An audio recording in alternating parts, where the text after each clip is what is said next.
Chapter 1485. Mountain Elder, Jin Wanfu has already been taken away by the Supreme Court. According to our investigation, he knew that Zhang Xiongfei was borrowing money to hoard food and drive up the price of food. However, he still chose to lend money because he accepted two beautiful women from Zhang Xiongfei. Those two women have already been dismissed. The 6,000 strings of cash that Jin Wanfu loaned to Zhang Xiongfei has also been recovered. I've sent someone to quickly send a letter back to the headquarters of the Yanhuang Bank to transfer a gentleman who is both virtuous and skilled to Xinfeng County to be the manager of the bank. Li Ku came to Li Zishuan's side on the fields outside Liang County and cupped his hands. They spent the night in Weinan County after exterminating the locusts yesterday and set off at dawn this morning to exterminate the locusts in Liang County. Along the way, they borrowed more than 20,000 chickens in Xinfeng County and more than 10,000 in Weinan County. After seeing the Datong Daily today, the people of Liang County had spontaneously started to send their chickens to the county government. It was estimated that Li Zishuan and the rest could absorb another 20,000 chickens after exterminating the locusts. This was the snowball effect. The Sky Chicken Brigade was like a snowball. Not only did they exterminate the locusts in the disaster-stricken counties of Guangzhou, but they also grew stronger as they absorbed the chickens sent by the people along the way. The more fertile the soil, the easier it is to breed corruption. The Yanhuang Bank manages countless silvers, and the manager of the bank is a lucrative job in the eyes of countless people. Today we can punish one Jin Wanfu, but in the future, there will be hundreds and thousands of Jin Wanfu. Little Ku, how will you deal with that? Li Zishuan turned around and looked at Li Ku with a faint gaze. Li Ku heard this and was startled. Clearly, he agreed with the first half of Li Zishuan's words, but he had not thought about how to solve this problem. After a moment of silence, Li Ku cupped his hands and said, "Yamacho, please teach me." Li Zishuan sighed and clasped his hands behind his back. "We can't always find a corrupt manager of a money house and punish him. You and I don't have the time to do that. It's like His Majesty and the officials of the Imperial Court. His Majesty is usually busy, so how can he have the time to investigate whether the civil and military officials are corrupt? But will my great Tang allow corrupt officials to run rampant because of this? No. This was because the Imperial Court had an Imperial Censorate. There were dozens of Imperial censors who had been meticulously carrying out their duties to supervise the officials. Therefore, I believe that the Yanhuang Bank also needs a self-monitoring department to monitor the corruption in the various banks. Only then will we be able to prevent people like Jin Wanfu from appearing." In fact, when the bank was first established, he had thought about this problem. However, the scale of the bank was limited to Cloud Mountain, so he was not worried about the problem of corruption. Later on, Yanhuang Bank received the approval of Li Er and the other officials in the Imperial Court, and was affiliated with the Ministry of Revenue. After completely becoming a national bank, it began a rapid expansion. Under the rapid expansion of anything, there would be many hidden dangers. Yanhuang Bank was the same. Jin Wanfu was just the tip of the iceberg. Li Zishuan believed that within the Yanhuang Bank in the various counties of Great Tang, there would definitely be many scum like Jin Wanfu who used their power for personal gain and corruption.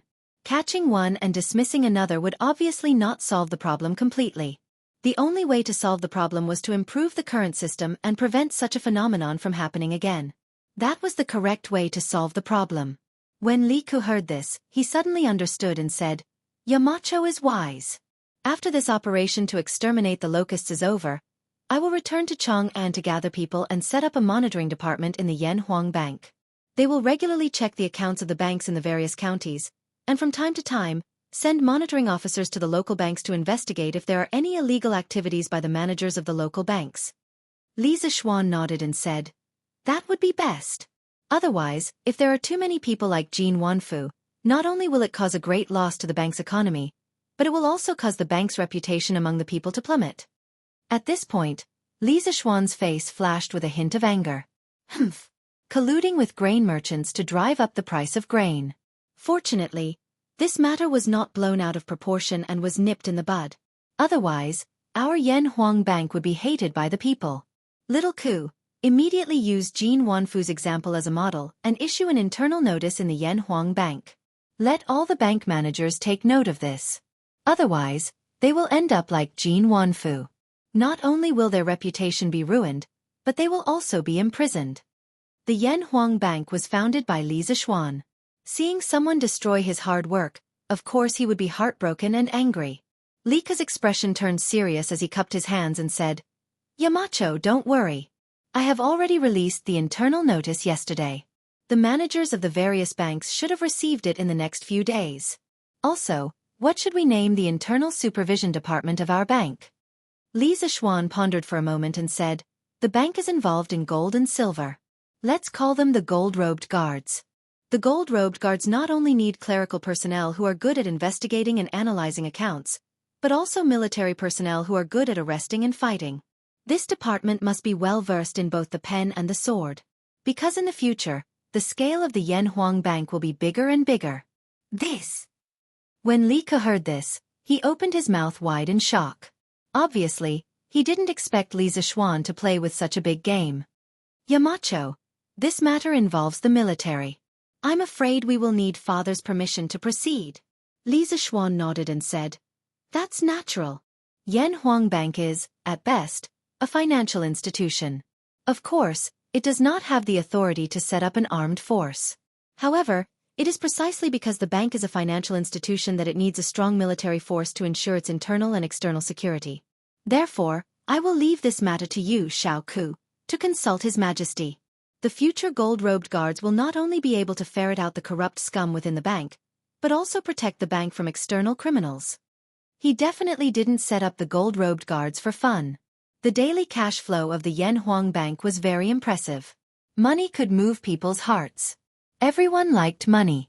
The people inside the bank might think of embezzling money, while the criminals outside the bank might think of robbing the bank.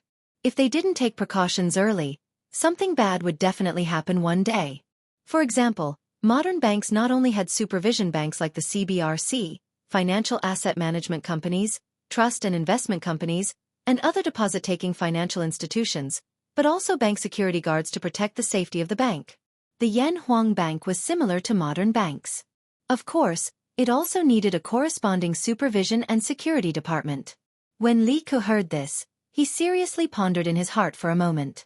Then, he cupped his hands and said, Yamacho's words are reasonable. When we return to Chang'an, Ku will personally report this matter to father. Li Zishuan nodded and said, An. The most important thing now is to eliminate the locusts. The scale of the Sky Pheasant Brigade is getting bigger and bigger. Little Ku, you have to coordinate and arrange tasks for each team in advance to ensure that we eliminate the locusts faster and faster. Otherwise, wouldn't the chickens that the people lent us be in vain? For the Sky Pheasant Brigade, the increase in the number of chickens wasn't entirely a good thing. The expansion of the scale required the commander to have higher requirements. For example, previously, a team of 5,000 chickens was required to eliminate the locusts in 1,000 mu of fertile land in half a day. But now the total number of chickens had increased, and each team would be allocated more chickens. If they still divided the tasks according to the previous speed, there would be a waste of resources. But if there were too many tasks, it would also affect the progress of the Sky Pheasant Brigade. The actual commander of the Sky Pheasant Brigade was Li Zishuan. That was why Li Zishuan said this. Li Ke cupped his hands and said solemnly, Yamacho, don't worry. I will definitely weigh all the factors and assign tasks to each team. That's the best. After we eliminate the locusts, we will make some preparations and go directly to the next county, Jingyang County. Let the county magistrate of Liang County send over the chickens that the people lent us. Yes, Yamacho. On the first day of the Sky Pheasant Brigade's expedition, they eliminated the locusts in 2 counties and the scale of the flock grew to 350,000. On the second day of the Sky Pheasant Brigade's expedition, they eliminated the locusts in 2.5 counties. The reason why it was 2.5 counties was because the locusts in the 3rd county were only half cleared when the sky turned dark. Li Zishuan and his team had to stay there and wait until dawn to continue eliminating the locusts. On the 3rd day, the scale of the flock grew to 410,000.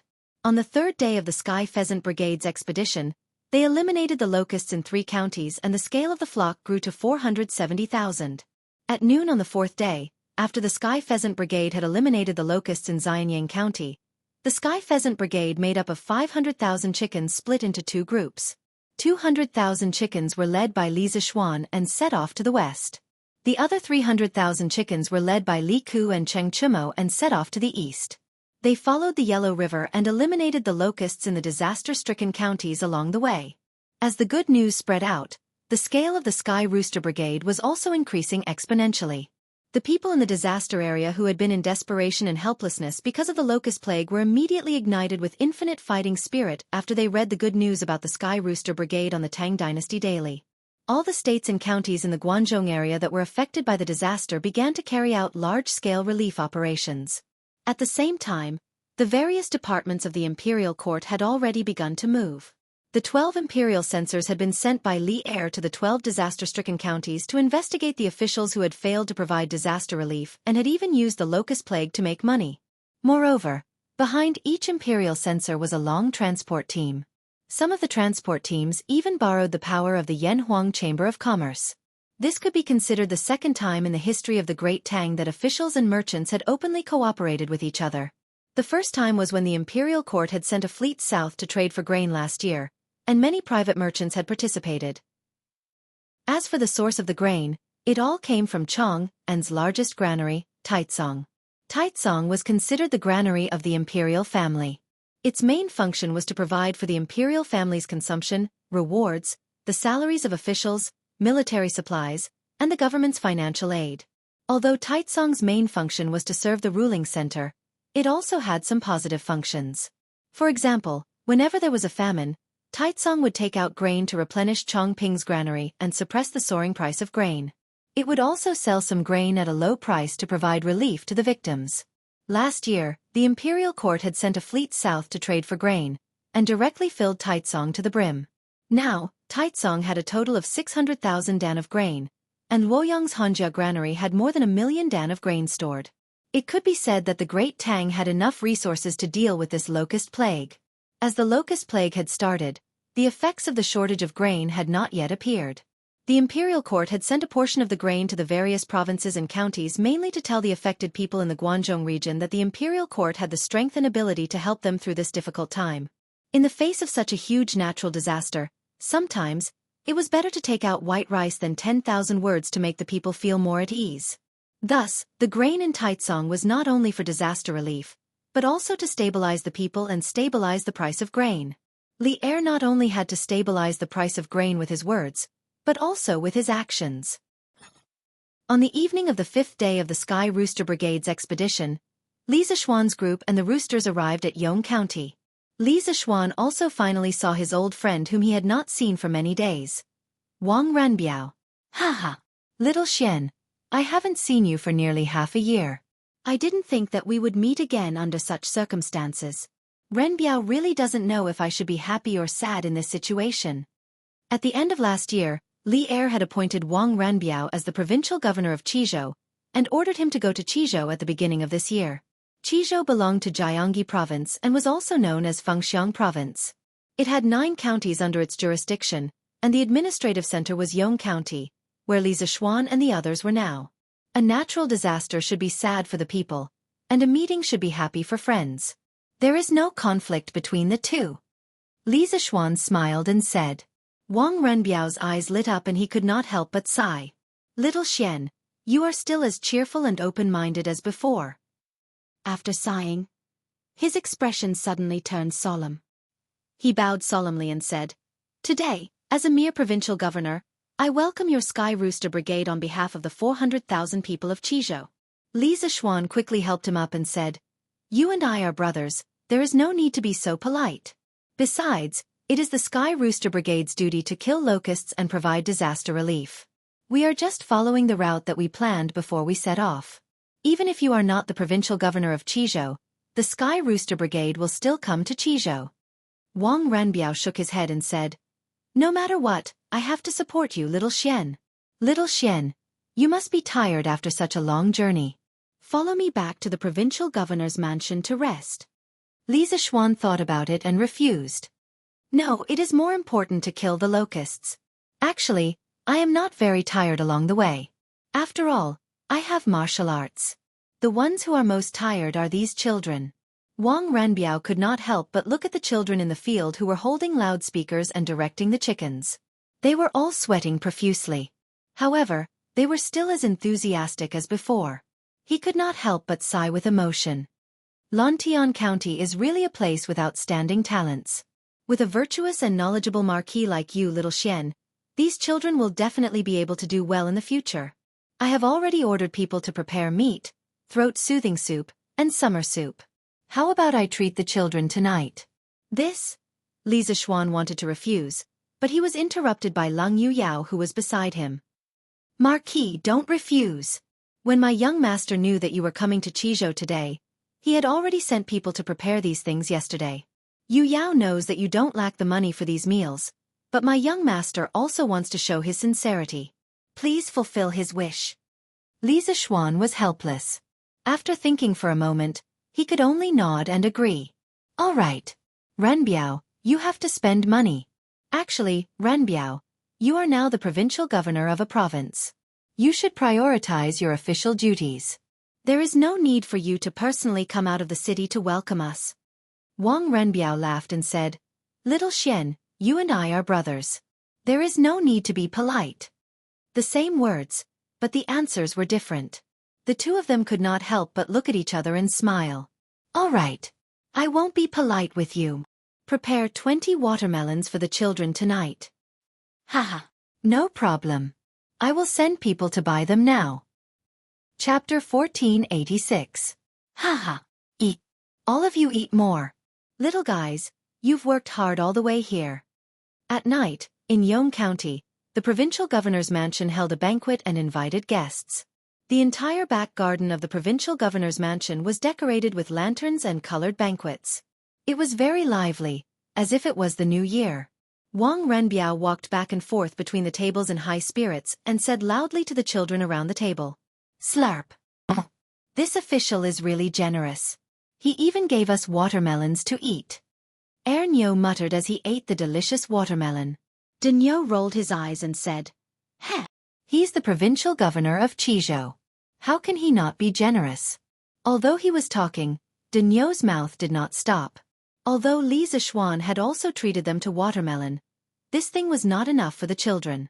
Moreover, they were almost scorched during the day. Eating some watermelon now could cool them down. Hey, big brother. This watermelon is not cheap. This provincial governor gave us so many watermelons. Where did he get so much money? He can't be a corrupt official, right? In that case, wouldn't we be harming the young master? As Ernyo ate, he suddenly said something for no reason. Denyo tilted his head and thought for a while. He also felt that what his second brother said made sense. He quickly spat out the watermelon in his mouth. Bah! I didn't eat the watermelon of the corrupt official. I didn't harm the young master. Pah! I say, can the two of you not be so imaginative? This provincial governor of Qizhou is master's best friend. Moreover, he is the eldest young master of the Wang family of Taiyuan. It's just treating you to a watermelon meal. Is there a need for him to be corrupt because of this? Iron Egg, who was sitting at the side, could not listen anymore. He slapped Ernyo's shoulder and said angrily, Today, more than 100 people were only notified by Li Zishuan to come here for a meal. Not many people knew about Wang Renbiao's identity. However, as Li Zishuan's disciple and brother-in-law, Iron Egg still knew the inside story. This provincial governor of Qizhou is young master's good friend, and he is the eldest young master of the Wang family? Denyo opened his mouth wide and was instantly dumbfounded. Swish! Swish! What else was there to say? I want to eat 5 more watermelons. Ernyo reacted and immediately started eating with full motivation. Last time when Li Zishuan treated them to watermelon, some of them were afraid that they would make Li Zishuan poor if they ate too much, so they didn't dare to eat too much. Today, eldest young Master Wang treated them to watermelon, so what reason did they have to not eat as much as they wanted? After all, even a 5 or 6-year-old kid knew that the Wang family of Taiyuan was a super rich family that had been standing for hundreds of years. It was impossible for the Wang family to collapse because of a few watermelons, right? Seeing Ernyo's gluttonous look, Iron Egg couldn't help but have black lines all over his face. Haha, come on. Little Xian. This cup of wine is for our reunion after a long separation. Let's do this. In the pavilion in the middle of the lake in the garden of the provincial governor's mansion, Wang Renbiao and Li Zishuan sat opposite each other while Leng Yuyao stood by the side. At this time, Wang Ranbiao held up a cup of warmth and tenderness and raised his cup to Li Zixuan. It could be seen that Wang Ranbiao was very happy to meet an old friend in a foreign land. Young master Yao, don't be a wet blanket. I'm very happy today. Lang Yuyao was about to say something but was interrupted by Wang Ranbiao in time. Lang Yuyao could hear the coldness in Wang Ranbiao's tone and could only shut up. Wang Ranbiao shook the wine cup in his hand and urged Li Zixuan, "Little Xian, come on. Let's have a toast." Although Li Zixuan felt that the atmosphere was a little wrong, he was too lazy to think too much at this moment. He raised his wine cup and clinked it with Wang Ranbiao. "I haven't seen you for half a year, Ranbiao. Your alcohol tolerance has improved." After 3 rounds of wine, Li Zixuan said half-jokingly, "Hee. Little Xian, you've been living in a bustling place like Chang'an for a long time and have a lovely wife as your companion. Naturally, you don't know that in a desolate county like Qizhou, only good wine is the best sustenance." Wang Ranbiao's face suddenly became a little dejected and he seemed to be a little drunk as he muttered. Li Zixuan's eyes flashed. At this time, he could finally conclude that Wang Ranbiao was indeed problematic. Oh no, to be precise, Wang Ranbiao should be hiding something in his heart. "Ranbiao, if you have something in your heart, just say it. As long as it's within my ability, as a brother, I'll definitely do my best to help you."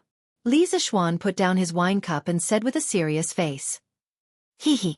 Can't help anyone. Little Xian, come on. Drink.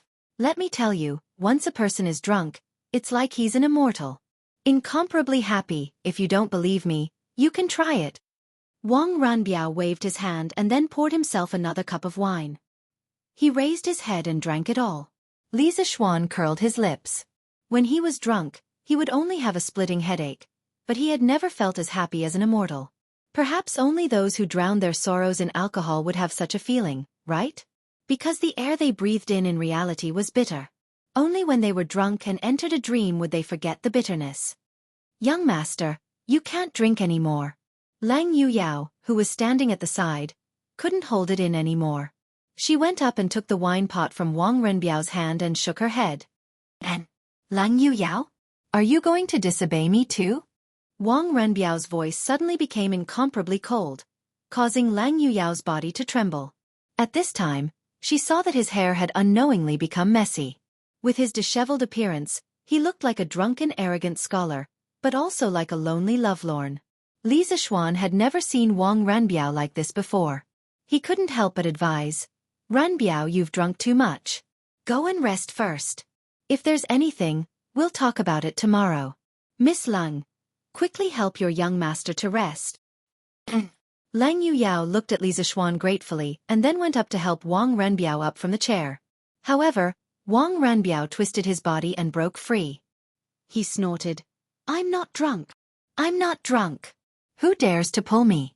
Little Xian, come, it's rare for us brothers to meet. Let's get drunk tonight." Cough, cough. Cough, cough, cough. At the end, he actually coughed. Moreover, this cough was completely unstoppable. His shoulders couldn't help but tremble violently. Lang Yuyao panicked and quickly took out a white silk handkerchief from her sleeve. young master, quickly go back to your room and lie down.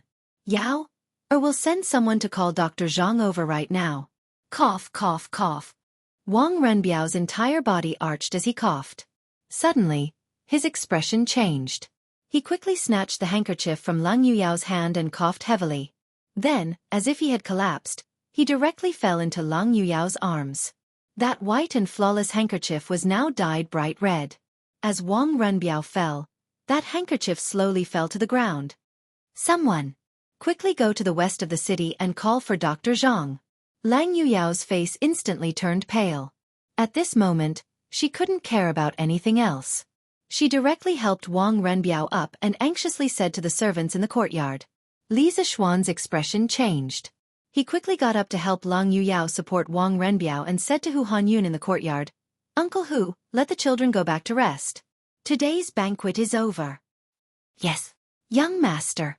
Old Hu also knew that something urgent had happened in the provincial governor's residence and couldn't be delayed.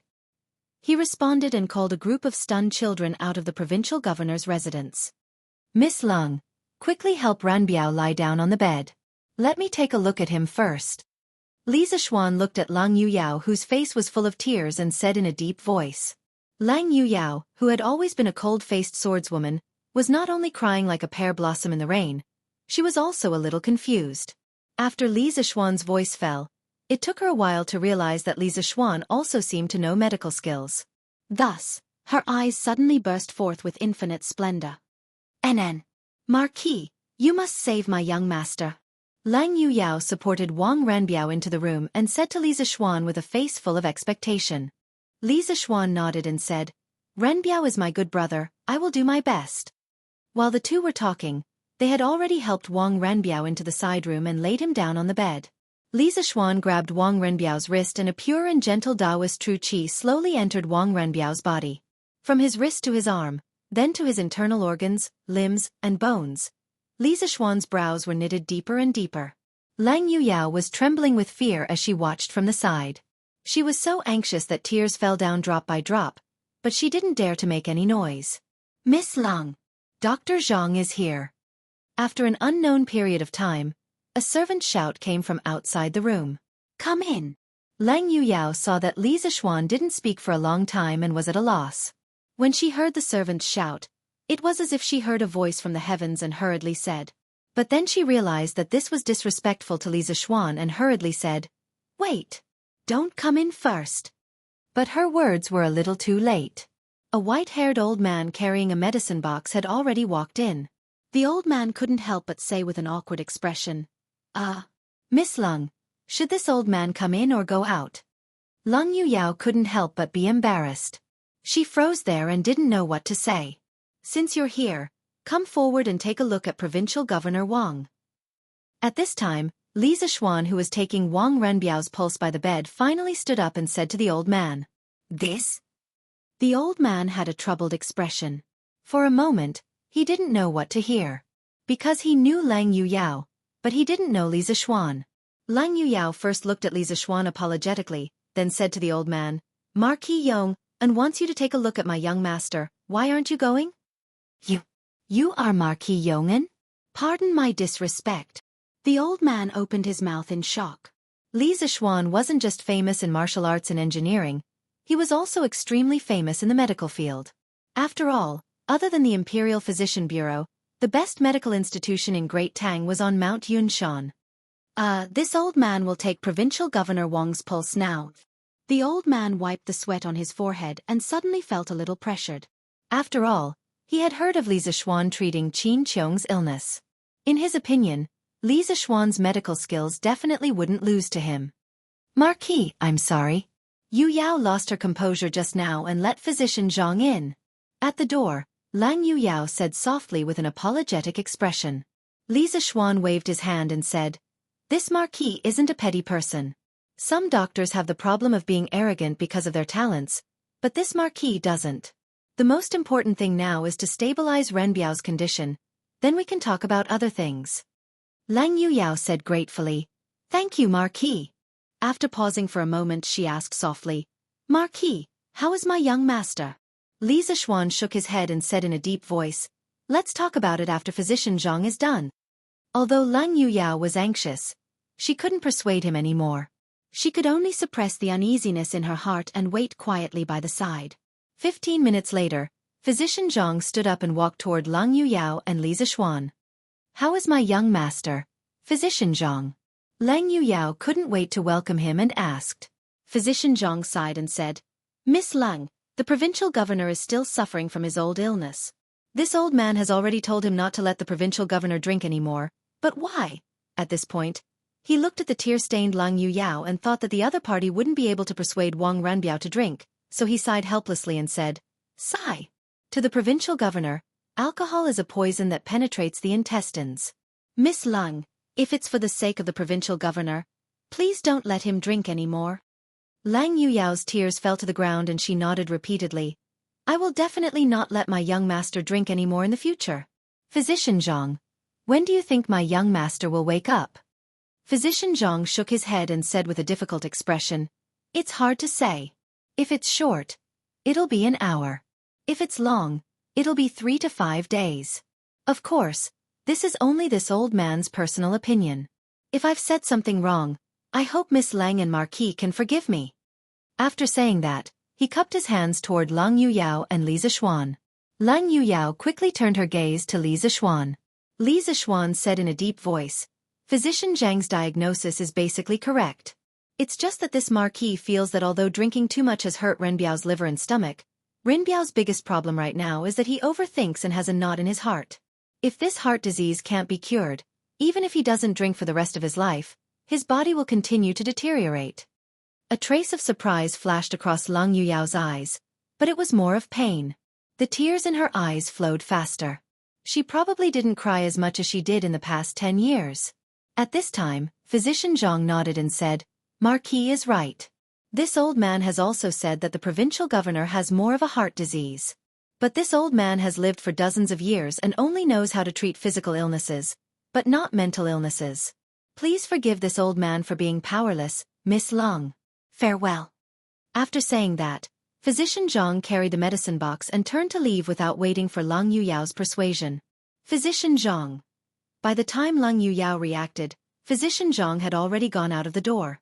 She could only look at Li Zixuan and begged, "Marquis, your medical skills are brilliant. Yuyao begs you to save my young master." Li Zixuan said with a pained face, "Renbiao is my brother. Seeing him in such a situation, this Marquis is also heartbroken. But the heart disease still needs to be cured. Before that, Miss Lang, you have to tell this Marquis in detail. What has Renbiao experienced in the past 6 months in Qizhou?" Lang Yuyao opened her mouth. After hesitating for a moment, she said softly, "My young master, he fell in love with a commoner girl." Chapter 1487. What? Renbiao fell in love with a commoner girl? Inside the provincial governor's mansion, after hearing Lang Yuyao's words, Li Zixuan's eyes widened as he exclaimed in disbelief. No wonder Wang Renbiao said that no one could help him at the banquet table. Li Zixuan really couldn't help him with this matter. Since ancient times, it was difficult for an upright official to settle a family dispute, not to mention the marriage of the eldest son of the Wang family of Taiyuan. Li Zixuan himself didn't care about family background, but that didn't mean that others didn't. As a large aristocratic family, the Wang family of Taiyuan valued family background more than anyone else. As a matter of fact, the 5 surnames and 7 gazes had always attached great importance to the marriage of their clan's disciples. They would usually choose to marry between the 5 surnames and 7 gazes for generations. Currently, the 7 great clans the 4 great clans were basically related to the other 4 great clans. This was the result of generations of marriage. For thousands of years, commoners had always been proud of marrying a girl of the 5 surnames. Even some important officials in the imperial court were the same. However, it was often difficult for ordinary people to marry a girl of the 5 surnames because their family background wasn't enough. Later on, the 5 surnames came up with something called dowry money. What was dowry money? To put it in layman's terms, if a high official wanted to marry a girl of the 5 surnames, but didn't have the prestige, he would need dowry money. Dowry money could be millions, but even so, there were still many people who flocked to it. If a girl of the 5 surnames was like this, how could a man of the 5 surnames get married so casually? Especially since Wang Renbiao was the eldest son of the Wang family of Taiyuan. It was almost impossible for him to marry a commoner girl. Wang Yu wouldn't agree, Princess Tong An wouldn't agree, and the other elders of the Wang family of Taiyuan wouldn't agree either.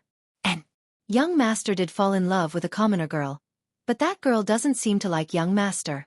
Humph. This damned girl is really blind. Young master is willing to lower himself to take a fancy to her, but she doesn't know what's good for her. At the end, a trace of anger appeared on Lang Yuyao's face. Li Zixuan couldn't help but say, "That girl doesn't like Renbiao, shouldn't Miss Lang be happy?" Li Zixuan had long seen through Lang Yuyao's feelings for Wang Renbiao, so he asked this question. Lang Yuyao stared blankly for a moment before her face flushed red.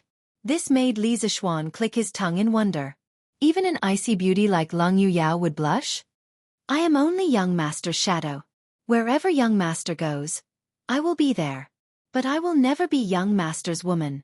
Because I know that I don't have the qualifications.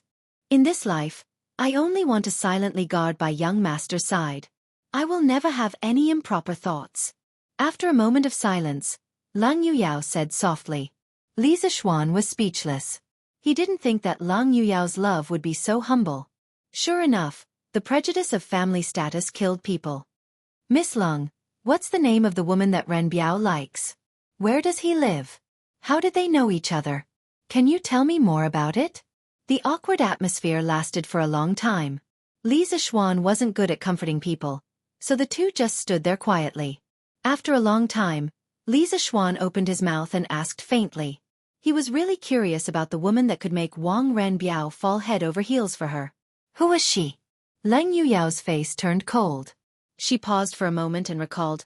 At the beginning of this year, young master was ordered to take up his position in Qizhou. When he arrived at Yong County, the people of Yong County lined the streets to welcome him. But there was one exception.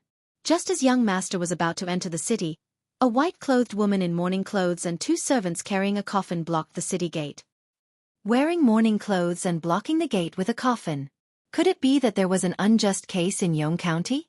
Li Zishuan couldn't help but interject when he heard this.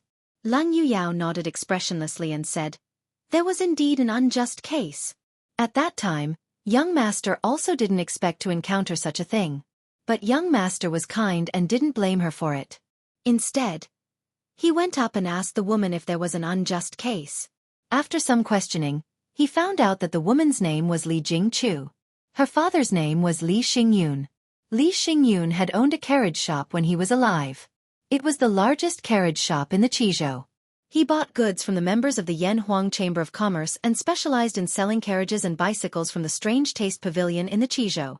But by chance, the former county magistrate of Yong County, Zhang Liang, took a fancy to Li Jingchu's beauty and wanted to take her as his concubine. Although Li Jingchu was the daughter of a merchant, she had her own pride.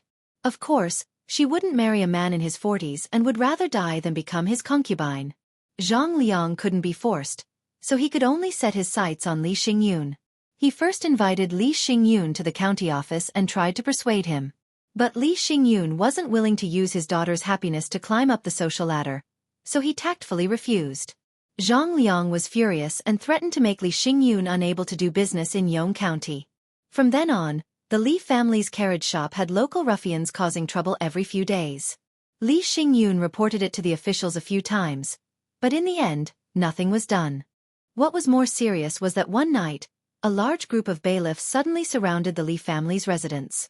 Zhang Liang said that there was a treasonous item in the Li family's residence and wanted to search it.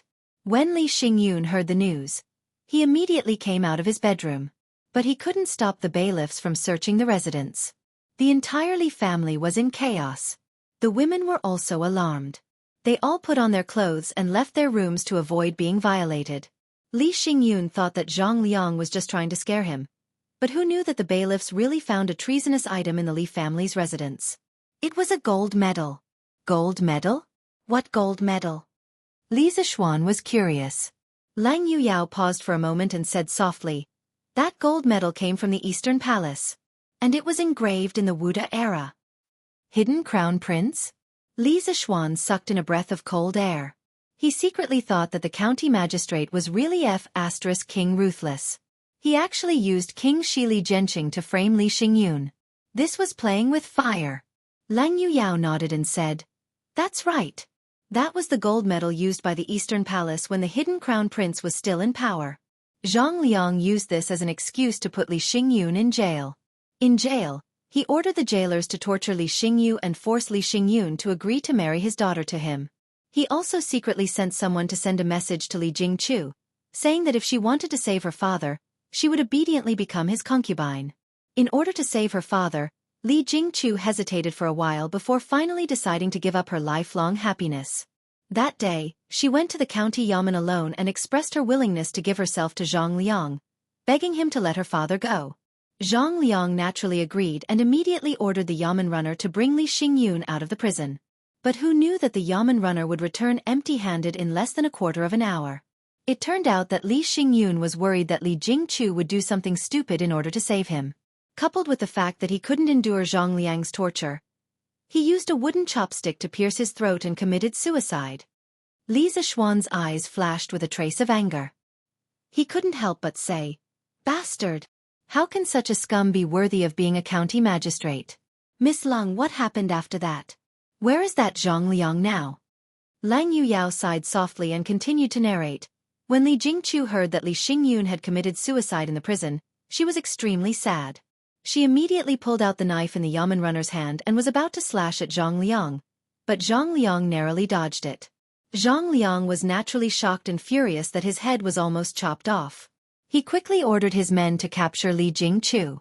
But right at that moment, a yamen runner came to report that my young master was about to enter the city. In order to leave a good impression in front of my young master, Zhang Liang quickly turned around to prepare a carriage and went out of the city to welcome him. Li Jingqiu took the opportunity to escape. Logically speaking, if Zhang Liang had sent someone to chase after her, he would definitely have been able to catch up with her. But in order to welcome my young master, he didn't want to create unnecessary trouble at such a crucial time, so he didn't send anyone to chase after her. After Li Jingqiu returned home, she immediately asked the servants to prepare mourning clothes for her and went to a coffin shop to buy a coffin. Then, she put on her mourning clothes and led people to carry the coffin to the city gates of Yong County. Coincidentally, she blocked my young master's path. Thus, the scene just now happened. It's actually an empty coffin. This woman is quite quick-witted. Li Zishuan couldn't help but sigh. Humph. Lang Yuyao sneered and continued.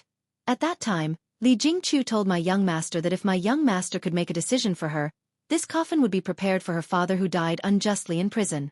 If my young master and Zhang Liang were in cahoots, then this coffin would be prepared for her. What the? What the F***ck? So ruthless. Li Zishuan couldn't help but take a deep breath. This woman was so ruthless. She was even tougher than most men. Isn't she very special? Lang Yuyao asked without rhyme or reason. Li Zishuan nodded subconsciously. Then, he realized that something was wrong and quickly shook his head. Lang Yuyao smiled bitterly and said, At that time, my young master also saw Zhang Jingqiu in a new light because of this sentence. In my impression, my young master had never looked at other women with that kind of gaze. There was gentleness and pity in that gaze, and there was even some indescribable and inexplicable feelings. Now that I think about it, it should be love. Li Zishuan pursed his lips and didn't say anything. Usually, the best choice at such a time was to stay silent and be a quiet and pure listener. After a moment's pause, Lang Yuyao continued. After hearing Li Jingqiu's statement, my young master immediately ordered the arrest of Zhang Liang. However, Zhang Liang was long gone by then. My young master had no choice but to order a search in the entire Qizhou. And then, did you find this Zhang Liang? Li Zishuan asked. Lang Yuyao shook her head and said, No. After searching for nearly half a year, Qizhou was almost turned over by the state government's bailiffs. My young master even mobilized the family's secret guards, but he still couldn't find Zhang Liang's shadow. It was as if this person had evaporated into thin air. There's actually such a strange thing? Li Zishuan couldn't help but frown. In his heart, he felt that this matter revealed a trace of strangeness. Regarding the secret guards of the aristocratic families, he had already heard about it during the rebellion in Guan City. Even the Black Armored Army would suffer relatively large casualties when facing them head-on. It was enough to show that the secret guards of the aristocratic families were definitely not ordinary. The entire Qizhou's army, plus some of the Wang family's secret guards, couldn't find Zhang Liang after half a year. Lang Yuyao nodded and said, My young master and I also feel that it's very strange. Although it's said that finding a person in a vast sea of people is like finding a needle in a haystack, it's impossible for my young master to not find him after mobilizing so many people and searching for half a year. Unless this person can fly and escape from Qizhou in a short period of time. Li Zishuan was silent for a moment, then shook his head and said, Forget it, let's not talk about this first. Let's talk about Ren Biao and Li Jingqiu. What happened after that? What happened between them? At this time, Li Zishuan was like a woman who liked to gossip. He was actually a little addicted to listening to other people's affairs.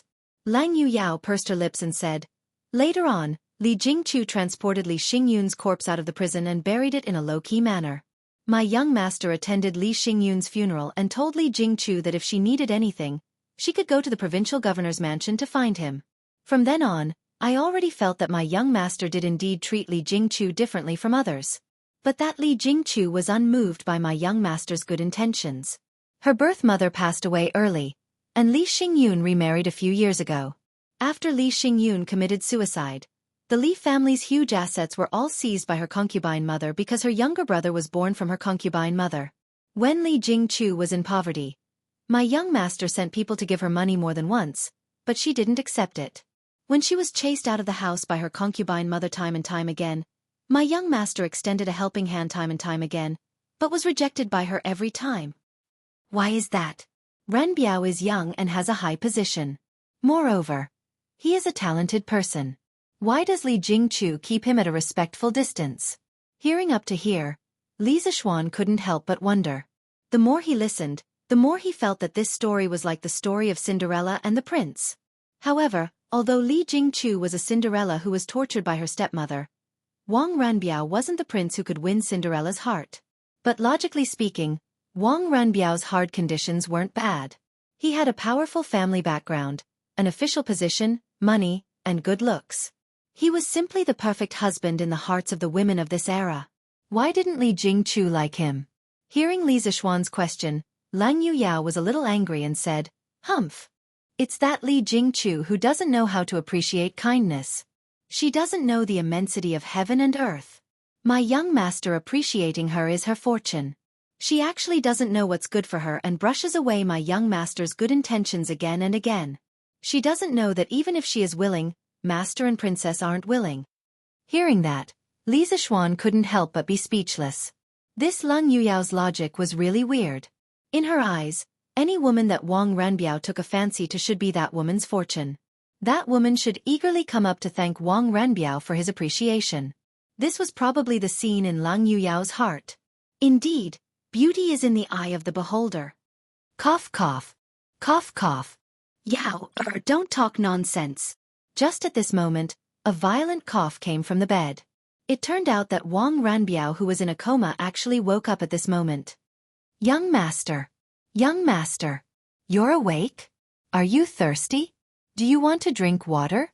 Lang Yuyao was shocked and hurriedly walked to the side of the bed. She squatted down and asked with both joy and concern. Chapter 1488. I'm fine.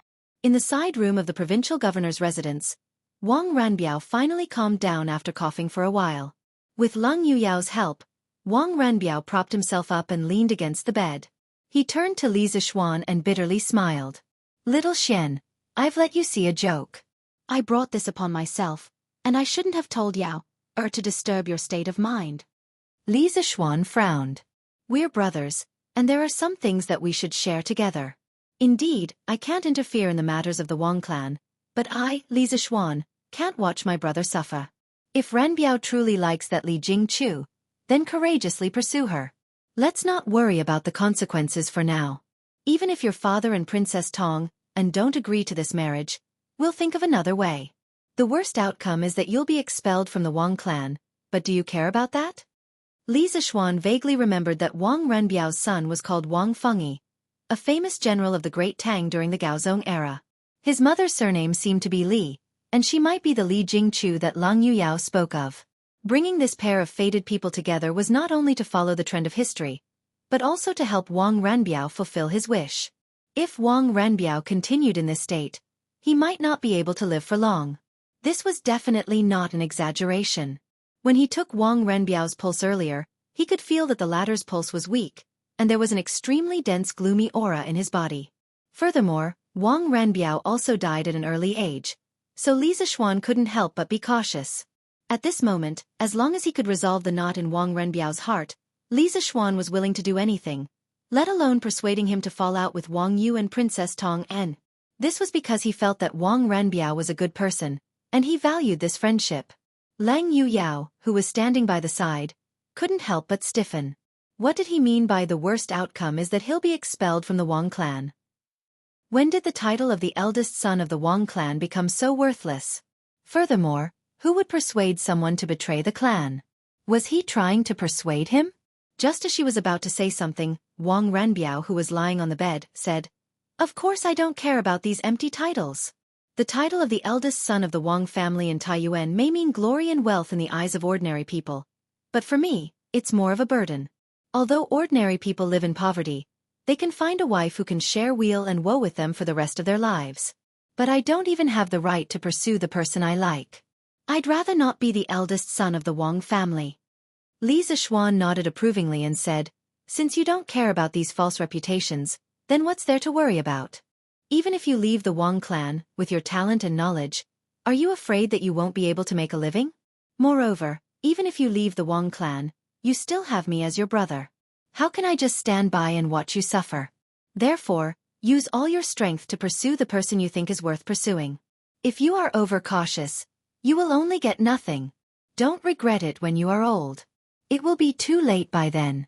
This guy's encouraging words greatly moved Wang Renbiao. He had always been very conflicted. He liked a person, but he didn't dare to use all his strength to pursue her because he was worried that his family would oppose him. Until now, he hadn't pursued his love, and his body had already collapsed. After Li Zishuan's words, Wang Renbiao suddenly felt enlightened. Indeed, if he was overcautious, it was very likely that he wouldn't get anything. It was better to let go of all the burdens and unscrupulously fall in love.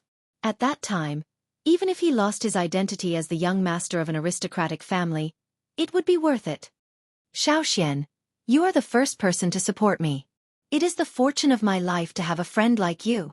Wang Renbiao looked at Li Zishuan and said seriously. From this sentence, Li Zishuan could also tell that Wang Renbiao had made a decision in his heart. He couldn't help laughing and said, "Haha, you and I are brothers. Don't say such mushy words. A real man should have no regrets in his life. As your brother, I hope that you can pull yourself together as soon as possible and pursue the woman you like." Lan Yuyao's face suddenly darkened. She bowed and said, "Young master, you just woke up from a serious illness. You must be hungry. I will go to the kitchen and get someone to cook some porridge for you."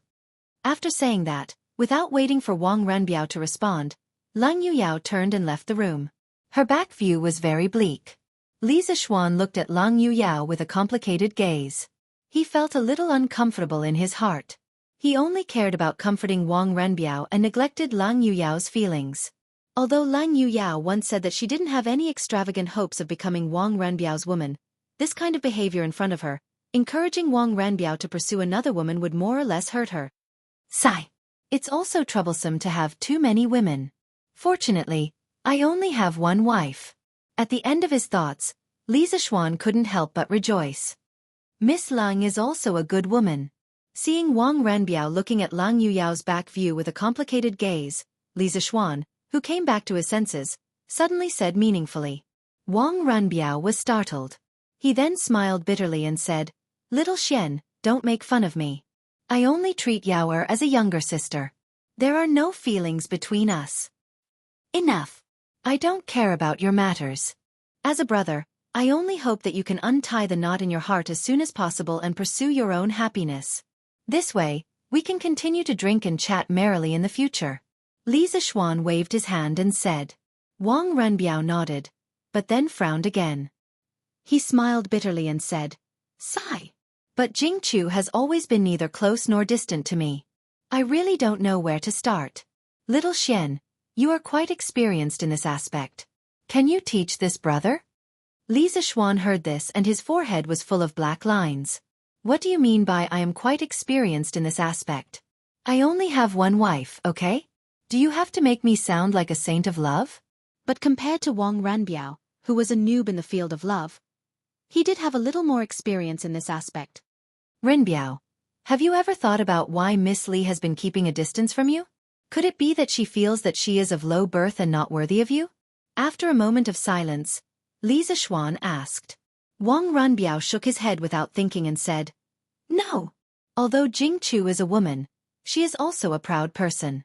She has never lowered her voice just because I am the eldest young master of the Wang family and the Qizhou provincial governor. She has her own pride and is definitely not someone who belittles herself." Li Zishuan was puzzled and asked, "Then why is she still unwilling to accept you? Could it be that she has no feelings for you at all?" Wang Renbiao hesitated for a moment and said, "That shouldn't be the case. In the process of interacting with her, I can feel that she definitely has some feelings for me. But I feel that she might have some misgivings in her heart, so she has been keeping a distance from me." Misgivings? What misgivings could it be? Li Zishuan rubbed his chin and fell into deep thought. Just like that, the two big men were not sleeping in the middle of the night, but were thinking about the thoughts of a little woman together. He did not know if Li Jingchu should feel honored or unlucky if she knew about it. Why don't I go meet that Li Jingchu and help you sound her out? If you don't mind. After a long silence, Li Zishuan looked at Wang Renbiao and said. Wang Renbiao nodded and said, Xiao, it would be best if you could help her out. Why would I mind? Li Zishuan laughed bitterly in his heart. He secretly wondered why he was acting like a matchmaker. He said, That's good. It should take a few more days for the Sky Pheasant Brigade to clear out the locusts in Qizhou. Tomorrow, I will go to the Li family to meet Li Jingchu. Wang Renbiao solemnly cupped his hands and said, Xiao, I can't thank you enough. I, Wang Renbiao, will remember this kindness. Li Zishuan did not mind and said, Let's not talk about this first. After you get married, just treat me to a cup of wine. Wang Renbiao smiled. He suddenly remembered something and quickly said, All right, Xiao. There's something I forgot to tell you. When I heard that your Sky Pheasant Brigade was coming to Qizhou, I ordered the county magistrates to start collecting chickens from the people. Now, 120,000 chickens from the counties have gathered in the city, and all of them have been marked and registered. Xiao, you can add them to the Sky Pheasant Brigade tomorrow. Li Zishuan's eyes lit up and said happily, 120,000? That's great. With these 120,000 chickens, the Sky Pheasant Brigade scale will increase to 620,000. It has basically reached the limit of the children's control ability. Wang Renbiao nodded and said, Yes. As long as it can help you, Xiao. Li Zishuan thanked him and then left. You Jinx, why did you come back again?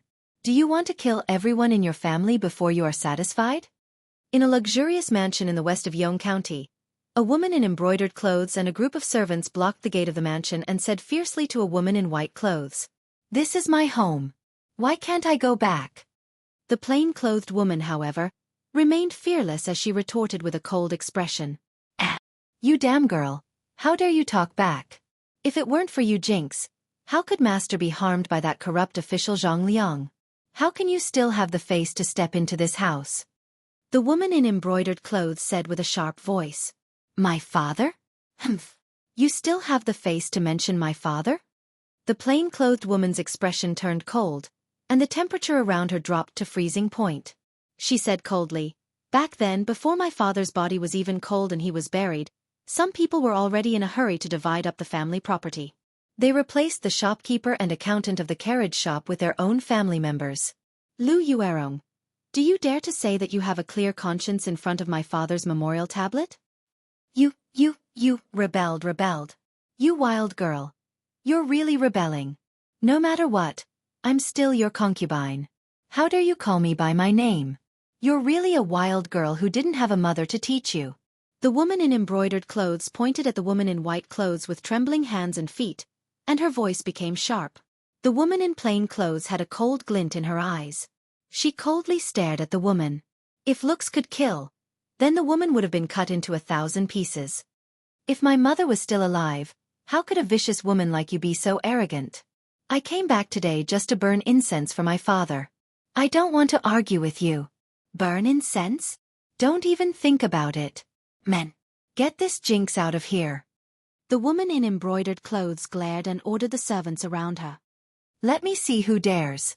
The woman in white clothes shouted, My father treated all of you well when he was alive. You all know very well whether the Li family is thriving or declining under this woman's hands. Normally, I can't be bothered to argue with this woman. Today, I, Li Jingchu, just want to burn incense for my father. If any of you dare to stop me, my father's spirit in heaven will not forgive you. As soon as she said that, the servants around the madam looked at each other and hesitated. That's right, this woman was Li Jingchu, whom Wang Renbiao had been thinking about. Who else could the woman be but Li Jingchu's second concubine? You guys, quickly stop this Jinx. Otherwise, don't even think about getting your salary this month. When the woman saw that the servants in the residence didn't listen to her orders, she almost fainted from anger. She quickly used her ultimate move. The servants looked at each other, but still, no one dared to stop Li Jingchu. The main reason was that Li Xingyun had treated his servants well when he was alive. Moreover, what Li Jingchu said just now made sense. The Li family was deteriorating day by day under Lu Yuerong's management. At this rate, Li Xingyun's family business would be squandered away by Lu Yuerong sooner or later. As servants, they would definitely be dismissed by then. Rather than that, they might as well form a good relationship with Li Jingchu and also comfort Li Xingyun's spirit in heaven. Humph. Lu Yuerong. Let me give you a piece of advice. Disasters can be forgiven, but disasters brought on by oneself are the hardest to bear. Li Jingchu looked at Lu Yuerong coldly, then snorted and walked into the Li residence. Heh! She's really a woman with character. Opposite the Li residence, Li Zixuan sat beside a tea stall and looked at Li Jingchu's back as he muttered to himself. He had come to the Li residence early in the morning to wait. Originally, he just wanted to try his luck. He didn't expect to actually meet Li Jingchu. The courage and quick-wittedness that Li Jingchu displayed during their first meeting had indeed exceeded Li Zixuan's expectations. This kind of woman might not be considered much in the modern era. There were plenty of career women who were more capable than her. However, in the ancient era, women who could be so quick-witted and brave were definitely rare. No wonder Wang Ranbiao saw Li Jingchu in a different light. Fighting alone against the evil woman and her servants, Miss Li is really brave. Half an hour later, Li Jingchu left the Li residence. Not long after she left, she heard a man's praise behind her. Li Jingchu quickly turned around and saw a rather handsome man looking at her with a smile on his face. Li Jingchu's heart instantly became vigilant. Who are you? How do you know my surname is Li? Hee. Miss Li, can we talk in private? Oh, don't worry, I won't harm you. Let's meet at the tea stall in front. Chapter 1489. Who are you? You should be able to tell me now, right? In Yong County, under a tea stall not far from the Li residence, Li Jingchu looked at Li Zixuan and asked calmly. She and Li Zixuan had never met before. Just now, Li Zixuan had asked to speak with her alone. She had always been very vigilant, but for some reason, she had unexpectedly agreed. Now that she thought about it, she couldn't help but feel a burst of fear. She secretly blamed herself for being too careless. She actually dared to be alone with a man she didn't even know. Miss Li, there's no need to be nervous. Speaking of which, the carriage business your father founded is related to me. Li Zixuan chuckled. Related to the carriage business my father founded? Li Jingchu frowned and asked curiously, could young master be from Chang'an's Yanhuang Chamber of Commerce's Uncle Lin's family? Li Zixuan was stunned and then understood. Previously, he heard from Lang Yuyao that Lin Wenyuan founded the carriage business by buying carriages and bicycles from members of the Yanhuang Chamber of Commerce and reselling them in Qizhou. Now it seemed that the member of the Yanhuang Chamber of Commerce was most likely Lin Wenyuan. Hee. Miss, you must be talking about Lin Wenyuan, Boss Lin, right? I'm not from the Lin family, but the bicycles and carriages sold by the Lin family all came from my hands. After pondering for a moment, Li Zixuan smiled and said, You're the Marquis of Yong'an? Li Jingchu's eyes flickered and her expression changed. She suddenly exclaimed in disbelief. Miss Li is smart. You guessed right. I'm the Marquis of Yong'an. Li Zixuan nodded and praised. Seeing Li Zixuan's sincere face and extraordinary aura, Li Jingchu subconsciously chose to believe him. She stood up in surprise and bowed to Li Zixuan. I'm Li Jingchu. Greetings to the Marquis of Yong'an. Hee. No need for formalities. Li Zixuan raised his hands and said politely. He didn't expect the conversation with Li Jingchu to go so smoothly, but Li Jingchu was willing to believe his identity, and the current situation showed that Li Jingchu didn't have any bad feelings towards him. This was a good start. What Li Zixuan didn't know was that due to his long years of cultivation in Taoist techniques, his temperament had long been different from that of ordinary people. The natural aura of Taoist techniques on his body had a special attraction to the living beings of the world, making them subconsciously feel a sense of familiarity. It was a mysterious feeling, but it was also a real phenomenon. Yesterday, I heard that the Marquis of Yong'an led the Sky Pheasant Brigade to Qizhou. Jingchu has admired Marquis's reputation for a long time, but yesterday, I had no chance to see Marquis's real face because of the mundane affairs I had to attend to. To be able to see Marquis today is truly Jingchu's good fortune. Li Jingchu said excitedly. The previous vigilance in her heart had now turned into joy. Facing the suddenly enthusiastic Li Jingchu, Li Zixuan was not used to it. He waved his hand and laughed dryly. Miss Li, you're exaggerating. I'm just an ordinary person. What reputation do I have? At most, I've done some things for the people. But for my position and politics, those are all what I should do.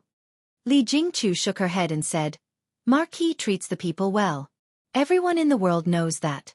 First there was the curved yuan plow, and then there was the sky pheasant brigade going to the counties to exterminate locusts today. The people of the world have all received Marquis' kindness. If this is only for his position and politics, then I don't know how many officials in the dynasty are incompetent. The person my father admired the most when he was alive was you, Marquis. It's a pity that my father didn't have the chance to see Marquis until his death.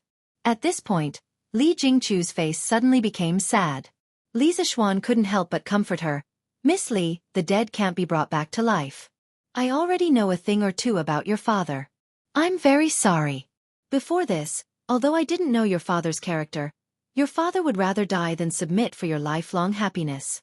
Just based on this point alone, he was a good father worthy of respect. I believe that if your father's spirit is in heaven, he will definitely hope that you can live a happy life and not be sad for him all day. No. Li Jingchu's eyes were red and swollen. She shook her head fiercely and said, If possible, I'd rather marry Zhang Liang than let my father commit suicide. Lu Yuerong is actually right. I'm indeed a jinx. I'm the one who caused my father's death. At this point, a teardrop fell from the corner of Li Jingchu's eye. When Lu Yuerong was making things difficult for her, she could force the other party to be speechless with just a few words. But now, she couldn't help but cry after saying a few words to Li Zishuan. From this, it could be seen that her strength was just for others to see. Under her strong appearance, there was a fragmented and fragile heart on the verge of collapse. Seeing this scene, Li Zishuan felt a little uncomfortable. After a moment of silence he said, Miss Li, your father's death can't be blamed on you no matter what. Saying that you're a jinx is even more nonsense. It's like a group of people walking on the road being hit by a carriage. Could it be that you want to blame him for going out today? The only person to blame for this matter is Zhang Liang.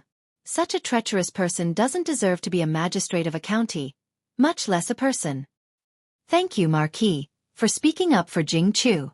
But it's a pity that the wicked person didn't get his retribution and is still at large. Li Jingchu wiped the tears from the corner of her eyes and whispered softly. Li Zishuan said with a resolute expression, Miss Li, the net of heaven has a long arm, but it never escapes. As long as Zhang Liang is still in the Tang Empire, I firmly believe that he will be brought to justice sooner or later. Because wicked people are not tolerated by the heavens. Li Jingchu's eyes flashed. After pausing for a moment she said, I hope so. Although she said this, she didn't have much hope in her heart. Li Zishuan also knew that it was impossible to convince Li Jingchu with just words. After all, she was burdened with the hatred of her father's death. How could a few words resolve this kind of monstrous hatred? He didn't pursue the matter further and asked, Why did Miss Li insist on returning to the Li residence to burn incense for your father today?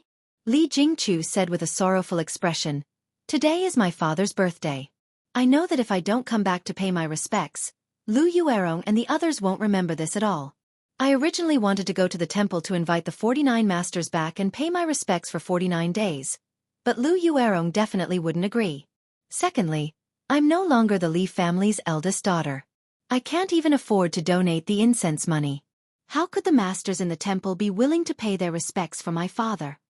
The so-called birthday of the dead referred to the birthday of the deceased. It was a custom derived from celebrating the birthday of the deceased.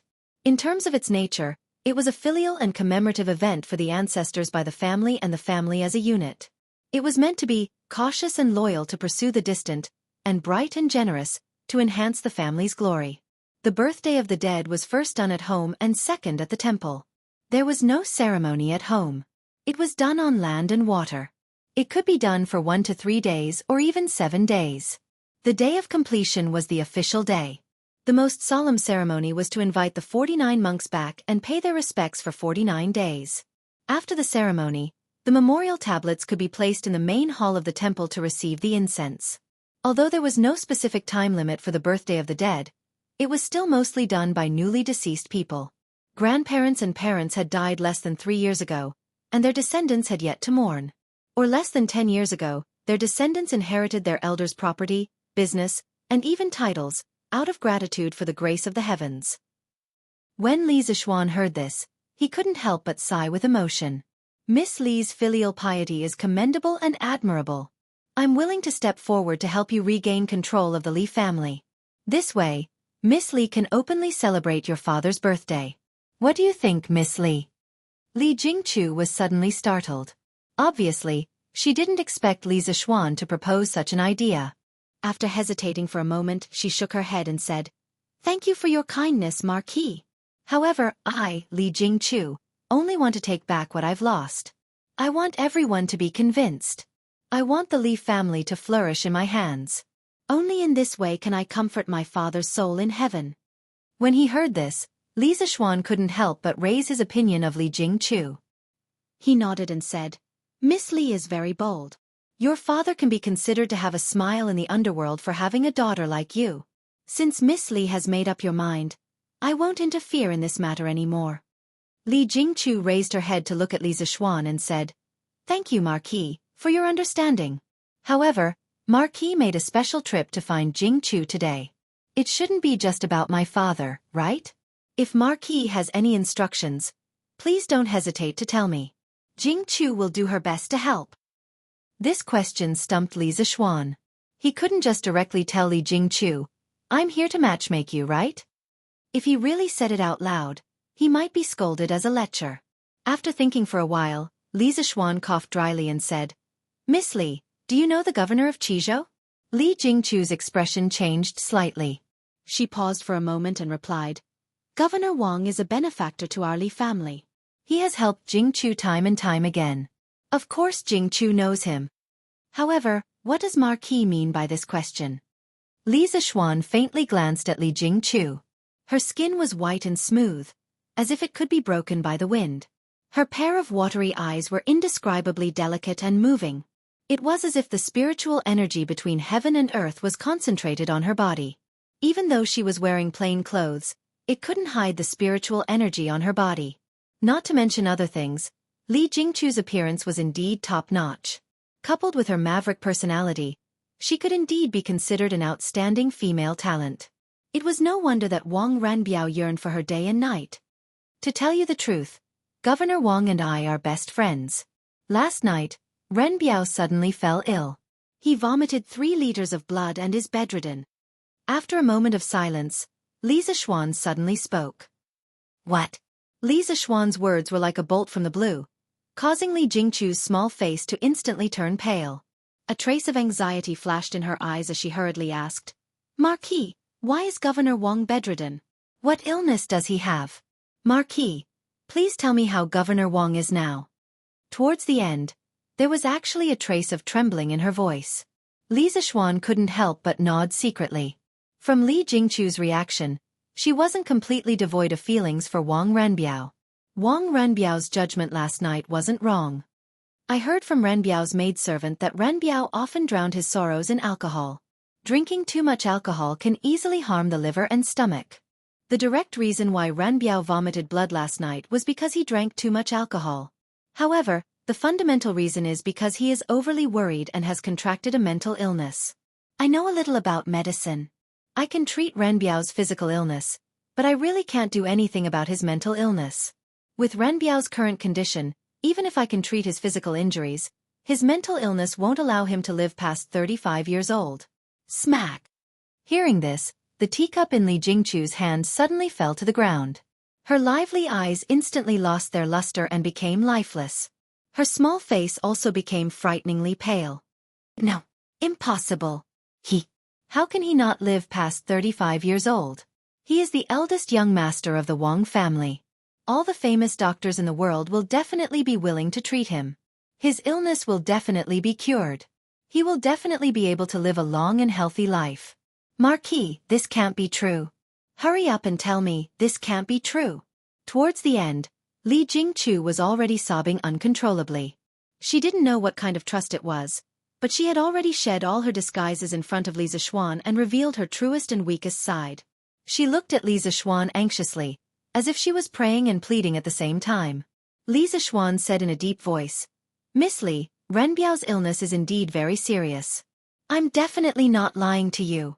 Last night, when Renbiao was unconscious, he once muttered your name.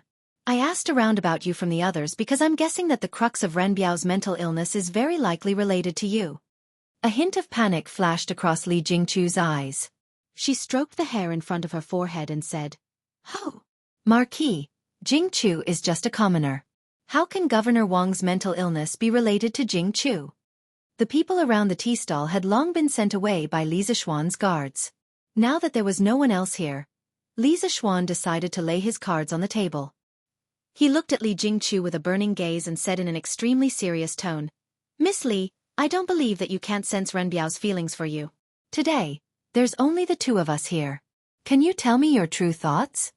Li Jingchu's body trembled and she was stunned. At first, she was shy, but then she hesitated and struggled.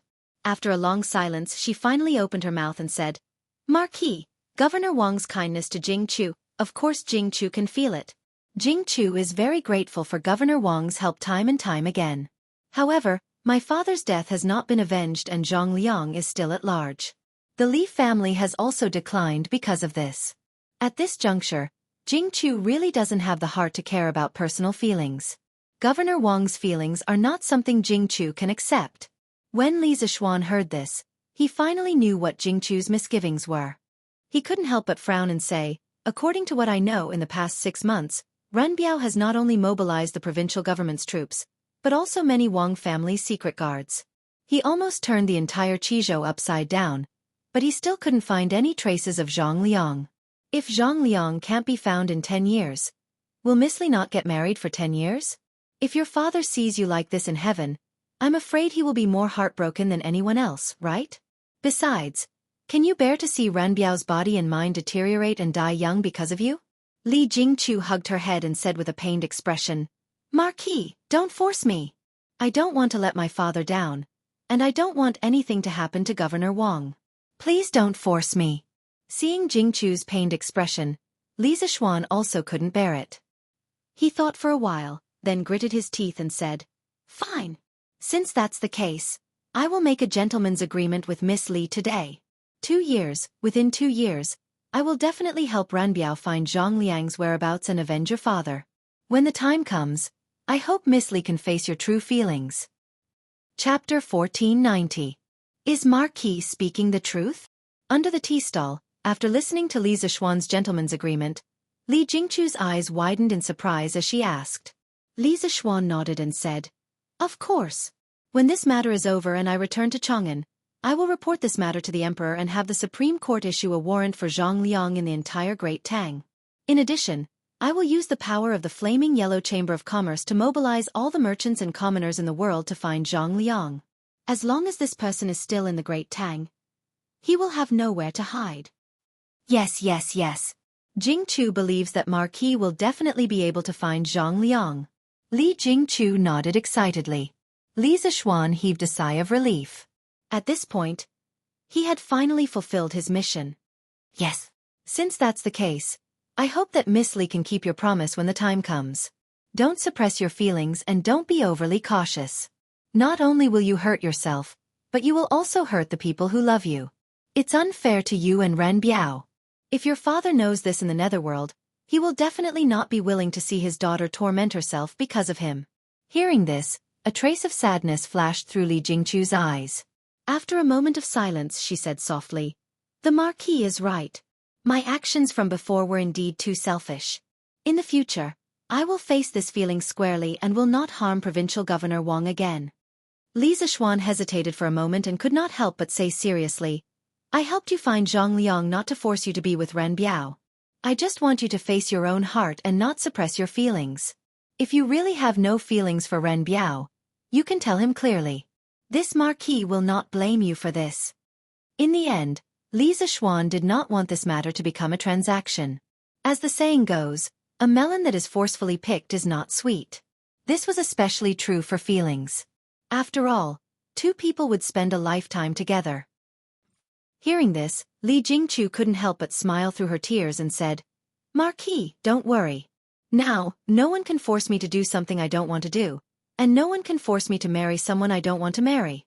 Maybe in the past, But when that pair of chopsticks pierced my father's throat, Jianghu no longer has any relatives in this world.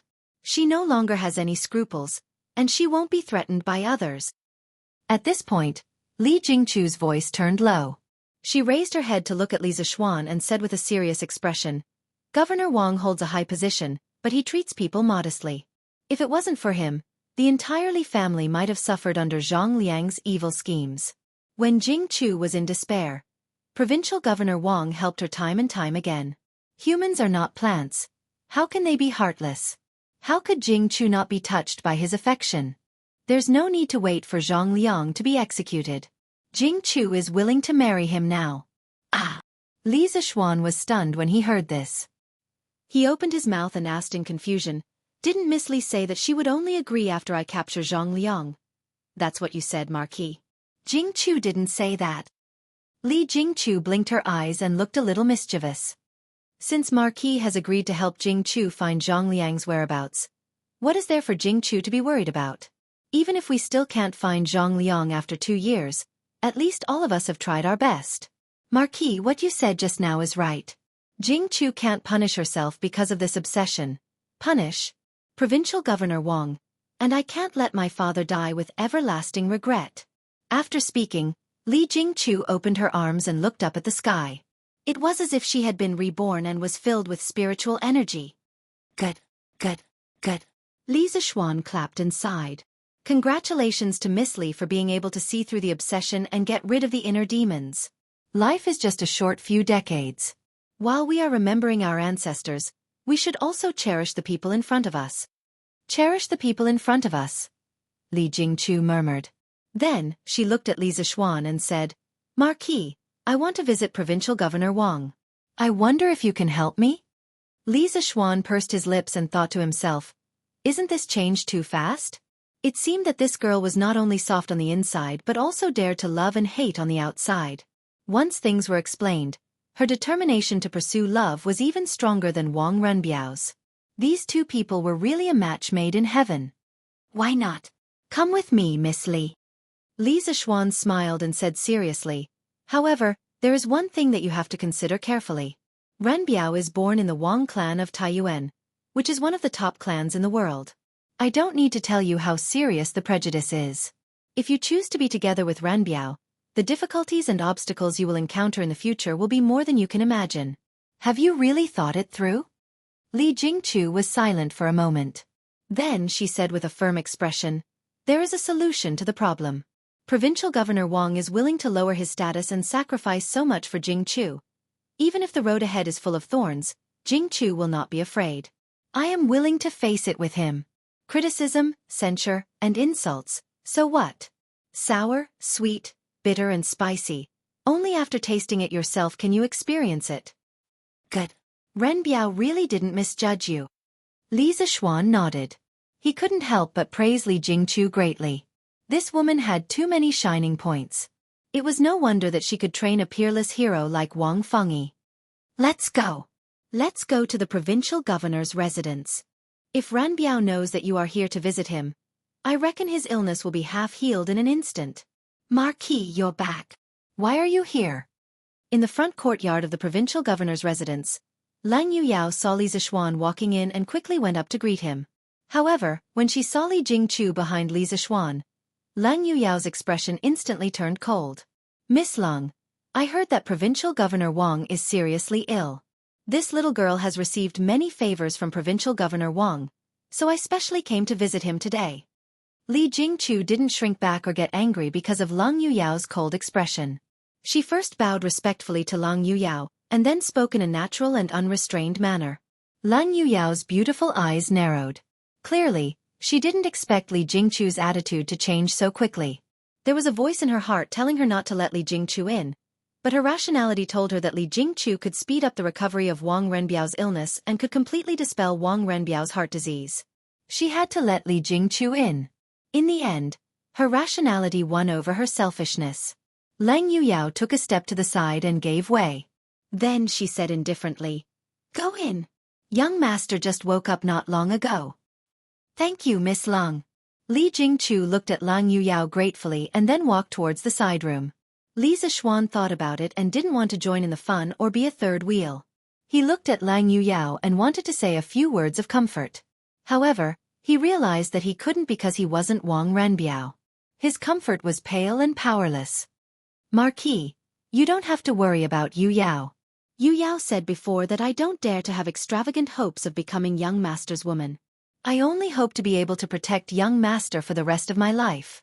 Lang Yuyao seemed to have sensed Li Zixuan's thoughts and said softly. Li Zixuan heaved a sigh and said, "Sigh.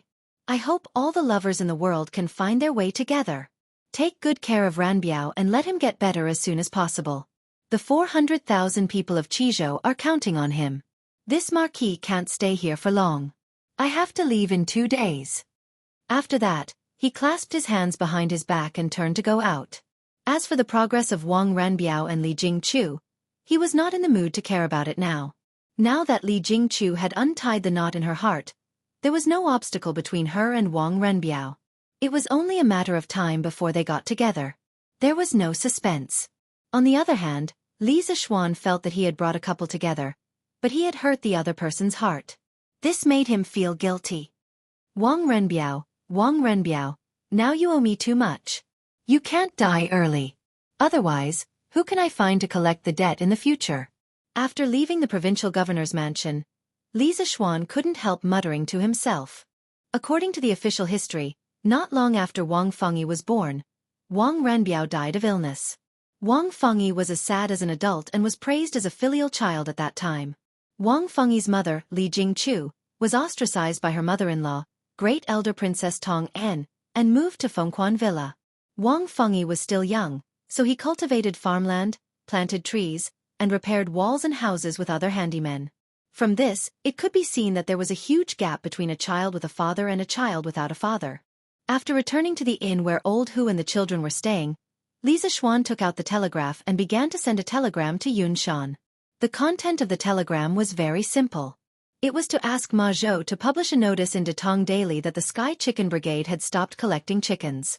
Because of the addition of the 120,000 chickens from Qizhou, the Sky Chicken Brigade now had 120,000 chickens. In addition to the chickens collected by Li Ku and Cheng Chumo's team along the way, the Sky Chicken Brigade now had no less than 650,000 chickens. This was already the limit of the number of chickens they could control.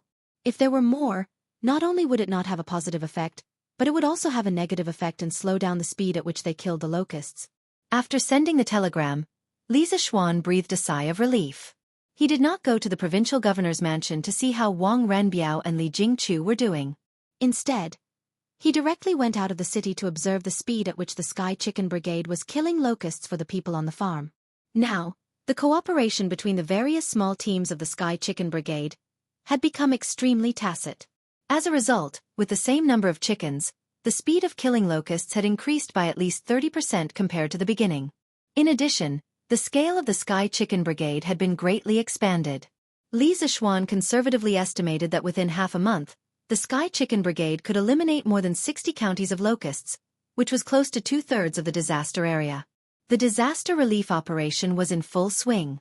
Seeing that more and more people would be rescued, Li Zixuan did not know that danger had already arrived. Some messages about him were gradually rising in various places.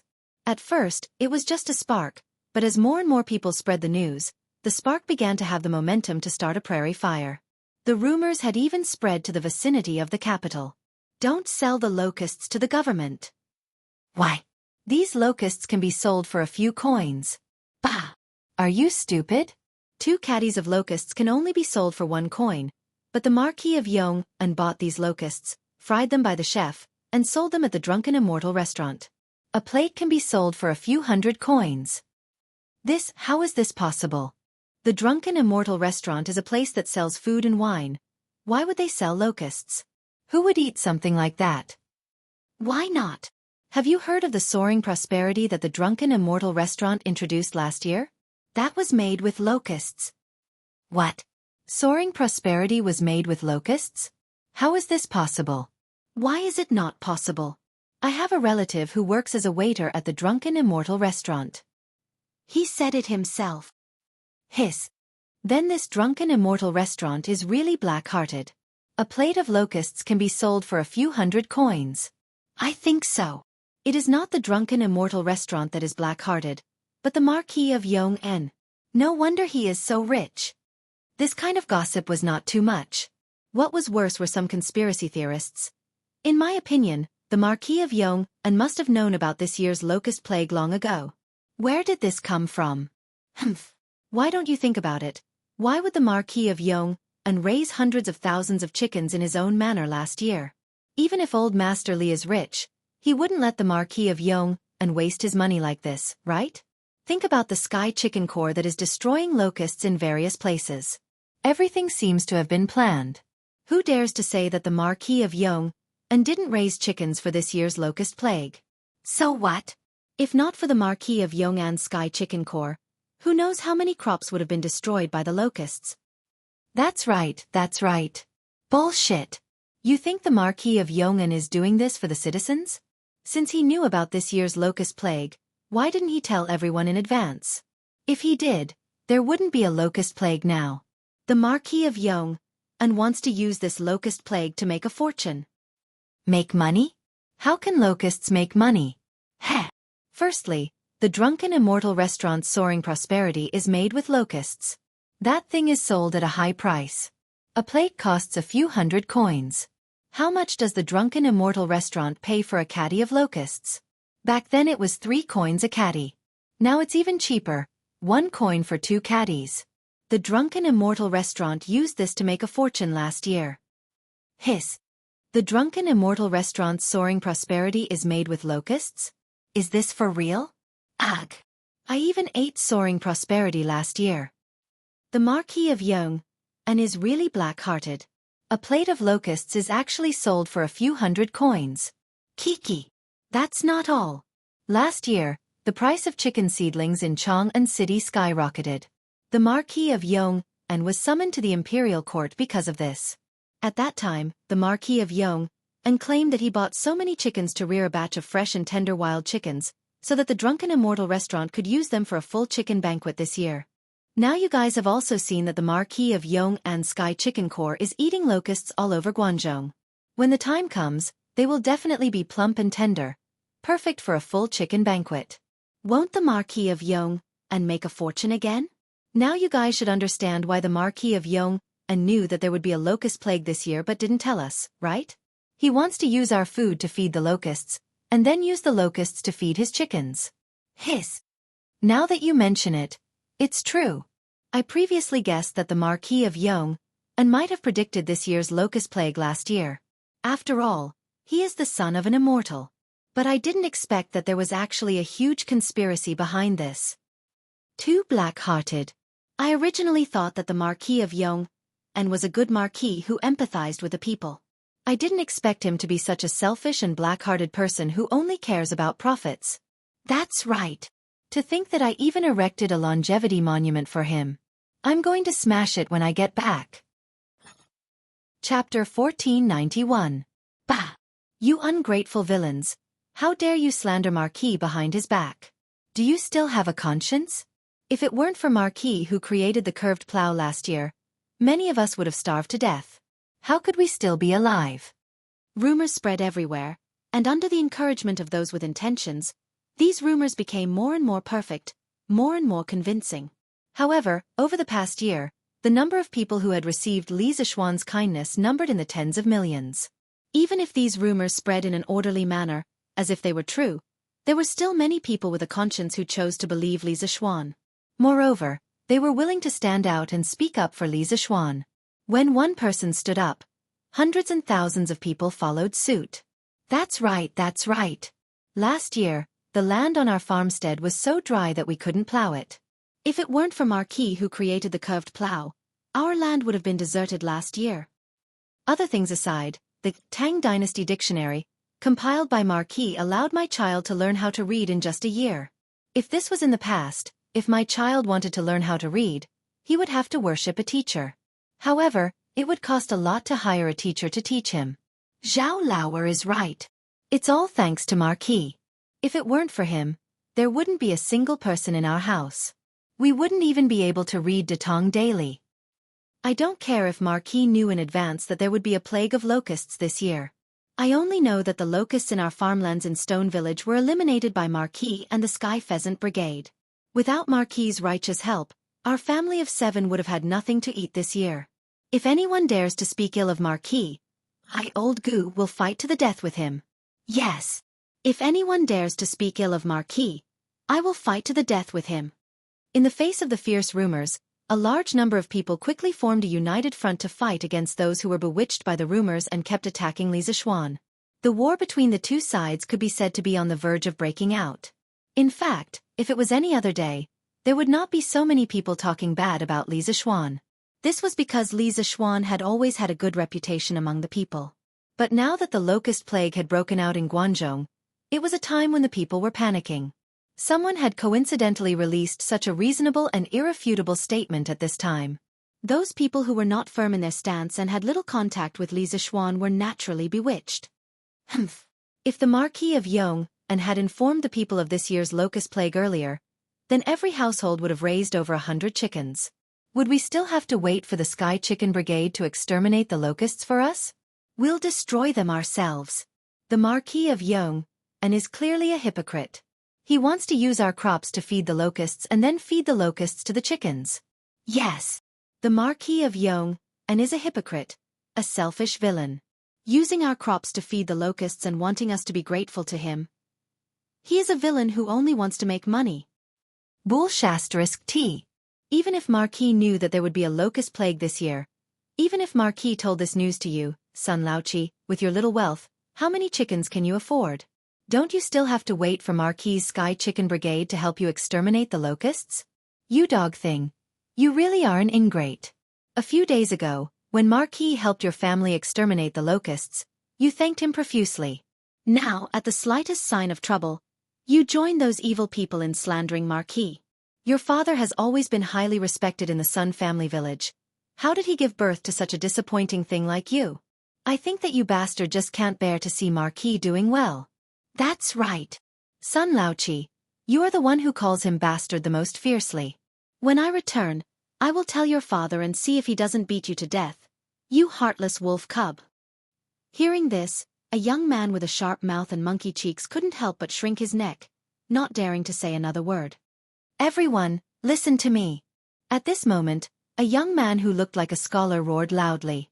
The crowd instantly quietened down. Looking closely at the scholar, who else could it be other than Yu Dehang from the Yu family village of Lantian County? Yu Dehang had originally come to Chang'an City to visit an old acquaintance. When he left the city, he heard a group of commoners discussing and arguing about something. He didn't think much of it at first, but after hearing the contents of the discussion and argument, he instantly realized that the situation was not normal. Thus, he hurriedly stopped in his tracks, intending to dispel the rumors and protect Li Zixuan's reputation. Fellow villagers, please don't misbelieve the rumors. Saying that the Marquis of Yong'an is using the commoners' crops to feed the locusts is pure nonsense. More than 90% of us have received favors from Marquis. As humans, we cannot forget our roots, and even more so, we cannot be ungrateful. Earlier, I heard someone scolding the Marquis for not publicizing the locust plague's language to the public so that everyone could be prepared. Let's not talk about whether or not Marquis knew that there would be a locust plague this year. Even if he did, would you believe it if Marquis told you in advance? And even if you did, what could you do? Go buy chicken seedlings? It's not like you don't know the price of chicken seedlings in Chang'an City last year. How much money can the villagers have? Even if each of you were to exhaust all your wealth, how many chickens can you raise? Besides, think about it carefully. If you knew that there would be a locust plague this year, would your first reaction be to buy chicken seedlings? No, you would definitely panic. That is to say, even if Marquis knew that there would be a locust plague this year and told us in advance, it would be of no use. On the contrary, it would cause a collective panic among the millions of citizens of Great Tang. If that was the case, we would have already panicked before the locust plague today. Yu Dehang's meticulous analysis calmed the restless commoners down. After he finished speaking, the commoners couldn't help but whisper among themselves. Who is that scholar? I know him. He is Scholar Yu from the Yu family manor of Lantian County. Last year, when the Chui family caused a ruckus, he was almost beheaded by the Chui family's guards. Thankfully, Marquis arrived in time to save him.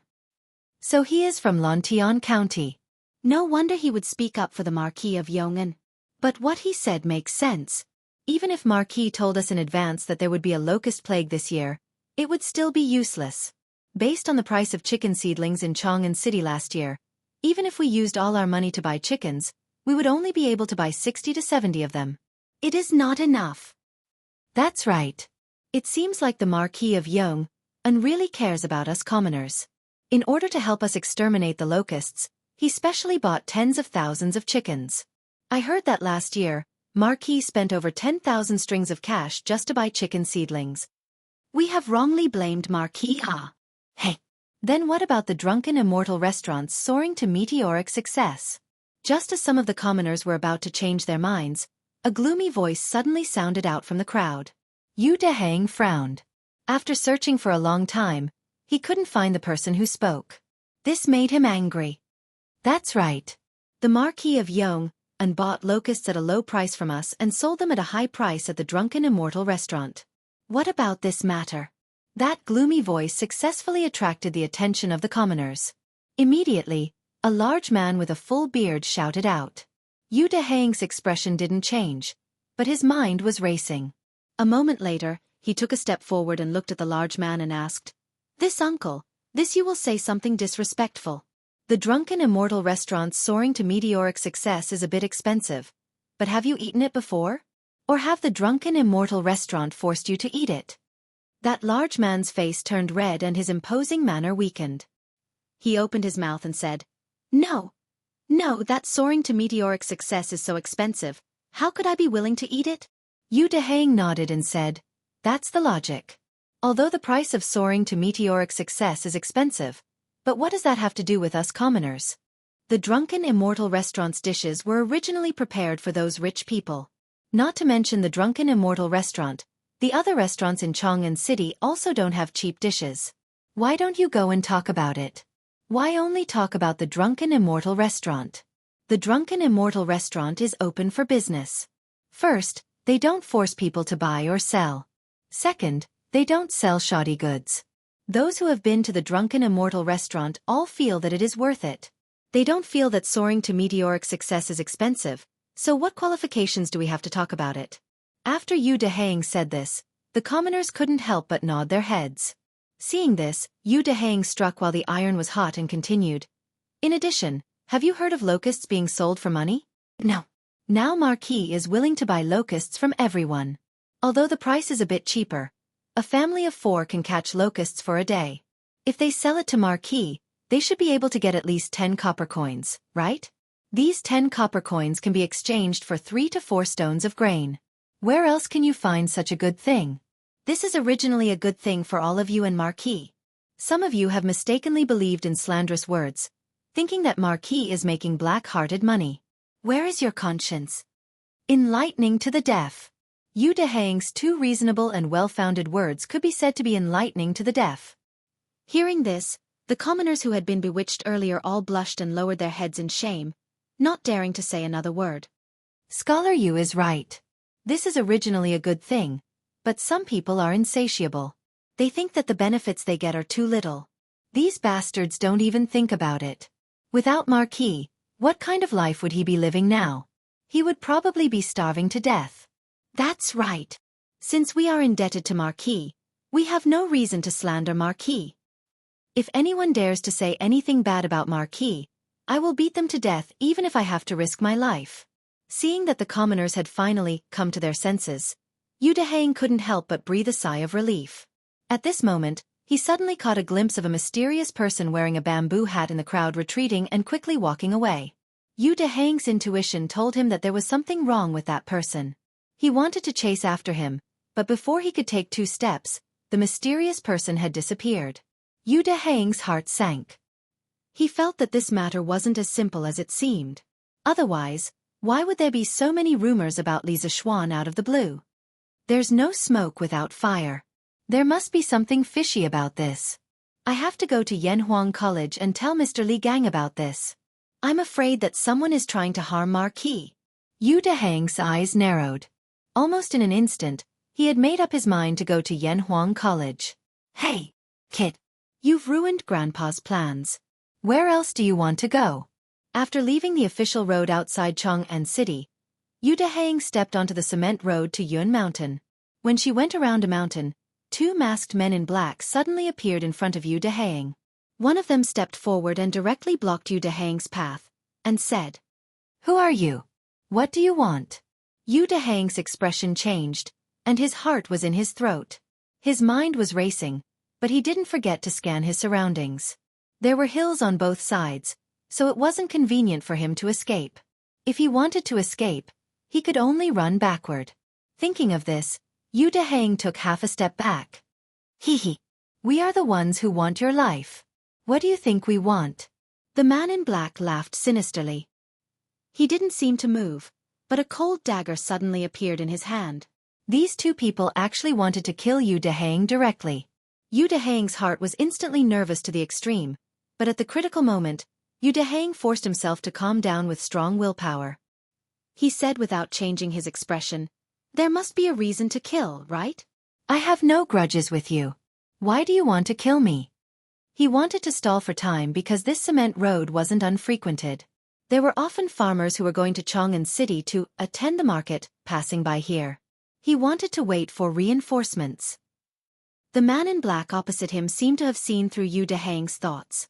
He sneered and said, "If you want to blame it on you for being a busybody. I'll send you to hell today. You can continue to be a busybody when you reach the netherworld." After saying that, the man in black flew out and stabbed Yu Dehang's throat with a sharp dagger. The moment the black-clothed man spoke, Yu Dehang was already prepared to escape. So almost at the same time the black-clothed man made his move, Yu Dehang had already finished turning around. At this moment, she was using all her strength to sprint desperately. Bam! Ouch! Yu Dehang was fast, but someone was faster than him. When he turned around, the other man in black had already flashed behind him. Yu Dehang turned around and ran, and directly bumped into the man in black. Sadly, he felt that he had bumped into an iron wall. Then, without any suspense, he was directly shaken to the ground. Yu Dehang hurriedly got up from the ground. Before the dagger of the other man in black was about to pierce his throat, he suddenly pointed at the man in black and said loudly, "You are the man wearing a bamboo hat outside Chang'an City just now. Why did you frame Marquis? Who ordered you to do this?" When the man in black heard this, his hand movements couldn't help but stagnate. Then he sneered and said, "Kid, do you know that the more you know, the faster you'll die? Humph. Today, I'll send you to hell no matter what. Save your questions for the King of Hell." After saying that, the man in black sneered and stabbed the dagger directly at Yu Dehang's heart. "It's over. This time, it's really over." Yu Dehang closed his eyes in despair. He was now sure that this man in black was the one who wanted to harm Li Zixuan. But so what if he knew? He was going to die soon. It's not that he didn't want to fight back, but the difference in strength was too great. At this moment, "Hey, isn't that Scholar Yu? An bastard. Someone actually dares to commit murder in Lantian County. Boss, number 2, number 3, number 4, number 5, number 6, number 7, quickly attack for me." Chapter 1492. Now that the living conditions of the people in Lantian County had improved, many farmers who had some spare cash started to renovate their houses. After all, this was an ancient nation. The people still had a very deep sense of home in their hearts. The first thing they did when they had money was to improve their living conditions. This was universal whether it was in modern times or ancient times. Second Master Lu was no exception. As early as 2 months ago, the construction of their house had already started. Just recently, Second Master Lu brought his 7 sons into the city to buy some furniture like tables and cabinets. On the way home, he happened to see Yu Dehang being surrounded by 2 masked men. At the critical moment, Second Master Lu hurriedly asked his 7 sons to help. Seeing that someone had come to intervene, the man in black was stunned at first. Then, he revealed a ruthless expression and held the dagger at an even faster speed to cut Yu Dehang's throat. Bang! Seeing this, Second Master Lu's eldest son shouted, picked up a stool, and threw it in the direction of the assassin in black. It was just that the direction of his stool should hit Yu Dehang first and then the assassin in black. "Scholar Yu, get down quickly." Second Master Lu's eldest son also understood this problem. so he shouted and ran straight toward Yu Deheng without stopping. As for Second Master Lu's other sons, they were already less than 3 feet away from Yu Deheng. At the moment of life and death, the reinforcements had finally arrived.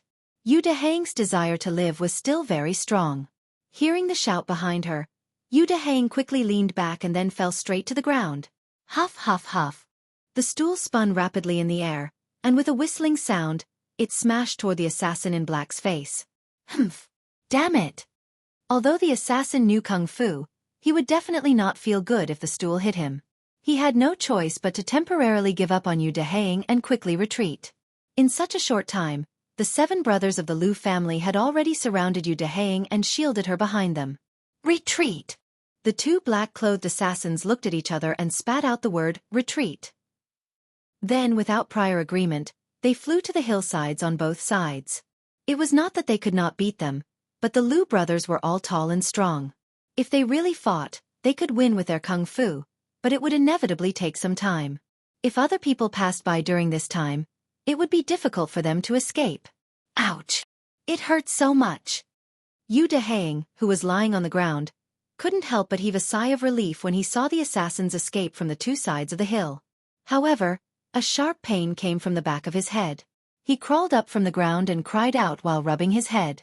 It wasn't a big deal when he rubbed it, but he immediately felt a sticky and wet sensation on his palm. He brought his hand to his eyes and saw that it was covered in blood. Hiss! Yu Deheng couldn't help but suck in a breath of cold air.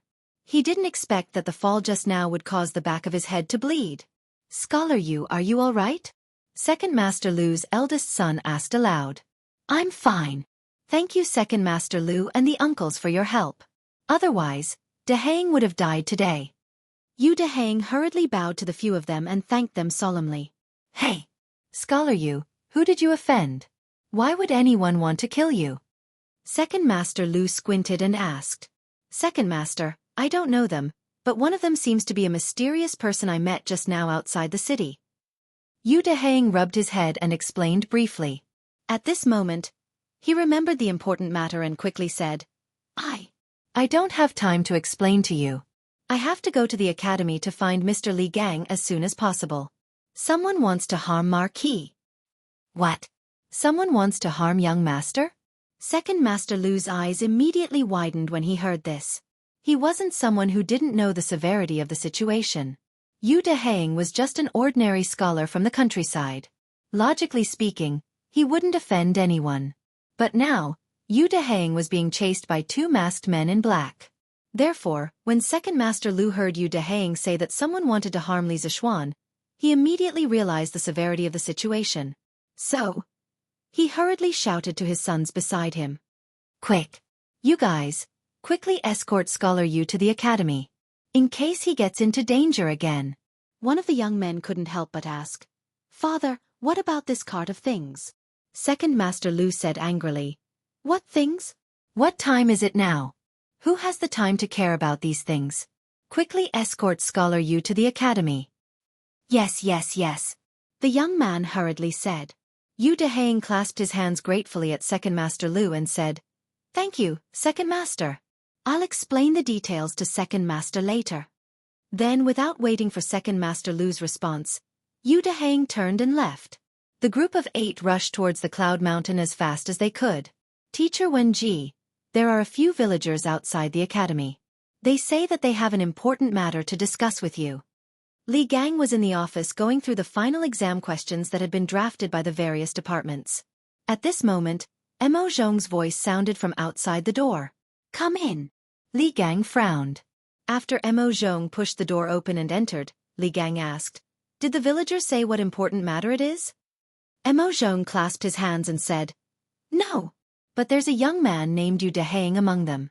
Last year, when the people caused havoc in the Cui family, the Yamacho even saved his life. Today, his head is still bleeding. I think it really is an urgent matter. Bleeding? Li Gang's expression changed slightly. He hurriedly got up and said, Quickly, follow me outside to take a look. With that, the old man took the lead and walked out of the house. You're Yu Deheng? Mo Zhong, quickly send him to the medical hall for treatment. At the entrance of the academy, Li Gang immediately saw a young man clutching his head with his hands covered in blood. The old man hurriedly ordered Mo Zhong. Teacher Wenji, don't worry about my injury. I have something very urgent to tell you. Please let's talk in private. Yu Dehang heard and hurriedly waved his hand. Li Gang frowned and said, what can be more important than your life? It won't be too late to talk about it after your injury is treated. Yu Dehang's figure was a little staggered. It was probably the after-effects of excessive blood loss. He steadied himself and said, No. Teacher Wenji, someone wants to harm Marquis. What? Quickly. Mo Zhong. Quickly help him inside. Mo Yun, quickly go to the medical hall and ask Dr. Qin and Dr. Wang to return to the academy. Li Gang's expression changed suddenly, and then he said decisively, Yes. Mo Zhong and Mo Yun hurriedly accepted the order. That's what happened. If Second Master Lu and the others hadn't arrived in time, I'm afraid I wouldn't have been able to reach the academy. A quarter of an hour later, in Li Gang's office, Yu Dehang relied on his strong willpower to resist fainting. He told Li Gang about what he heard outside Chang'an City this morning and the assassination on the way to Laiyun Mountain. He told Li Gang, Yan Silu, Mo Huai, Ma Zhou, and Su Hongji who came after hearing the news. After saying that, Yu Dehang finally couldn't take it anymore and was about to fall to the ground. Fortunately, Second Master Lu's eldest son was quick to catch him. Li Gang hurriedly said, Quickly. Mo Zhong, help Yu Dehang down with the Lu brothers. First, do some bandaging and wait for Dr. Wang and Dr. Qin to come back. Yes. Teacher Wenji. Mo Zhong led the Lu brothers to help Yu Dehang out. Inside the room, Li Gang's expression had become extremely grim. He said angrily, Yamacho led hundreds of thousands of chickens in Lantian County to go to the various counties in Guangzhou to exterminate locusts. I didn't expect that someone would use this as an excuse to maliciously slander them. They're really distorting the truth and devoid of humanity. I'm afraid this matter isn't that simple. Mo Huai, who had been sitting next to him without saying a word, said with a serious expression, All signs point to someone behind this, wanting to incite the people to cause trouble. They chose to slander Yamacho and incite public anger. Unexpectedly, the rumors they spread were exposed one by Yu Dehang, so they flew into a rage out of humiliation and wanted to silence him. Yan Silu frowned and said, The question is, who would choose to spread rumors to slander Yamacho at this time? What good would it do them? Ma Zhou pondered for a moment and said, Yamacho doesn't attend court all year round and rarely makes enemies in the court. Even if they do have enemies, those people don't seem to be so bold. Mr. Mo is right. I'm afraid this matter isn't as simple as it seems on the surface. Li Gang had calmed down by now. He frowned and said, In your opinion, what should we do now? Mo Huai pondered for a moment and said, No matter what the true purpose of those people is, they must have come with ill intentions. The Academy should immediately clarify those rumors through Datong Daily to prevent more people from being confused and bewitched by the rumors. Li Gang nodded and said, I'll write an article to refute Yamacho according to those rumors one by one. Not only me, but Ma Zhou, you also have to write. In addition, make arrangements for Datong Daily as soon as possible. Leave some places for us in tomorrow's newspaper. Ma Zhou cupped his hands and said, Yes. Mr. Wenji. Should we inform Yamacho of this matter through the telegraph? Seeing that the plan was set, Su Hongji suddenly asked. The room instantly quieted down. After a moment of silence, Li Gang said, No need. Yamacho has rushed thousands of miles to provide disaster relief. It's not good to be distracted at this time. In addition to clarifying the rumors, I'll also write a report to His Majesty, and let His Majesty send people to thoroughly investigate who is spreading the rumors. Su Hongji nodded and said, Mr. Wenji has thought it through thoroughly. I have no objections. I have no objections either. I have no objections either. Mo Huai frowned. He felt that there was a bigger conspiracy behind this matter, but he had no evidence and could only agree. I have no objections either. Seeing this, Li Gang nodded and said, Good. Since no one has any objections, let's proceed according to the plan. In addition, those criminals dared to commit murder in broad daylight. This means that Lantian County is not peaceful today. Inform all the students not to leave the academy for the time being. Yes. Dragon Head, We have someone outside Chang'an City who instigated the people to be sabotaged by a scholar. He brought people to ambush the scholar on his way home, but they were seen by passers-by and the ambush failed. In a dark thatched cottage in a village in Xinfeng County, a warrior in a tight suit walked in and bowed to a mysterious person wearing a green mask with fangs. Humph. Trash. A cracked and hoarse voice came from under the ferocious-looking mask. The warrior could not help but shudder. The mysterious man continued, "Have their identities been exposed?" "No." The warrior in tight suit bowed and replied. The room fell into a short silence. After a while the mysterious person said, "We'll spare their lives for now.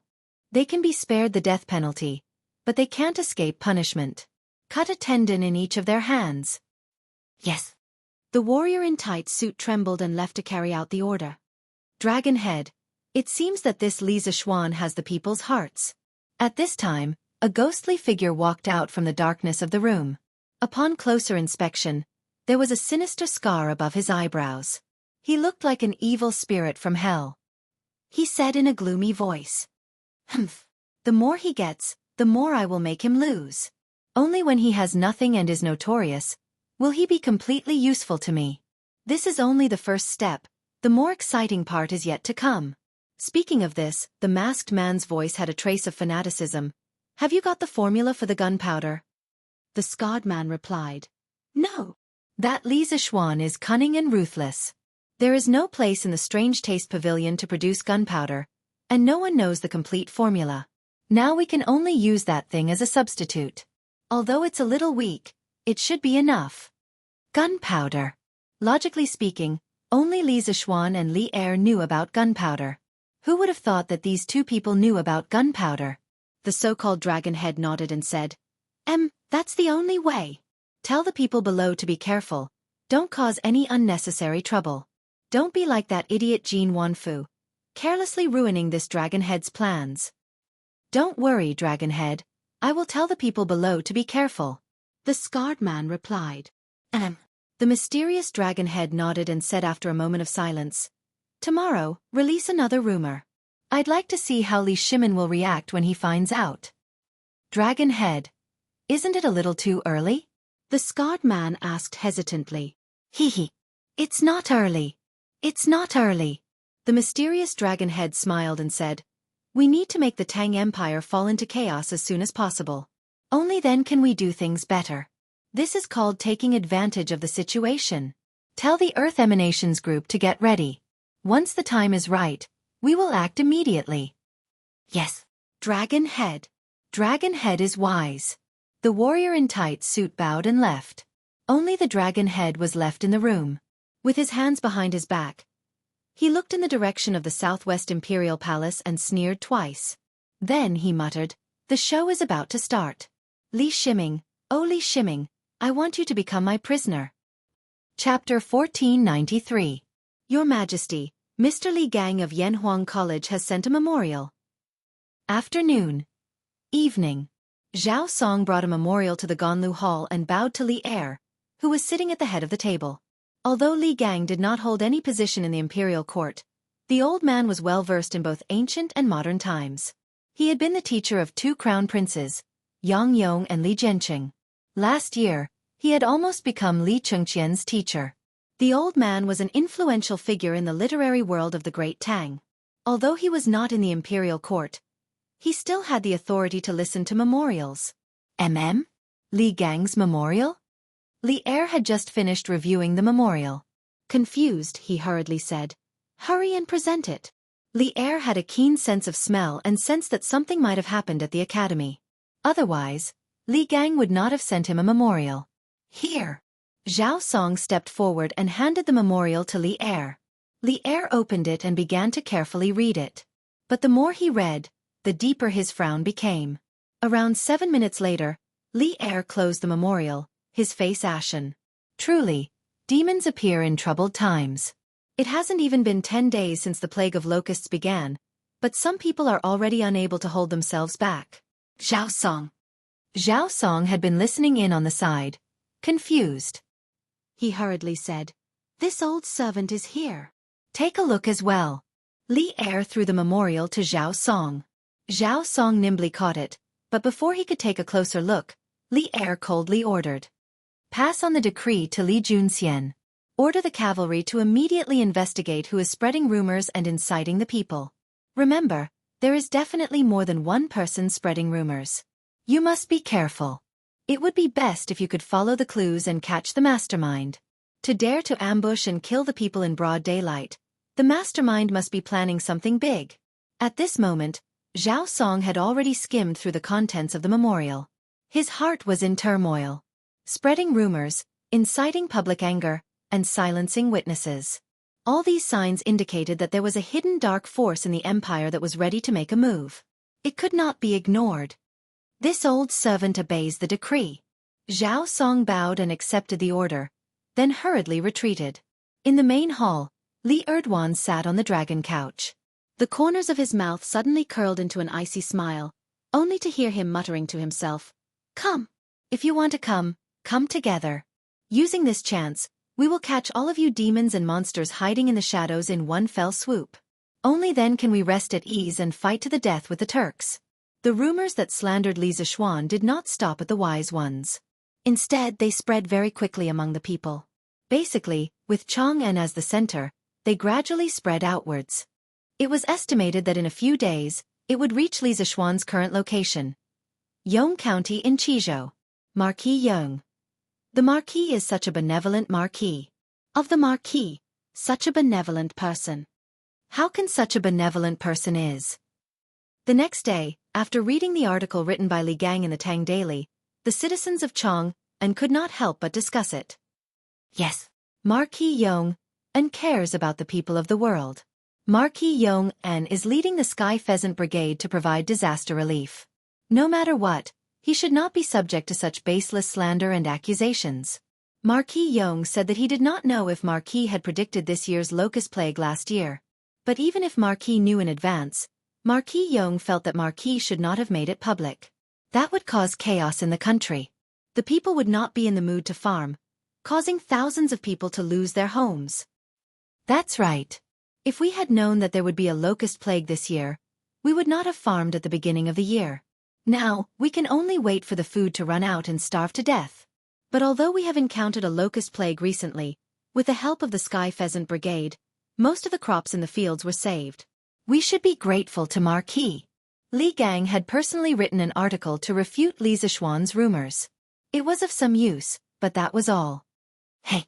Marquis Li Gang is the Yamacho of Yanhuang College, and Marquis Yong An is the Yamacho of Yanhuang College. He is protecting Marquis Yong'an, someone in the crowd said in a sinister voice. Immediately, the rhythm was set in motion. That's right. Mr. Li Gang is openly protecting Marquis Yong'an. Shameless. Marquis Yong'an abandoned his scholarly integrity for his own selfish reasons. He is a disgrace to us scholars. Bah! You dare insult Marquis Yong'an and Marquis Li Gang? You pedantic Confucians are the ones who have no sense of shame. Unlike yesterday, there were many more scholars in Li Zishuan's group. This was not strange. Li Zishuan had created the engineering school, and after a year of development, the engineering school had gradually matured. The members of the engineering school were getting louder and louder in the Great Tang. Those lofty and unshakable Confucians naturally hated Li Zishuan. Now that many people were criticizing Li Zishuan, these Confucians naturally would not let go of this chance to hit him while he was down. The two sides quickly began to quarrel, and it wasn't long before chaos ensued. Hey! It is said that this plague of locusts is heaven's punishment for the Son of Heaven for murdering his brother and imprisoning his father. 2 days ago, when the dog ate the sun, Taoist Li Chunfeng of the Imperial Historian Bureau wrote to His Majesty that this represented heaven's warning to the Son of Heaven. If the Son of Heaven does not practice benevolence and repent for his past mistakes, heaven will send down an even greater calamity. After a long while, someone sinisterly said. The crowd immediately fell silent. After all, it was fine to talk about officials, but if they were talking about the emperor, they had to be careful. What? There's such a thing? After a few moments of silence, someone mustered up the courage to exclaim. Hey! How can it be fake? I heard that Li Chunfeng was even beaten 50 times by His Majesty because of this. 50 strikes. It seems that Li Chunfeng's predictions were spot on. Heaven has indeed sent down an even greater calamity, a plague of locusts. Such a large plague was probably extremely rare even in the previous dynasty. Doesn't that mean that His Majesty? His Majesty did not listen to Taoist Li Chuanfeng's advice and did not practice benevolence or repent sincerely. Humph. With an emperor who killed his brother, imprisoned his father, and infuriated the heavens, our lives are going to be miserable. The Imperial Army. The Imperial Army is here. Run. Suddenly, someone pointed at a group of armored soldiers that suddenly appeared on the east side of the street and exclaimed, "It's not the Imperial Army, it's 100 riders." The sharp-eyed people recognized the identity of the group of soldiers. Instantly, the group of people who were still discussing fervently scattered like birds and beasts, escaping in all directions. After all, most of them were talking about Li Er just now. It was impossible for them not to feel guilty. At the same time, similar rumors were circulating in many places. In the end, this rumor gradually became more and more convincing. It was as if they had seen it with their own eyes. In this rumor, there was a very innocent person who was implicated even though he was lying down. This person was Li Chunfeng. Father, are the rumors on the streets true? Did His Majesty really allow someone to beat you 50 times? In Yanhuang College, Li Yan took the opportunity to find Li Chunfeng, who was arranging the astrological chart in his office during lunch. He asked worriedly, "What nonsense are you talking about? Son, what are you talking about?" Li Chunfeng was confused. He could not figure out what was going on. "Dad, don't hide it from me. I heard it from the auntie who was sweeping the floor of the teaching building." Li Yan thought that Li Chunfeng was deliberately hiding it from him. He could not help but feel helpless. "Hide it from you? When did I hide it from you? Also, what did the auntie say?" Li Chunfeng frowned. Li Yan saw that Li Chunfeng was going to play dumb, so he said, "Dad, the auntie said that when the heavenly dog devoured the sun more than a month ago, you wrote to His Majesty that it represented God's warning to the emperor. If the emperor did not practice benevolence and repent for the mistakes he made in the past, God would send an even greater disaster. Because of this, you were beaten 50 times by His Majesty. Dad, is this true?" "Nonsense." Li Chuanfeng's expression changed when he heard this. He stood up and looked at Li Yan. He asked sternly, "Son, where did these rumors come from?" Seeing his father's big reaction, Li Yan quickly said seriously, "Father, these words were heard by the sweeping auntie outside the academy. And she said that now many people in Chang'an City are saying that His Majesty got the throne unjustly and has no intention of repentance. So your prophecy is right. Heaven has sent a bigger disaster, which is the plague of locusts this time." Li Chuanfeng's face darkened. He gritted his teeth and said angrily, "This is outrageous. This is outrageous. These people are not only audacious, they even pushed me into the fire. No, I have to go to the palace and explain this to His Majesty." "Dad, since you did not do this, why do you have to go to the palace?" Li Yan quickly asked. Li Chunfeng looked at his son and said, "As the saying goes, gossip is a fearful thing. Moreover, this matter was definitely not as simple as it seemed on the surface. Someone probably wanted to incite the common people to do such a heresy and immoral thing. You stay in the school. I will go to Chang'an City." "Shut up. You ungrateful people. His Majesty loves the people like his own children." Marquis Yong, and went thousands of miles to destroy the locusts for the sake of the people. Not only are you ungrateful, you are even speaking ill of His Majesty and Marquis Yong, and behind their backs. Are you even human? In Chang'an City, a beautiful young lady shouted angrily at 3 to 5 people. "Hey! Where did this little girl come from? She actually doesn't know the immensity of heaven and earth and is pointing fingers here." A rascally-looking young man was sizing up the little girl with a malicious gaze. The corner of his mouth was currently curled into a wretched smile. "That's right. You're such an insensible little girl. Not only did you eavesdrop on us, you even dared to criticize us. Come, let me teach you how to behave." Another young man, who was slightly fatter, agreed. Then, he stretched out his hand to grab the young lady. "Bastard! I am Li Yu. Don't you dare touch me." The young lady took 2 steps back and shouted angrily. That's right, she was Li Yu. Little Yu came to Chang'an City today to collect literature. Yesterday, when she heard that someone was slandering Li Zixuan, she was very angry. When she found out that Li Gang and Ma Zhou had written an article to refute Li Zixuan's rumors in the Datong Daily, she wanted to see the reaction of the people. As for why she chose to come to Chang'an City and not Lantian County, it was mainly because no matter what happened outside, the people of Lantian County were always grateful and supportive of Li Zixuan. Therefore, she came to Chang'an City to collect literature. When she came to Chang'an City, she found that the number of people slandering Li Zixuan did not decrease because of Li Gang and Ma Zhou's articles. Instead, there were more of them.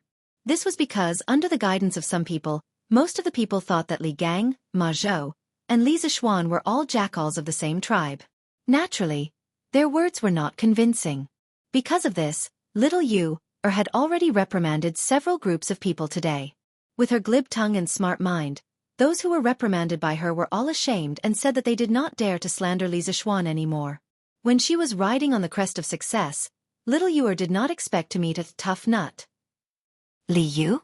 You're the gold medal reporter of Datong Daily? The young man who spoke first said with his eyes lit up. Humph. How is it? Are you scared? Seeing the other party's surprised face, Li Yu said proudly. Hee hee. Scared, scared, scared. Of course I'm scared. Hee hee. Come with me, the gold medal reporter of Datong Daily. I should be able to sell you for a good price. The young man smiled wretchedly and then pounced on Li Yu. How dare you? What are you doing? I'm going to call for help. Help. Li Yu reacted quickly and dodged the young man's bear hug. She said in shock and anger, and then shouted loudly. Hee hee. Shout. Shout. Even if you shout until your throat is broken, no one will come to save you. As the young man spoke, he pounced on Li Yu again. The other people also surrounded Li Yu from the front and back. They were in an alley between two old houses in the south of the city. Usually, people would not pass by here. Stop. How dare you act so presumptuously in broad daylight? Coincidentally, at this moment, a loud shout came from the alley. A middle-aged man in a Taoist robe suddenly shouted. Where did you come from? How dare you meddle in our business? Brothers, let's go.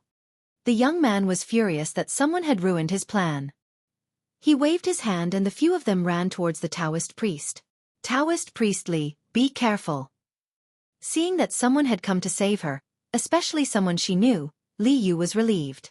However, she was worried again and could not help but shout loudly. That Taoist priest was none other than the unlucky Li Chunfeng. Li Chunfeng and Li Yu were caught in the crossfire, while Li Chunfeng was like a fish swimming in shallow water. Chapter 1494. Although Li Chunfeng was not a Taoist who specialized in combat, he had been cultivating his qi for a long time. His physique and reaction speed were better than the average person's. In comparison, the hooligans were worried that they would attract the attention of the patrolling marquis, so they did not bother him too much. After a short fight, Li Chunfeng and Li Yu escaped from the deserted alley. Taoist Li, why are you in Chang'an City? Li Yu, who had just survived a disaster, did not need a few days to recover like the other weak girls. She had a big heart, and in just a short while, she was back to her usual lively self. She looked at Li Chunfeng and asked. Li Chunfeng replied, I need to go to the palace for something. Miss Li Yu, you are a girl, and you are alone. It is best that you don't do such dangerous things alone in the future. So what if I am a girl? Li Yu rolled her eyes and mumbled softly. She didn't argue with Li Chunfeng because he had just saved her life. If it was someone else, she wouldn't have been so polite. Haha. Taoist Li, are you going to the palace to meet the emperor because of those rumors? Suddenly, Li Yu rolled her eyes and smiled. Haha, Taoist Li, you don't have to worry. The emperor is a wise man, and he knows what is right and what is wrong. Why would he believe those rumors? Li Chunfeng looked at Li Yu and said in a serious tone, I don't care about my own reputation, but I will not allow someone to use my name to do such a thing. If I don't clear the rumors soon, I will not be able to eat or sleep in peace. Stealing the sky and changing the sun? Taoist Li, have you also noticed that someone behind these rumors is trying to take advantage of this opportunity to create trouble? Li Yu raised her eyebrows in surprise when she heard this. Li Chunfeng nodded solemnly. Although the locust plague has engulfed the entire Guangzhou area, the imperial court has been actively helping the people. The people are far from being in dire straits, and there will not be so many people slandering the emperor and the Marquis of Yong'an. If there is no one behind this, I will not believe it. Taoist Li, you are right. Shall I go to the palace with you? I've also been investigating the source of these rumors these past few days. It's a good opportunity to report to His Majesty. Li Yu thought for a moment and looked up at Li Chunfeng. Yes, let's go. Li Yu was the top reporter of Datong Daily. She had the right to go to the emperor's palace and have an audience with the emperor. Therefore, Li Chunfeng did not reject her request. The two of them walked towards the imperial palace in the north. Hallmaster, why don't we chase after them? If we really fight, that Taoist priest is definitely no match for us. After Li Yu and Li Chunfeng left, the 5 hooligans walked out. One of them looked at the direction where Li Yu left and asked in confusion. The slightly plump young man frowned and said, "If we do our best, we can definitely keep both of them here, but if the commotion is too big, it will definitely attract the attention of the patrolling Marshal Marquis. At that time, how will we escape? Before doing anything, don't forget that we are in Chang'an City. If something happens and the Dragon Head blames us, none of us can bear the responsibility." The other 4 people quickly cupped their fists and said, "Yes, Hallmaster." The slightly plump young man nodded and said with a look of pity, "But it's a pity that we didn't manage to catch Li Yu. That girl spends all her time in the workshop of Strange Interest Pavilion. She must know a lot of secrets there. If we can catch her alive, it will be a great achievement." A young man with a protruding mouth and ape-like cheeks came forward and said with a fawning face, "Hallmaster, Li Yu will definitely return to Lantian County before nightfall. Why don't we set up an ambush on her way back and kidnap her?" The so-called Hallmaster heard this and was tempted. However, he immediately shook his head and said, "That's not right. A few days ago, Third Brother ambushed a scholar in Lantian County. After he failed, the Dragon Head severed the tendons in his hand. The Dragon Head strictly ordered us not to cause any trouble near Chang'an City. If we don't have absolute confidence, we can't do anything." Yes. Why are there so many people in front? Could it be that there's a commotion? When they reached Vermilion Bird Avenue, Li Yu saw that there were many people in front of them. She was excited and curious. Li Chunfeng frowned and said, "Let's get down to business. Miss Li Yu, let's go to the palace first." Li Yu pouted and mumbled, "Master Li, we'll reach the palace after passing through Vermilion Bird Avenue. There's no rush. Let's go and see what's going on. It won't take too much time." As she spoke, she tugged at Li Chunfeng's sleeve and looked at him pleadingly. Li Chunfeng sighed helplessly and said, "Forget it. Let's go and see. But once we're done, we'll have to go to the palace immediately." "Okay." Li Yu quickly nodded in agreement. The two of them walked towards the crowd in front of them. When they got closer, they realized that there were more people than they thought. They could not squeeze in at all. "Hey, Uncle, what's inside?" Li Yu stood on her tiptoes impatiently. However, she could not see anything. She had no choice but to ask the middle-aged man in front of her. "Uncle? Little girl, do I look that old to you?" The man turned around, pointed at his face, and said in disbelief. Li Yu was so angry that she almost suffered an internal injury. But in order to know what was going on in the crowd, she could only force a smile on her face. She said, "Ugh, no. Big brother, you look so young. Can you tell me what's going on in there?" The man was finally satisfied. "Hey, inside. There are 2 godly monks fighting inside. It's so exciting." "Godly monks? Fighting?" Li Yu's eyes lit up when she heard that. She quickly asked, "Which 2 godly monks are they? What are they fighting about?" The man pouted and said, "Why do you have so many questions, little girl? I still want to see the fight. If you want to know, go and see for yourself." After that, he turned around and ignored Li Yu. Li Yu opened her mouth. Li Yu opened her mouth. If it was not for the fact that it was inappropriate for a girl to scold someone in public, she would have already yelled at the man. "Master Li, can you help me squeeze to the front to see what's going on?" Li Yu was amazed by Li Chunfeng's lightness skills when they were fighting with the hooligans in the South Alley. Li Yu believed that Li Chunfeng would be able to help her squeeze to the front in this situation. Li Chunfeng was speechless. He said, "The fight between the godly monks is just a smokescreen. What's there to see? Let's just go to the palace. Li Yu tilted her head and suddenly laughed. Master Li, Buddhism and Taoism are at odds. As a Taoist, don't you want to see what these two godly monks are capable of? The art of war says that only by knowing yourself and your enemy can you win 100 battles. If you don't go and see, how can you know yourself and your enemy? Li Chunfeng was stunned. He realized that he could not refute because what Li Yu said was the truth. In fact, the conflict between Buddhism and Taoism did not happen when Buddhism came from the East. As a foreign religion, Buddhism and Taoism had the same purpose when they first arrived in China. Therefore, the relationship between the two religions was relatively harmonious. However, as Buddhism and Taoism continued to be perfected in China, the two religions gradually formed an independent religious consciousness. Subsequently, the two religions developed a strong exclusionary ideology. Therefore, the two religions started to compete fiercely for the support of the upper class and the support of the lower class. Especially during the West Jin dynasty, Buddhism developed very quickly and put a lot of pressure on Taoism. Now, the Tang dynasty's ruler did not have any obvious hostility towards Buddhism and Taoism, although Li Er seemed to be closer to Taoism. Taoism and Buddhism developed together. Under such circumstances, the two religions fought even harder to gain the ruler's favor. Follow behind this poor Taoist. Li Chunfeng, who was tempted by Li Yu's words, took the lead and walked in front to help Li Yu open the way. Okay. Thank you so much, Taoist Li. Li Yu quickly followed behind Li Chunfeng with a smile. Li Chunfeng seemed to be surrounded by a strong and invisible force field. Wherever he went, the crowd would make way for him. After a while, the two of them arrived at the front of the line. Wow! Taoist Li, you're so good! Li Yu patted Li Chunfeng's arm and praised him. Although Li Chunfeng did not show it on his face, he was quite proud of himself. However, what Li Yu said next made him lose all his pride. He almost vomited blood.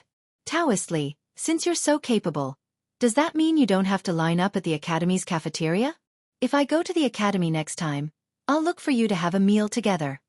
If he could swear, Li Chunfeng would be cursing right now. He had cultivated for more than 10 years and finally managed to cultivate some pure Taoist vital qi. In Li Yu's eyes, this vital qi was only used to cut in line. Who was he looking down on? However, Li Chunfeng did not argue with Li Yu. Instead, he looked at the crowd. The monk standing to the west had a dark complexion, but he was wearing a red kasaya embroidered with golden threads. He held a pure gold staff in his hand. His equipment was fully equipped, almost blinding the titanium alloy eyes of others. The monk standing to the east was about 50 or 60 years old. His eyebrows and beard were white, and his clothes were much simpler. He wore a brown monk's robe and held a fine iron staff in his hand. He stood there motionless. This was a real old monk in meditation. Isn't this Master Hui Kong, the abbot of Daxing Charity? Why is he here? Li Chunfeng was surprised when he saw the old monk's face. In the second year of Emperor Wen's founding emperor, Daxing City was built and the temple was moved to the new capital. It was named the National Temple. When Emperor Wen was in northern Zhou, he was the Duke of Daxing County. The temple was located in Jingshan Square. Hence, it was named after the two words, Daxing and Jingshan Square. The Annals of Chong stated that after the temple was built, its main hall was the largest in the capital. The system was the same as that of the Imperial Ancestral Temple. The founder of Daxing Charity Temple was Master Ling Tsong. He was a close friend of Emperor Wan of Sui, Yang Jian. At the same time, he was the Zhao Xiandu monk who was in charge of the affairs of monks and nuns. Later Zhao Xiandu monk Meng, the successor Zhao Xiandu monk Tanyan, and their followers all lived in the temple. In the 7th year of founding emperor, Huiyuan, Wuzong, Sengu, Baozhen, Hongzuan, and Tanyan were summoned to the capital. They were the 6 great virtues. More than 300 monks entered the temple to worship them. To the west of Vermilion Bird Avenue was Xuandu Temple. To the east was Daxing Charity Temple. Hence, Li Chunfeng had seen the abbot of Daxing Charity Temple before. Master Hui Kong? Then who is that monk? Li Yu didn't think that she would be able to see such an important person like Hui Kong just by watching the show. She couldn't help but open her small mouth with a face full of surprise. Then she pointed at the monk in the west and asked. Li Chunfeng shook his head and said, I don't know. Divine Monk Du Yi is going to attack. At this moment, several people around them suddenly exclaimed in surprise. Li Yu and Li Chunfeng immediately focused their attention on the two monks. The monk in the red cassock bowed with one hand and said, "Thank you for your kindness, Brother Li. Ba. It has been more than 40 years since the Tantric Buddhism was introduced to the Tang of the East, but it has been declining and declining in your hands. This has made the Buddha sad. Huikong, you can't escape the blame. Why don't you abdicate and let me take your place to promote Buddhism and manage the Daxing Shan Temple?" Tantric Buddhism of India? This monk is from Tantric Buddhism of India? Li Chunfeng was shocked when he heard that. Taoist Li, is Tantric Buddhism of India very powerful? What does it have to do with Master Huikong? Li Yu was confused. Li Chunfeng nodded and said, "Of course. Actually, Master Huikong is also from Tantric Buddhism of India. Daxing Charity Temple is the ancestral court of Tantric Buddhism of the 8 sects of Buddhism. It was the royal temple of the Sui dynasty and one of the 3 major scripture translation centers in Chang'an. During the reign of Emperor Kai Huang, Tantric Buddhism of India came to Chang'an and translated scriptures at Daxing Charity Temple. Master Huikong is Tantric Buddhism's last disciple. So this divine monk Du Yi came from India to compete with Master Huikong for the position of the abbot? Li Yu nodded and said softly. Li Chunfeng pursed his lips and did not say anything. He felt that things were not as simple as Li Yu said. Master Huikong looked at the monk in the kasaya expressionlessly and bowed with one hand. Then he said, "What do you mean by decline and what do you mean by glory? A monk should jump out of the secular world. Du Yi, you are still too stubborn. Humph. People don't believe you and Buddha doesn't protect you. You are not declining?" Monk Du Yi snorted and said, "Today, I will show you what Tantric Buddhism of India is really like." Having said that, he turned to look at the people around him and said, Ba. Patrons, although the path is far away, I can still use recent events as proof. Buddha is merciful and protects all Buddhists in the world. Today, this penniless monk will use a trivial matter to let all of you understand that Buddha always protects the world. The crowd cheered when they heard that. Great! Divine Monk Du Yi is finally going to make his move. Finally, I can broaden my horizons. I heard that Divine Monk Du Yi is the reincarnation of a true Buddha. He can summon the wind and rain. His dharmic powers are boundless. Really? How can it be fake? You will know if you don't believe me. Chapter 1495. Du Yi handed the Buddhist staff in his hand to a little monk beside him. Then, he put his palms together and chanted a few incantations solemnly. His entire temperament instantly became sacred. People could even hear the Sanskrit chants descending from the sky. Faced with such a strange scene, the surrounding people's faces suddenly became solemn. They put their palms together and faced Du Yi as if they were on a pilgrimage. Ba. Gods and Buddhas, disciple Du Yi respectfully invites Buddha to descend and bless the world. At this moment, Du Yi suddenly used his deep and magnetic voice to speak loudly. Then, he took out a golden alms bowl and asked someone to bring a bowl of clear water. He poured the clear water into the golden alms bowl. Du Yi nodded to the little monk behind him. The little monk immediately took 3 incense sticks and lit them up. He inserted them into a small copper tripod. Smoke lingered around. After the people smelled the special fragrance, they felt refreshed and refreshed. Du Yi placed his right palm in front of his mouth and performed a Buddhist salute. Soon after he began to murmur, "In this boundless world, all the Buddhas, including Mahabodhisattva and Mahasattva, will gather. Praise Shakyamuni Buddha for being able to overcome the evil world." His chanting speed was extremely fast. At the beginning, people could still hear what he was chanting. However, towards the end, they could not hear anything clearly. It only made people feel that the Buddhist scriptures were extremely obscure and profound. However, bathed in the Sanskrit chants, the people only felt that their bodies and minds were free and comfortable. In the 3,000 boundless worlds, vegetation, forests, rice, hemp, bamboo reeds, mountains, rocks and dust, everything is counted as a Ganges river. A Ganges river sand, a realm. Within a realm, a dust is a tribulation. Within a tribulation, all the accumulated dust is a tribulation. When the flowers bloom, the Buddha nature is revealed. In the heart, there is a spiritual mountain. Open. As time passed, Du Yi's expression became more and more solemn. As he chanted, his voice became louder and louder. All of a sudden, he opened his eyes like an angry Arhut Vajra. He used his right hand to form a seal and pointed at the golden alms bowl that was filled with clear water. Following his last word, open, a magical scene appeared. Without any warning, an emerald green stalk grew out of the golden alms bowl. The stalk grew longer and longer, followed by a lotus leaf. Moreover, the number of lotus leaves kept increasing. When there were about 4 or 5 lotus leaves, a pink flower bud suddenly grew out of the lush greenery. Under the sunlight, the bud slowly bloomed. A moment later, a lotus flower bloomed proudly in front of everyone's eyes. Reflecting the noon sun, it looked incomparably bright. Witnessing such a spectacle with their own eyes, everyone was stunned. Lotus blooming in clear water, and under the watchful eyes of the crowd, the process of a lotus blooming for several months was revealed in just half an incense stick's time. If this was not the power of the gods and Buddhas, what else could it be? Lotus appeared out of thin air. The Buddha has appeared. The Buddha has appeared. Someone shouted, and the crowd knelt down in front of Du-yi. They put their palms together and said, "Greetings, Buddha. May the Buddha bless our entire family so that we can be safe and sound. May the Buddha bless my mother so that she can recover quickly.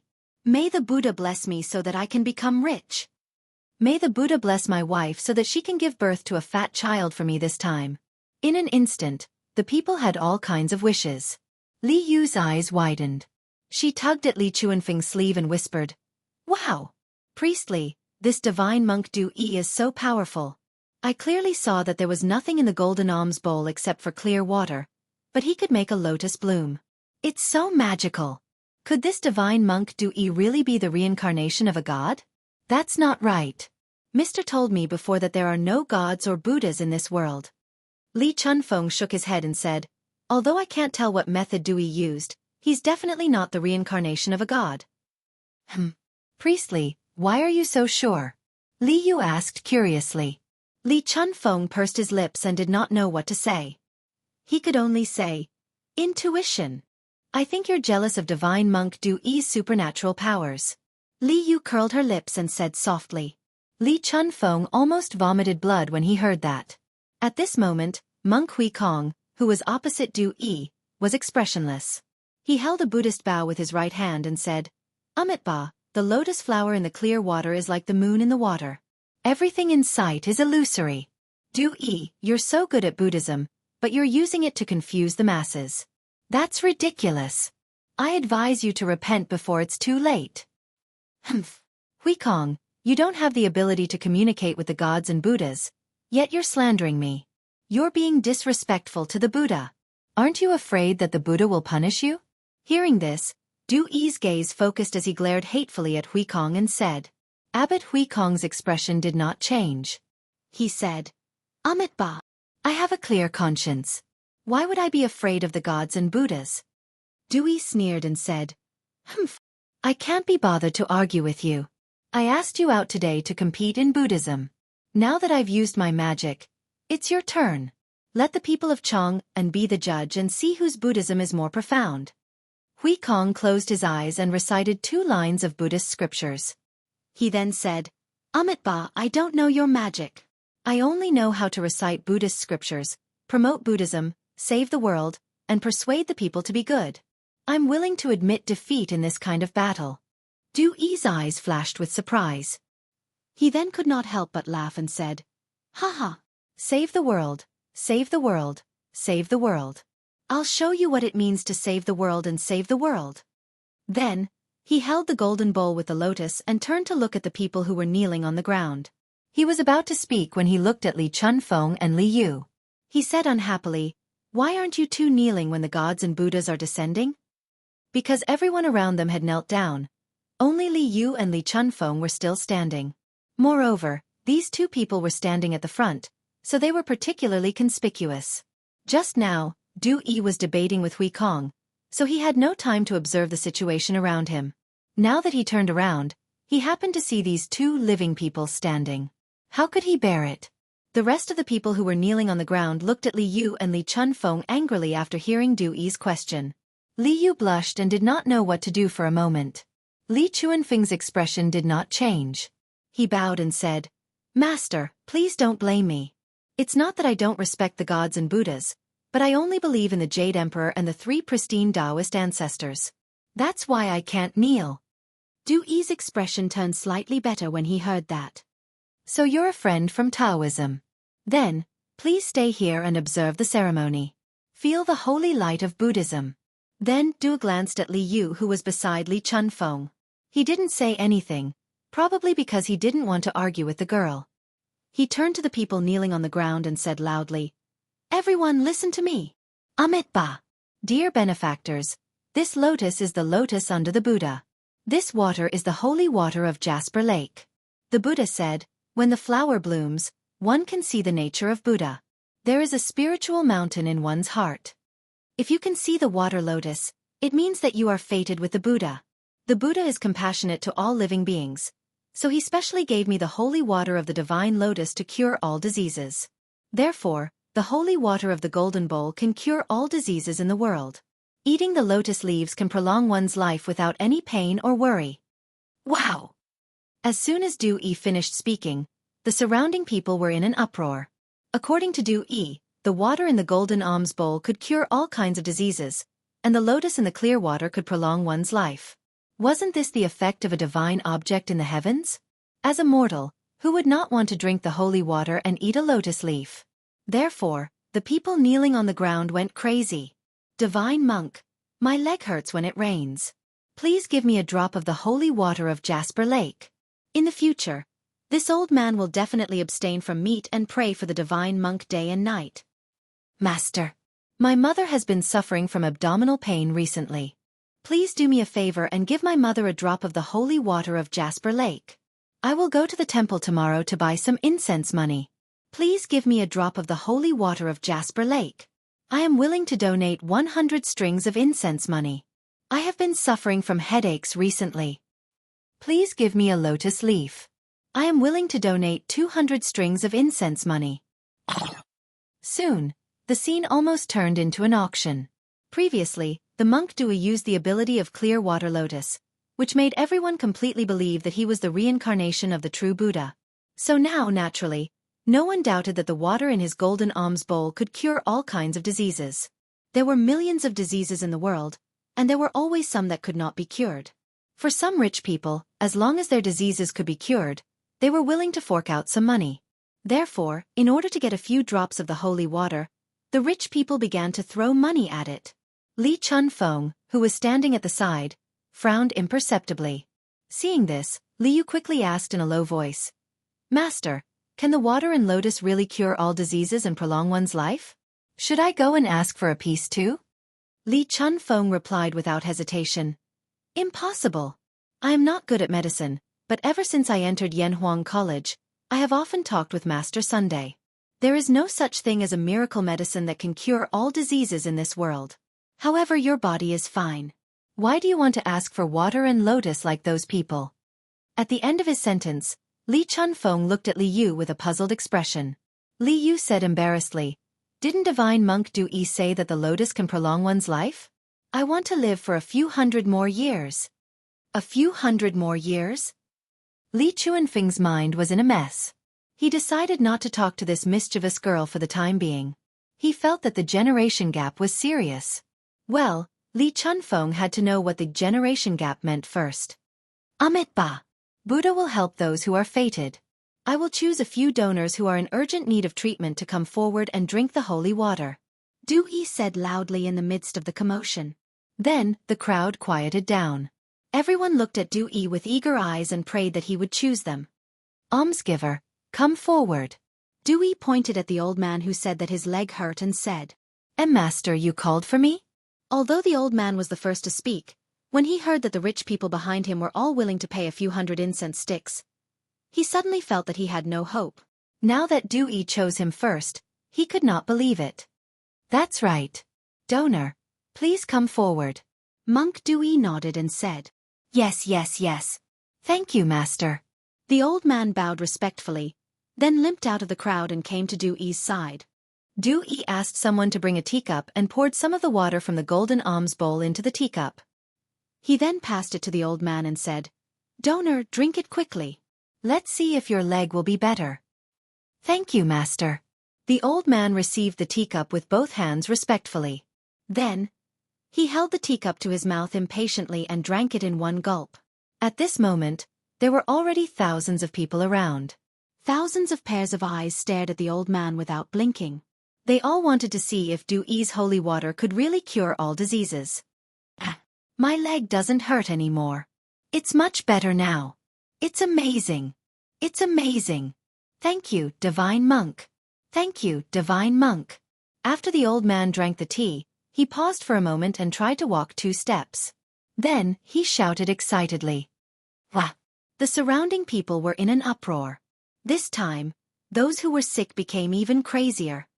Master, master, master, please give me a bowl of holy water. I'm willing to pay 300 strings of incense money. Master, I'm willing to pay 400 strings of incense money. Master, please give me the Jade Lake holy water. Master, I'm willing. Seeing that the people were so crazy, Dui revealed an imperceptible smile at the corner of his mouth. He made a Buddhist salute and said in a loud voice, Amitabha. Benefactors, please don't be impatient. Listen to this poor monk. Hearing this, the people quieted down. Dewey pointed at the old man and said, This benefactor's leg disease has been around for a long time. Just now, half a bowl of holy water didn't completely cure it. He needs to take another bowl of holy water in half a month to completely cure it. Master, where can I get the holy water in half a month? The old man was in a dilemma. Dewey smiled and said, Although this poor monk is a member of Tantric Buddhism, I've already joined the Dragon Sect. The Dragon Sect's mission is to help those in need. If you're willing to join the Dragon Sect, as a disciple, you can enjoy a bowl of holy water every half a month. There's such a good thing? Master. This old man also wants to join the Dragon Sect. What do you think? The old man said excitedly. The eyes of the other commoners also lit up, their faces filled with eagerness. Dewey said solemnly, Amitabha. If you join the Dragon Sect, you have to obey the sect's rules and believe in Buddha. You have to abstain from meat and pray to Buddha every day. Are you willing? I'm willing. I'm willing. The old man couldn't wait to reply. Dewey nodded and said, Good. Then this poor monk will make the decision to accept you as a member of the Dragon Sect. In the future, you have to abstain from meat and pray to Buddha, accumulate virtue and do good deeds. Yes, Master. The old man put his palms together and bowed. Master, I want to join the Dragon Sect too. Master, I beg you to take me in. At this time, the surrounding people began to scramble to join the Dragon Sect. Each of them had a fanatical expression and the scene was very lively. Chapter 1496. Huikong, how is it? Are you convinced of your loss? On the Vermilion Bird Avenue, after agreeing to let a group of people join the Heavenly Dragon Sect, Monk Du turned to look at Huikong and said provocatively. Huikong was expressionless.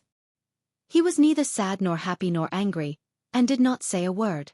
Seeing this, Dewey revealed a victorious smile and said, Amitabha, Buddha is merciful. This poor monk will not compete with you for the position of the abbot of the great Xianxia temple. You should guard your temple well. There is a Buddhist temple in Xianxia County called the Heavenly Dragon Temple. This poor monk has been there recently. If Master Huikong is free, you are welcome to fight with this poor monk at any time. After saying that, Dewey no longer paid attention to Huikong and turned to leave. But before he left, he looked at the vast number of believers in front of him and said loudly, Amitabha, benefactors, those who have passed my test and can become a member of the Heavenly Dragon Sect, please go to the Heavenly Dragon Temple in Xianxia County tomorrow morning. At that time, you will officially become a member of the Heavenly Dragon Sect, and I will preach to you on the spot. Master is going to preach tomorrow. Then I have to go no matter what. Thank you, Master. I will definitely go to the Heavenly Dragon Temple tomorrow. Farewell, Master. Farewell, Master. In the warm farewell of the people, Du held the golden alms bowl in his hand and the Buddhist staff in his hand. With the attitude of a victor, he left. Let's go. Enter the palace. Li Chunfeng turned around and saw Li Yu was in a daze. He hurriedly said, Oh. Li Yu came back to her senses and responded. She followed behind Li Chunfeng and after a few steps, she could not help but ask, Taoist priest, Why do I feel that this monk Dui is not here to fight with Master Hui Kong today? Li Chunfeng did not confirm nor deny, but smiled faintly and asked, why do you think so? Li Yu frowned and said, I feel that he just wants to use Master Hui Kong's fame to attract more believers and let the people join his heavenly dragon sect. However, he does have some ability. He was actually able to clear the water lotus and make great Master Hui Kong willingly admit defeat. She was not a stupid person. On the contrary, she was very smart. At the beginning, Du Yi used the clear water lotus to amaze her. But later on, Du Yi used the opportunity to create a heavenly dragon sect to entice the commoners to join the sect. In Li Yu's opinion, this was somewhat impure. Li Chunfeng was silent for a moment before he said, I'm afraid that the Dragon Sky sect's background isn't simple. Let's not talk about this for now. Let's quickly enter the palace and meet the emperor. Yeah. Qing Shuai Lian, Heavenly Dragon Church? Li Er had just finished his lunch and was about to take a nap in the Suite Du Hall when a servant came to report that Li Yu and Li Chunfeng were seeking an audience. Li Er did not reject the two of them and welcomed them with open arms. Naturally, Li Er did not believe the rumors about him and Li Chunfeng that were spreading among the commoners. This was because he had personally experienced the situation during the solar eclipse. He knew better than anyone what Li Chunfeng had said at that time. However, after Li Chunfeng described what he had seen and heard on the Vermilion Bird Avenue, Li Er's interest was instantly piqued. He sat up straight and looked at Li Chunfeng. Li Shilang, in your opinion, is this divine monk Du Yi really the reincarnation of a Buddha? Li Er had always been interested in the immortals. Although Li Zishuan had confidently told him that there were no immortals in the world, but what if there were? It had to be said that Li Er had always had a trace of hope in his heart. However, it was just a fluke. He would not send a large number of people to search for the illusory immortals like Qin Shi Huang. Old Li was a person who knew how to restrain himself. Hearing the trace of hope in Li Er's voice, Li Chunfeng quivered and hurriedly said, Your Majesty, I dare to say that this Du Yi is not the reincarnation of a Buddha. The purpose of his battle with Master Hui Kong today is probably to attract the commoners to join his heavenly dragon sect. Your Majesty, please understand. Li Er frowned and said, Then how do you explain the clear water lotus in front of everyone? Li Chunfeng cupped his hands and said, Your Majesty, although I can't see the mystery behind the clear water lotus, I think it's just a slightly better illusion technique. If Du Yi is really the reincarnation of a Buddha, why is he unknown before? Your Majesty, please don't believe in the reincarnation of a Buddha so easily. Whether it was for the benefit of Taoism or his responsibility as a subject, Li Chunfeng had to dispel Li Er's fantasies about the immortals. Otherwise, if Li Er believed in Du Yi's evil, and summoned him and put him in an important position, it would be troublesome. Illusion technique? Are you saying that the clear water lotus is just an illusion technique? Li Er was curious and asked. Li Chunfeng nodded and said, Your Majesty, in Taoism, there are the 5 elements, 8 trigrams, and Chimen Duanjia. In Buddhism, there are also supernatural powers and illusions. This Du Yi is from the Tantric sect of India. As far as I know, there are very few high monks who don't know illusions. Your Majesty, please consider it rationally. Li Er nodded thoughtfully. After a short pause he said, If it's really an illusion technique, then this Du Yi is bewitching people. I'll send someone to investigate the origin of this heavenly dragon sect and their intentions.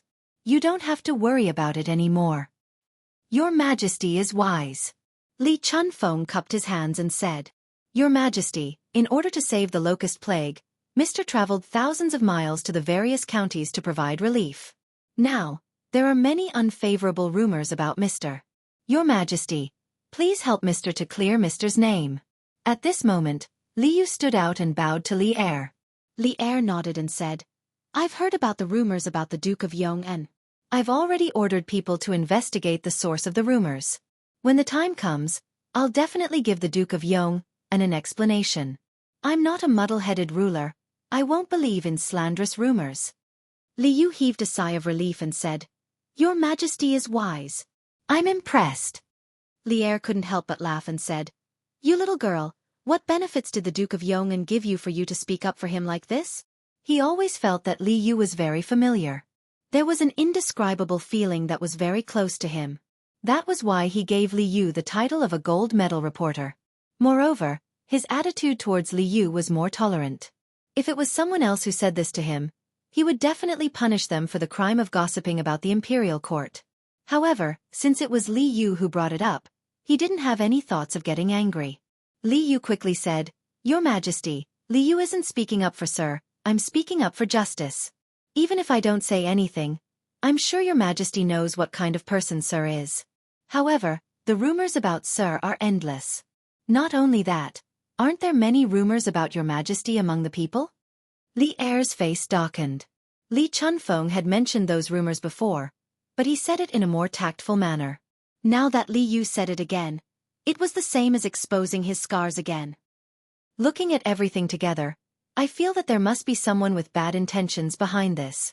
They want to incite the people to be dissatisfied with Sir, the imperial court, and even Your Majesty. Although I'm just a little girl, Sir said that everyone has a responsibility for the rise and fall of the world. I hope Your Majesty can treat this matter seriously and not let those evil people succeed. Li Er's face turned solemn. He had indeed thought about the mastermind behind this, but he didn't expect Li Yu to have such thoughts.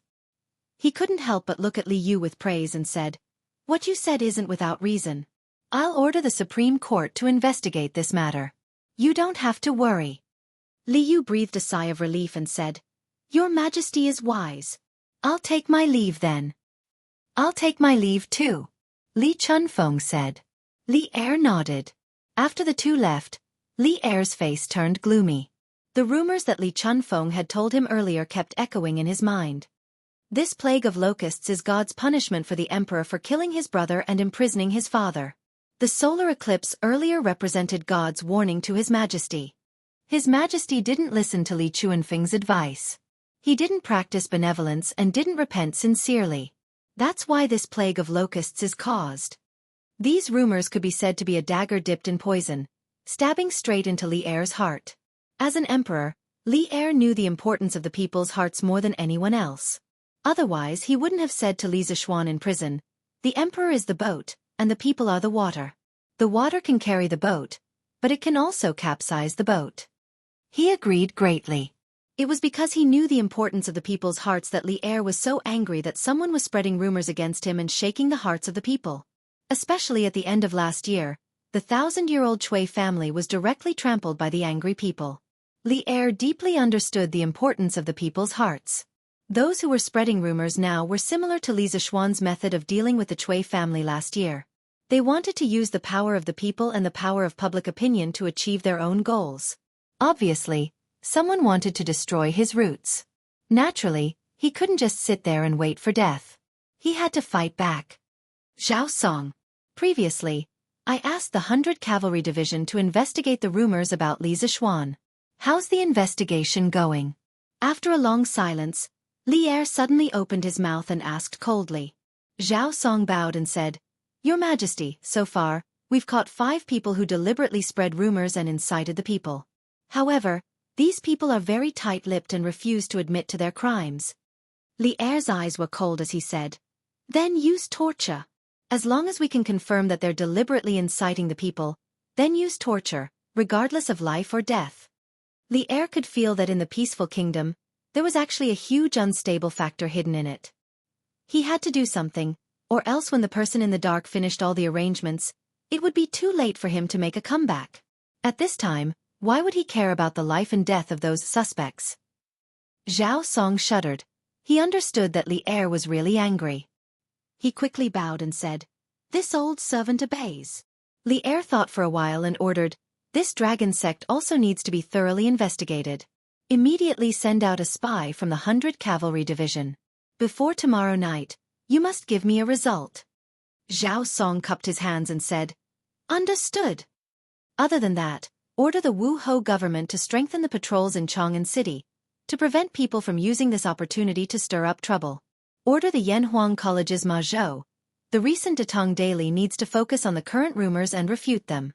Do not let the people be misled by scoundrels and do illegal things. After a moment of silence, Li Er ordered again. "Understood." Zhao Song cupped his hands and said. Li Er waved his hand and said, "Send the order as soon as possible." "This old servant will take his leave." Zhao Song cupped his hands and left the hall. Dragon Head. We already have 3,000 followers in Chang'an City. With these followers, we can establish a firm foothold in Chang'an City and develop more followers. Xinfeng County, in a secret room under the Sky Dragon Temple, the monk Du no longer had his previous arrogance. Instead, he respectfully reported to a masked man. So this man was the dragon head of the dragon sect. Previously, the rumors about Li Zishuan and Li Er in Chang'an City were spread by him. The iron-masked man nodded and said, "N. You did well. We are new here, so we need the support of a group of followers to establish ourselves in Chang'an City.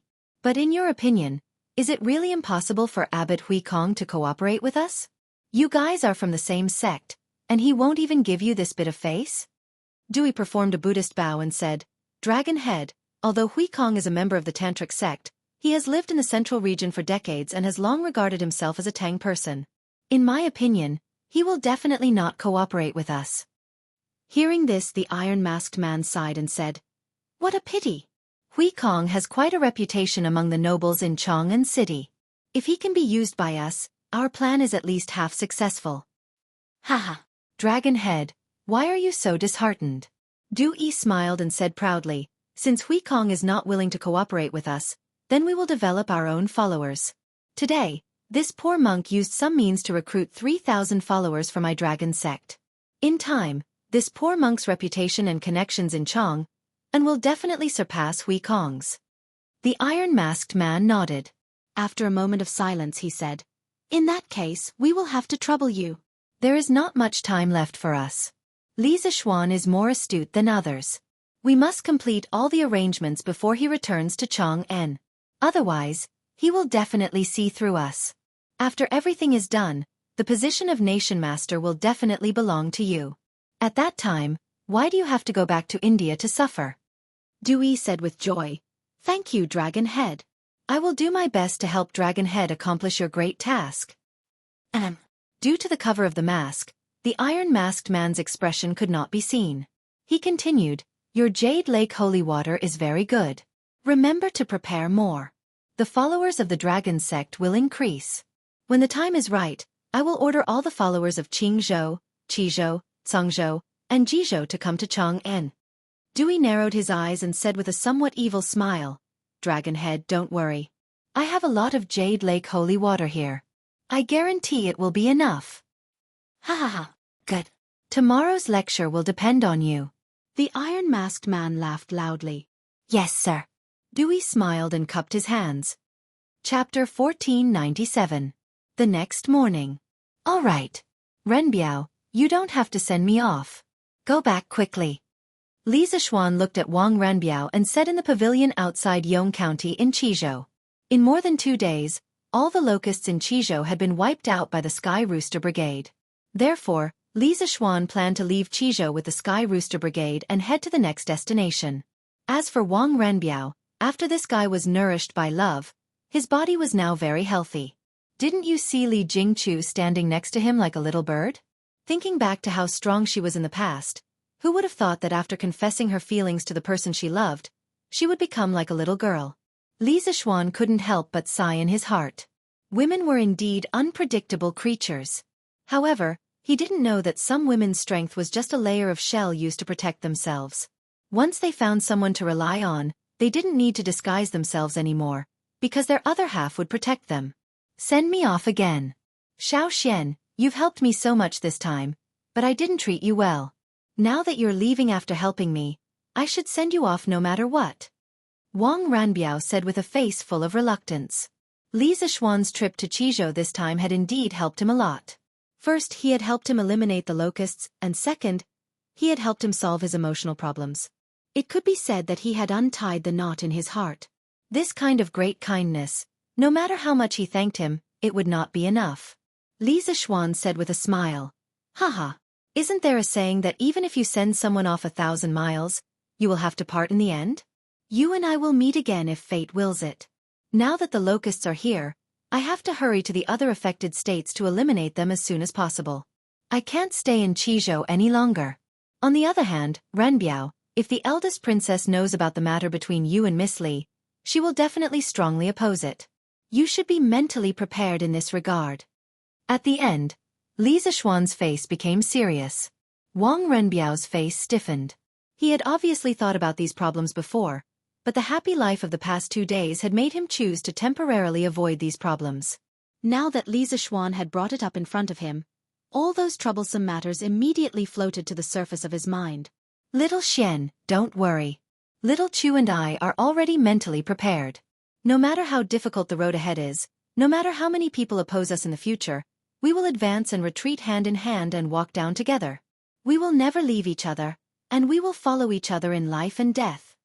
Wang Renbiao held Li Jingchu's hand and said firmly. At this time, Li Jingchu also said, Marquis, don't worry. I will walk down the road with Renbiao in the future. Even if the eldest princess opposes it, even if everyone says that I am a shameless bad woman, as long as Renbiao needs it, I will always stand with him.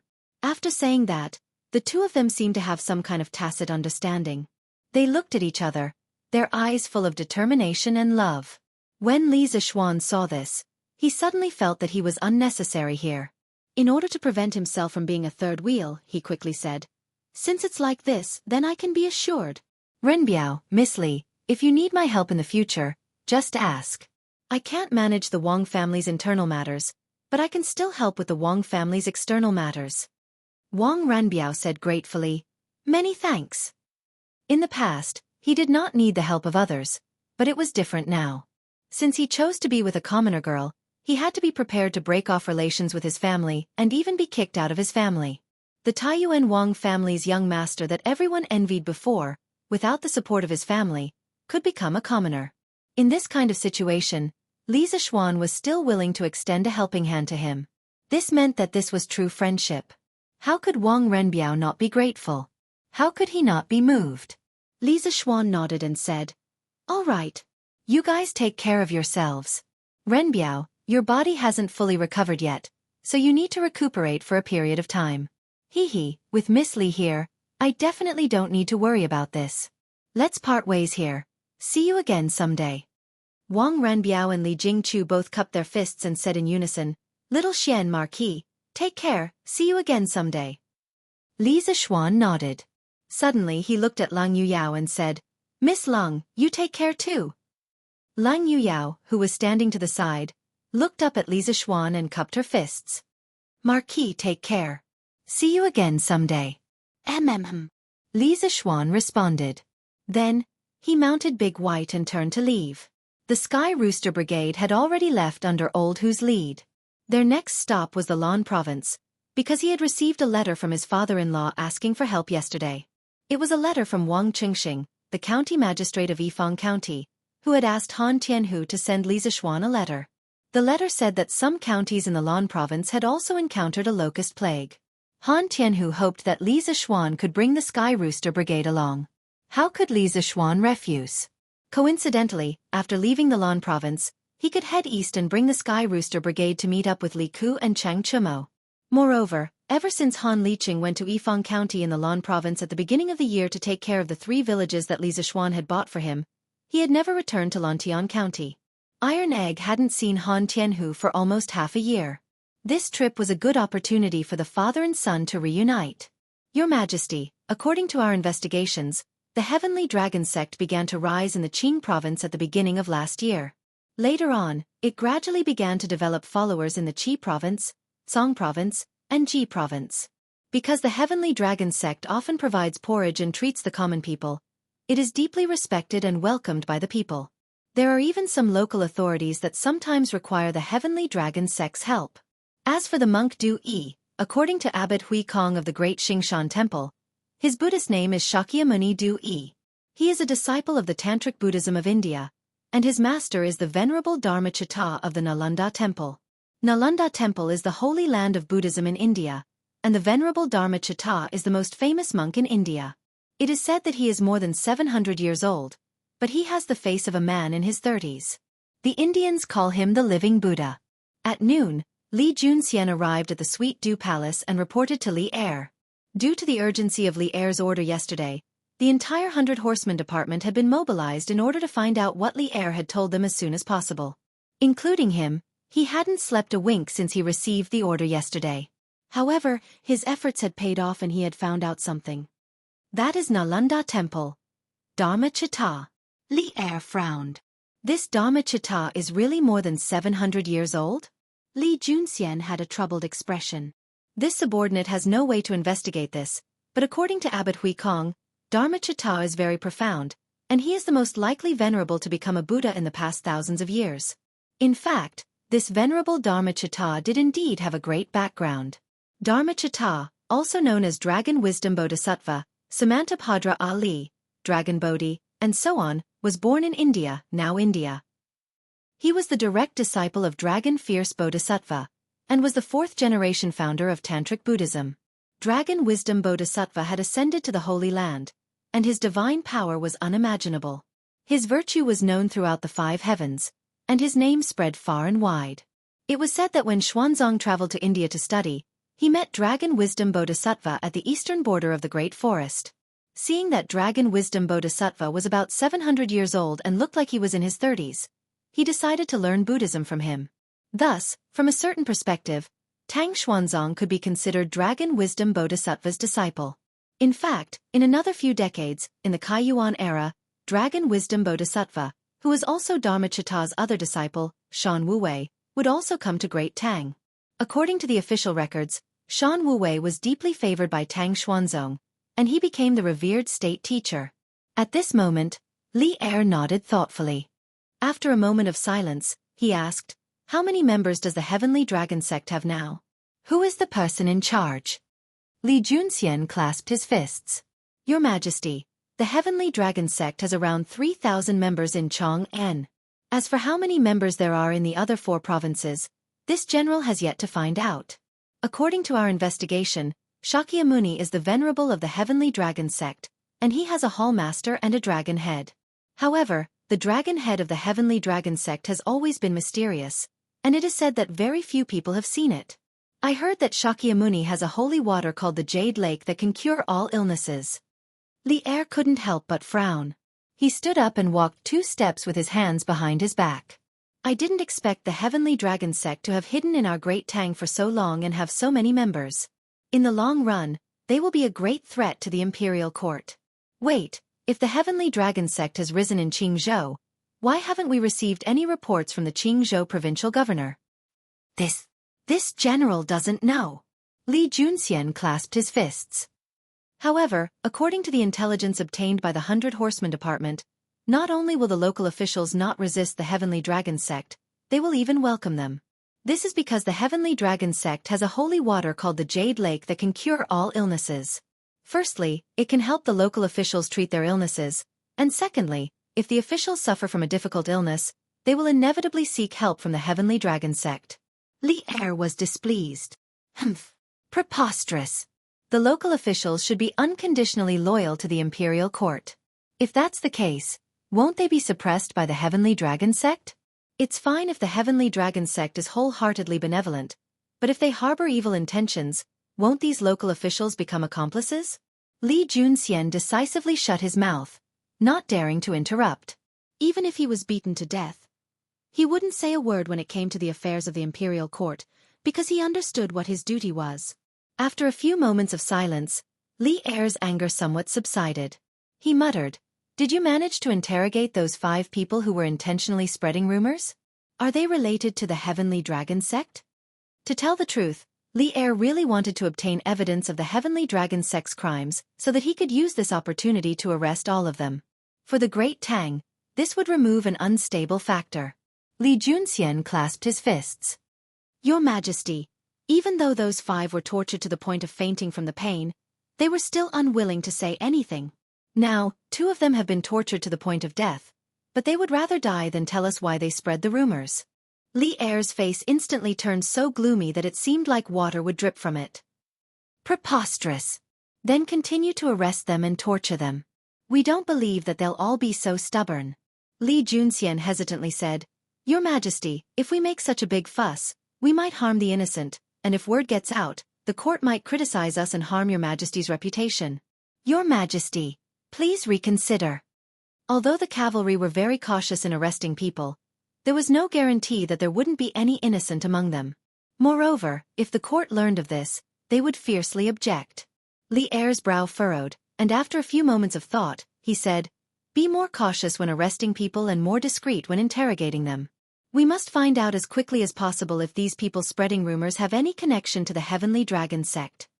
Li Er felt that he could no longer be overly cautious. He had to be decisive, or else it would be too late once the mastermind behind the scenes had finished setting up. Li Juanxian's heart trembled as he clasped his hands. This general obeys the decree. Father. Lan Province, outside the gates of Yifang County.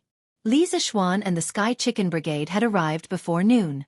Lan Province's provincial governor Zhou Wenfeng, Yifang County's county magistrate Wang Chengxing, a group of officials from the government and county offices, and Li Zishuan's father-in-law, Han Tianhu, had all been waiting to welcome them.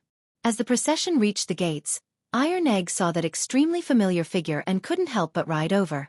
In the past, when Han Lijing was at his side, Iron Egg would often complain that Han Lijing was meddling too much. But after being separated for nearly half a year, Iron Egg only missed Han Lijing. Han Lijing quietly stood in front of the gates, not cheering or crying.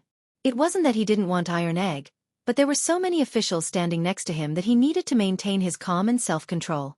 Otherwise, wouldn't he make a fool of himself and cause his son-in-law to lose face? "Father, are you feeling well?" Iron Egg took the lead and rode his bicycle to Han Lijing. He quickly got off the bicycle and parked it at the side. Then, he stepped forward and said excitedly, "Haha, your father's body is fine. You don't have to worry about me." Han Lijing smiled with great relief.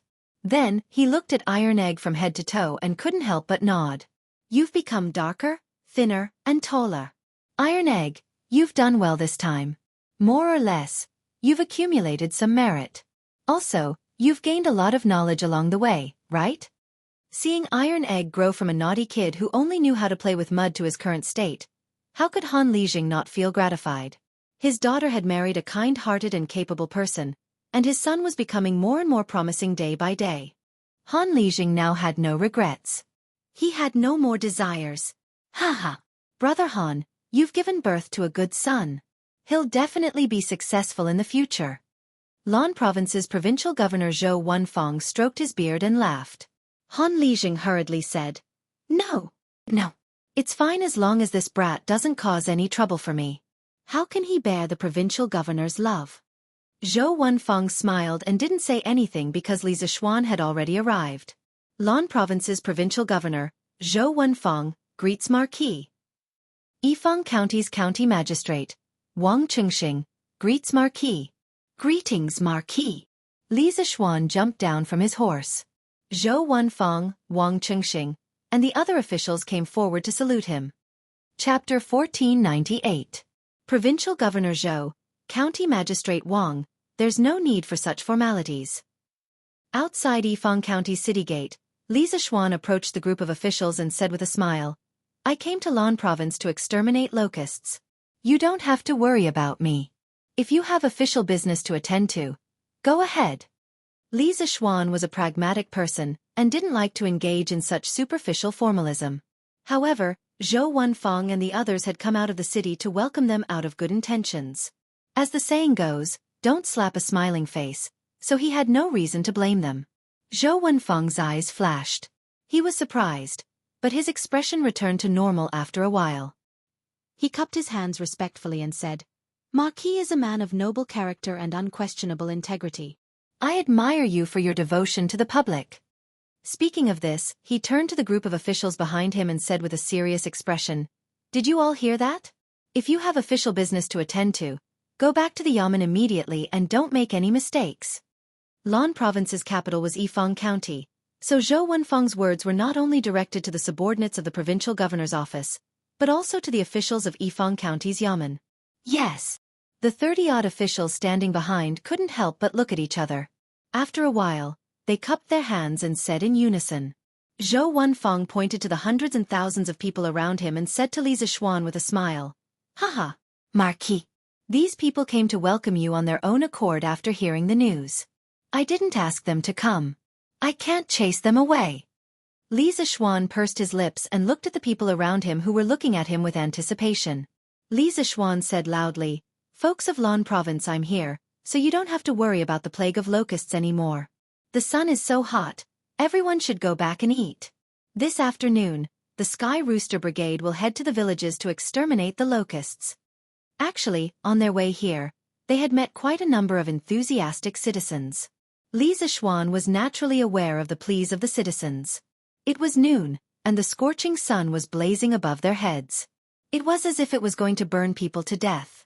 Therefore, Li Zishuan didn't waste any time. With just a few words, he made the citizens feel completely at ease. "Thank you, Marquis. Thank you, Marquis." Li Zishuan's voice was very loud, and almost all the people around him heard it clearly. Hearing this, they couldn't help but cheer loudly and express their gratitude. "Let's go back and eat," Li Zishuan said kindly. After receiving the reply they wanted from Li Zishuan, the citizens did not stay any longer and left in satisfaction. The Sky Rooster Brigade is finally here. The locusts in our county should be wiped out soon, right? Of course. It said that the Sky Rooster Brigade only took 2 days to exterminate the locusts in Qizhou. Good boy. So fast. Hey. We still have to thank Master Han. Do you know why the Sky Rooster Brigade came to Lan directly after exterminating the locusts in Qizhou? Why? Because Master Han is the father-in-law of the Marquis of Yong'an. Willow Village, Nanping Village, and Kaiyang Village were originally bought by the Marquis of Yong'an for Master Han. Now that our Lan province is suffering from a locust's plague, how could the Marquis of Yong'an not help? Oh, I remember now. It seems like there is such a thing. Speaking of which, the farmers in these 3 villages are close to the coal mines and iron mines. Just by working in the mines, they can earn a lot of money every month. Who asked the coal mines and iron mines to belong to the Marquis of Yong'an? The Marquis of Yong'an is famous for being nice to his subordinates. Before this, although Li Zishuan had never been to Lan Province, many citizens in Lan Province had received Li Zishuan's kindness, especially the citizens of Yifang County. This was because Li Zishuan not only owned coal mines, but also iron and aluminum mines. Although mining would pollute the local environment, ever since Han Lijing came here, he had been using the method that Li Zishuan taught him to treat sewage. Therefore, after half a year, the local environment was not polluted much. Instead, the citizens earned a lot of money working in the mines. Marquis. This official has prepared some light wine in the residence. There are no delicacies, only some ordinary home-cooked meals. I hope that Marquis will honor me with your presence. Outside the city gates, Li Zishuan and Han Lijing exchanged a few words. At this moment, Zhou Wenfeng stepped forward and cupped his hands. Actually, this lunch banquet was not just a home-cooked meal. However, after seeing Li Zishuan's actions, Zhou Wenfeng guessed that Li Zishuan did not like their extravagance and waste. Therefore, he changed the delicacies into a home-cooked meal. Li Zishuan nodded and said, "A home-cooked meal is just right. I'll have to trouble Provincial Governor Zhou to prepare some home-cooked meals for the children as well." Regarding Zhou Wenfeng's character, Li Zishuan had heard from Han Lijing that he was a smart person who knew how to curry favor with his superiors but would not overly curry favor with them. This kind of person could not simply be defined as a corrupt official, because he was not corrupt. He only knew a little about the way to curry favor with his superiors. Compared to an upright and plain-spoken official like Wei Zhang, under normal circumstances, people like Zhou Wenfeng who knew how to curry favor with his superiors and knew how to be flexible would do better. Therefore, Li Zishuan did not have any bad feelings towards Zhou Wenfeng, but he also did not have a good impression of him. Moreover, his father-in-law, Han Tianhu, was still in Zhou Wenfeng's territory. He did not need to embarrass Zhou Wenfeng over such a trivial matter. Therefore, after thinking for a moment, Li Zishuan agreed to Zhou Wenfeng's invitation. Under Li Zishuan's exemplary leadership, the lunch in the provincial governor's residence ended very quickly. It only took about half an hour from start to finish. After lunch, Li Zishuan bade farewell and led the group of children out of the county town to kill the locusts. Of course, Han Lijing followed behind them. Along the way, not only did iron eggs stick to Han Lijing, the children of the Han family manor also liked to surround Han Lijing and call him Lijing non-stop. Although Han Tianhu was no longer in the Han family manor, the children did not treat him as an outsider. Along the way, he left behind a trail of laughter. It was very lively. Looking at the noisy children around him, Han Tianhu could not help but sigh. I never thought that these little rascals who only knew how to play with mud and dig out bird nests would become heroes who saved the world after learning the art of controlling chickens from Hu Jing and Hu Gua. Haha. It's not easy for them to be heroes. At this moment, Li Zixuan interrupted. It's only been 8 days since the locust plague happened, and these children have already traveled hundreds of miles. Many of the children's backs are peeling from the sun, and they have rashes all over their bodies. They can only sleep on their stomachs at night. I've let these children down. I've made them suffer. He was also speaking from his heart. This season was the hottest season of the year, and yet he had brought these children everywhere to help with the disaster. In the eyes of others, they were heroes, but the price of being a hero was too heavy for these children. In just a few days, the children were all tanned by the sun. It was impossible for Li Zixuan not to feel guilty. Xiaoxian, don't say that. Han Lijing said in a low voice. These children have suffered a little, but what they have seen and learned along the way is enough for them to use for the rest of their lives. To be able to follow you to kill locusts and gain experience is their honor. When they grow up, they will be grateful to you. Li Zixuan shook his head and did not reply. Suddenly, Li Zixuan caught a glimpse of a particularly large pond in front of them. The pond's topography was lower in the south and higher in the north. The most important thing was that its shape was very strange. The part near the north was built with stone dams. Seeing this, Li Zixuan quickly reacted. He pointed at the pond and asked, "That pond must be the sewage treatment pond father-in-law had people repair, right?" When Han Tianhu had complained to Li Zixuan about the serious water pollution near the iron and coal mines, Li Zixuan not only bought the 3 villages near the iron and coal mines, but also taught Han Tianhu some methods to treat the sewage.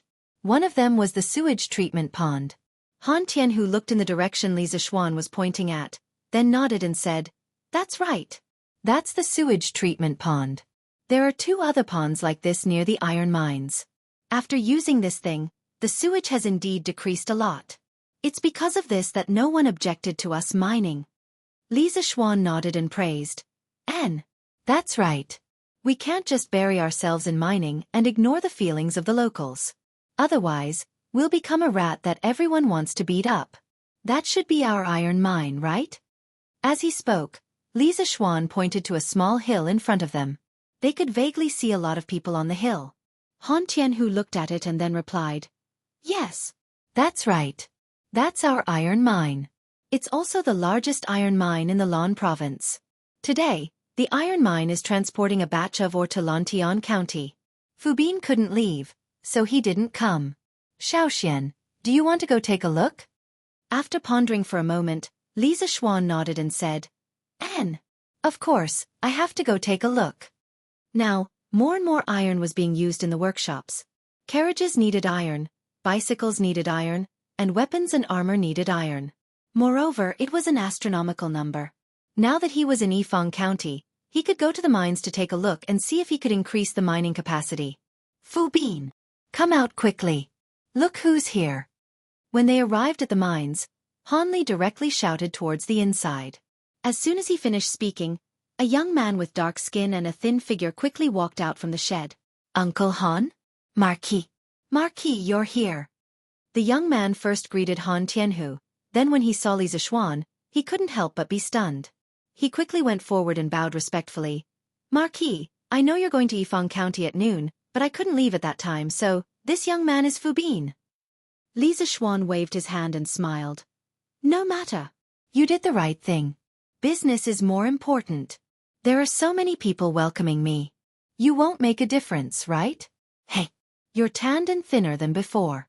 Looks like you've suffered a lot here. Do you want me to transfer you back to Lantian County?" Just by looking at Fubin's tanned and thin appearance, it was obvious that he had suffered a lot here. If he was now fair and fat, Li Zixuan would suspect that this young man had been eating and drinking all the time. "Marquis, I'm not suffering. I'm not suffering at all." Hearing this, Fubin shook his head like a rattledrum and quickly said. Han Tianhu laughed. "Hee. This young man has taken a fancy to Registrar Zhang's daughter. Xiaoxian, if you ask him to go back now, how would he be willing? I think even if you were to chase him away with a knife, he wouldn't leave." Li Zixuan heard this and couldn't help but ask, "Oh? Fubin, you've taken a fancy to Registrar Zhang's daughter?" "Sure. You young man. Do you want me to help you matchmake? Fu Bin didn't even think and rejected. No need, Marquis. How could I trouble you with such a small matter? Furthermore, she might not even like me. At the end of his sentence, Fu Bin's face turned red like a monkey PG. Li Zixuan was also an experienced person. How could he not see that this couple was about to become a couple? He smiled and said, "All right, then I won't interfere. But when the both of you get married, I will be attending the wedding banquet. Oh, if you have time, go back and visit Faubert. He is getting older." A trace of shame flashed across Fu Bin's face when he heard that. He nodded and said, "And after I'm done with my work, I will make a trip back." Faubert didn't have any children and had always treated Fu Bin as his own son. Fu Bin knew this very well. Li Zixuan nodded and didn't dwell on this matter. He said seriously, "Xiaobing, how is the iron mine's production now?" When it came to serious matters, Fu Bin's face immediately turned serious.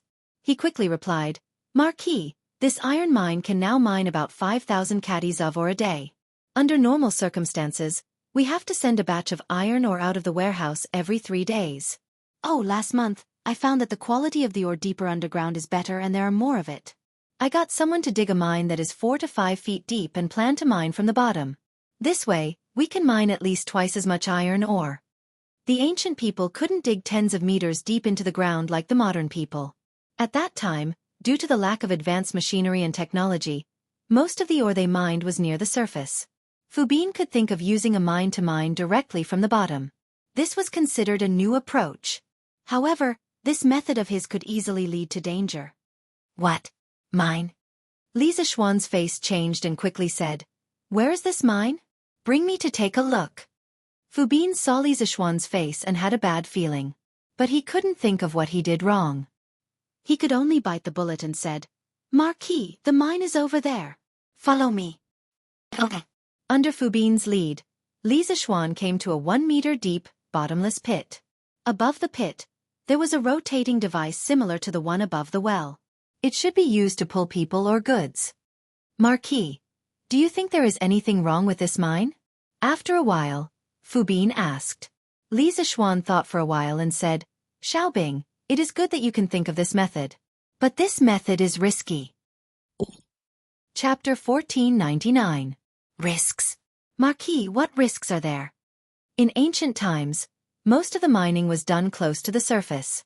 Some of the ore was even directly exposed to the surface, so Fu Bin couldn't think of any risks at the moment. Li Zixuan pondered for a moment, then said, "Firstly, if it rains, due to the terrain, the rainwater will gather in the mine, which is definitely a threat to the safety of the miners. Secondly, the deeper the mine, the less air there is, the more likely the miners will suffocate to death. Thirdly, and this is also the most serious point, if the mining route and the size of the mine are not strictly controlled, it is very likely that the mine will collapse. When that happens, no one will be able to come out, and the casualties will be disastrous. No one can bear the responsibility for this." After hearing Li Zixuan list out the risks, Fu Bin's face instantly turned pale. Although his skin was already tanned, it was still very obvious that his face was pale. "Marquis, then, why don't I get someone to fill up the mine?" Fu Bin was scared. Although he was almost half a gangster in the past, and although he was now the manager of an iron mine, and could be said to have great power in his hands, he didn't dare to get involved in a murder case. "Yeah, Xiao Xian. Since mining in this mine is so dangerous, why don't we fill it up to prevent the miners from losing their lives? Besides, this mine is so deep. What if a playful child comes here to play and accidentally falls in? The ore near the surface of this iron mine is enough for us to mine for another 2 years. There's no need to take such a risk." Han Tianhu, who was beside him, also said with concern. Li Zixuan frowned and didn't say a word. He was also weighing the pros and cons in his heart. When it came to mining, if there was a large amount of ore on the surface, then the best choice was of course to mine on the surface. Not only was it simple and convenient, but the mining efficiency was also much higher. Because the surface area was large, it was convenient for more people to mine at the same time. However, the problem was that the ore on the surface was often limited. Most of the ore was distributed below the surface. Just like this iron mine, the ore on the surface probably didn't even account for 1% of the total reserves. Should he give up eating for fear of choking, Or should he face the difficulties head-on? This was a question worth pondering. After pondering for a long time, Li Zishuan said, "Don't fill it up yet. This mine is only 4 to 5 feet deep. If we can control the path and the size of the mine well, the risk is relatively low. Xiaobing, in the future, when the miners are mining in the mine, the tunnel must not be more than 10 feet wide. Also, you need to plan the mining route in advance.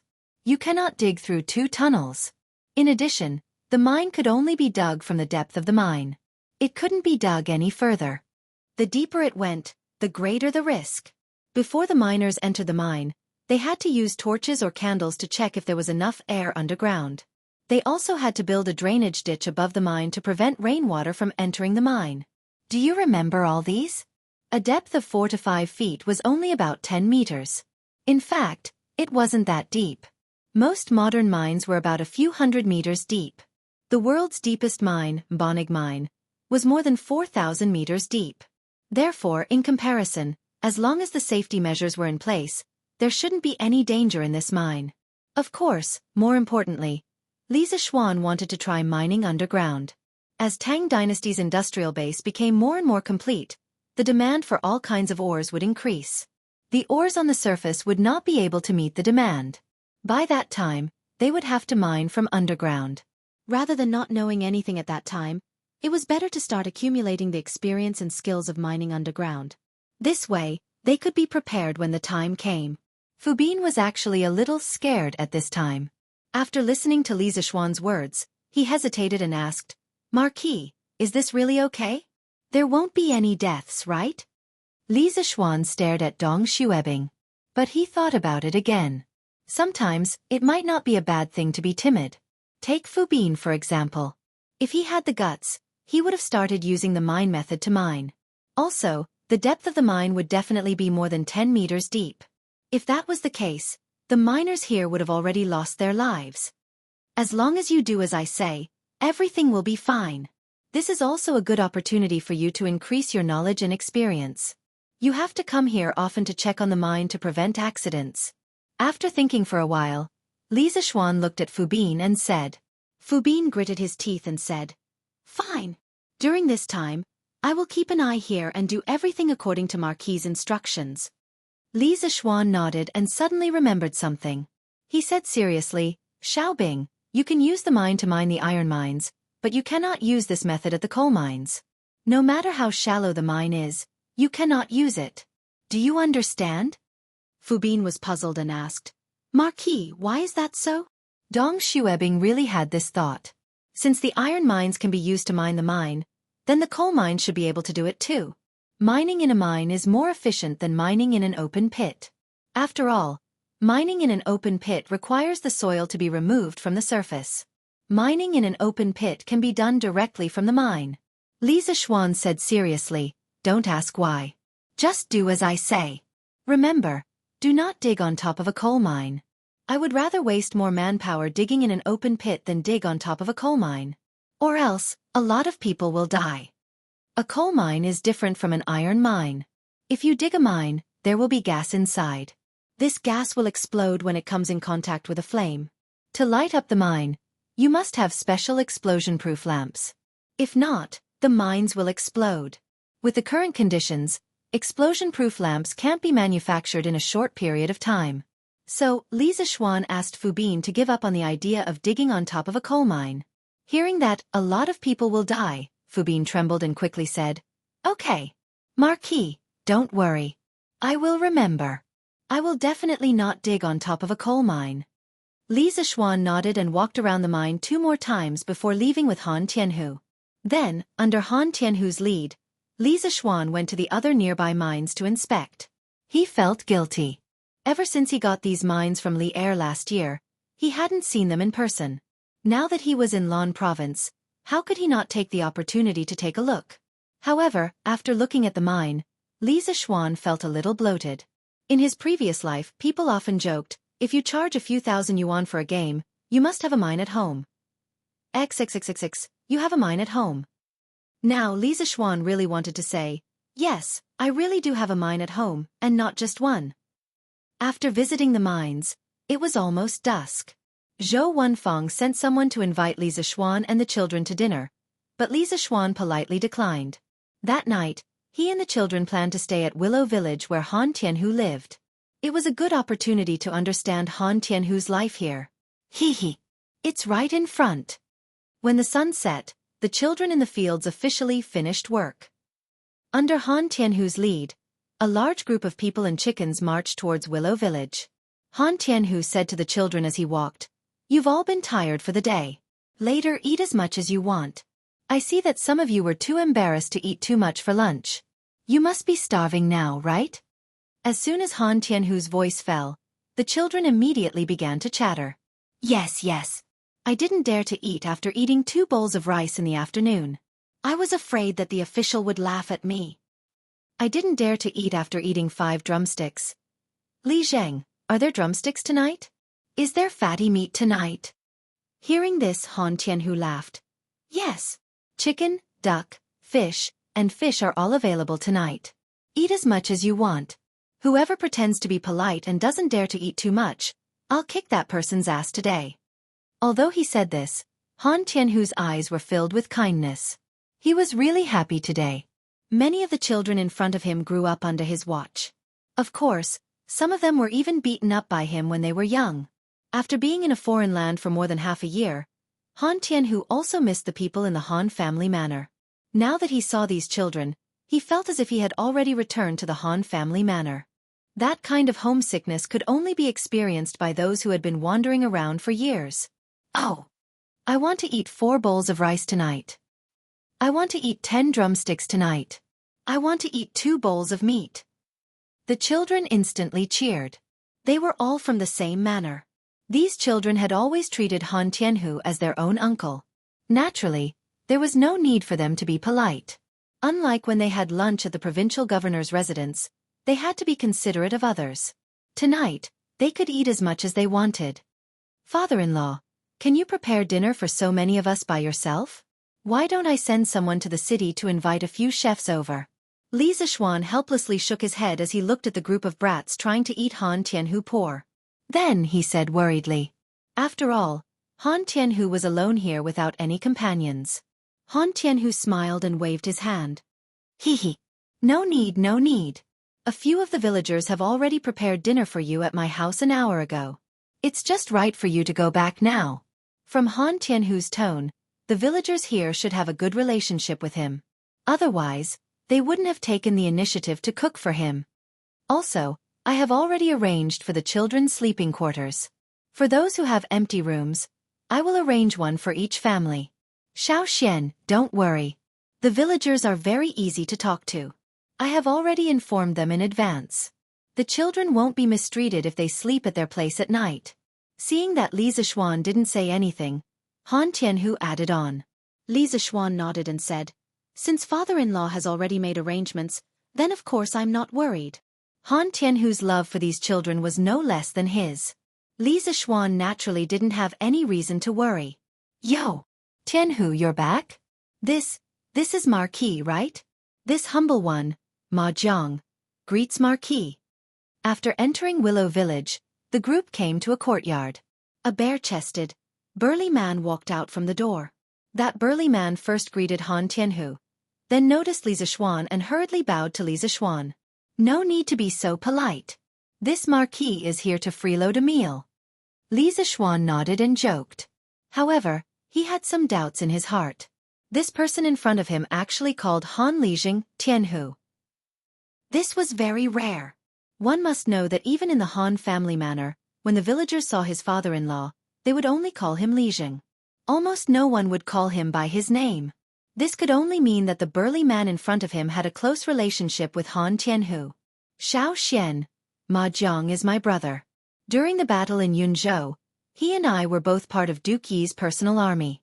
After the world was peaceful, he also retired. Han Tianhu said to Li Zixuan.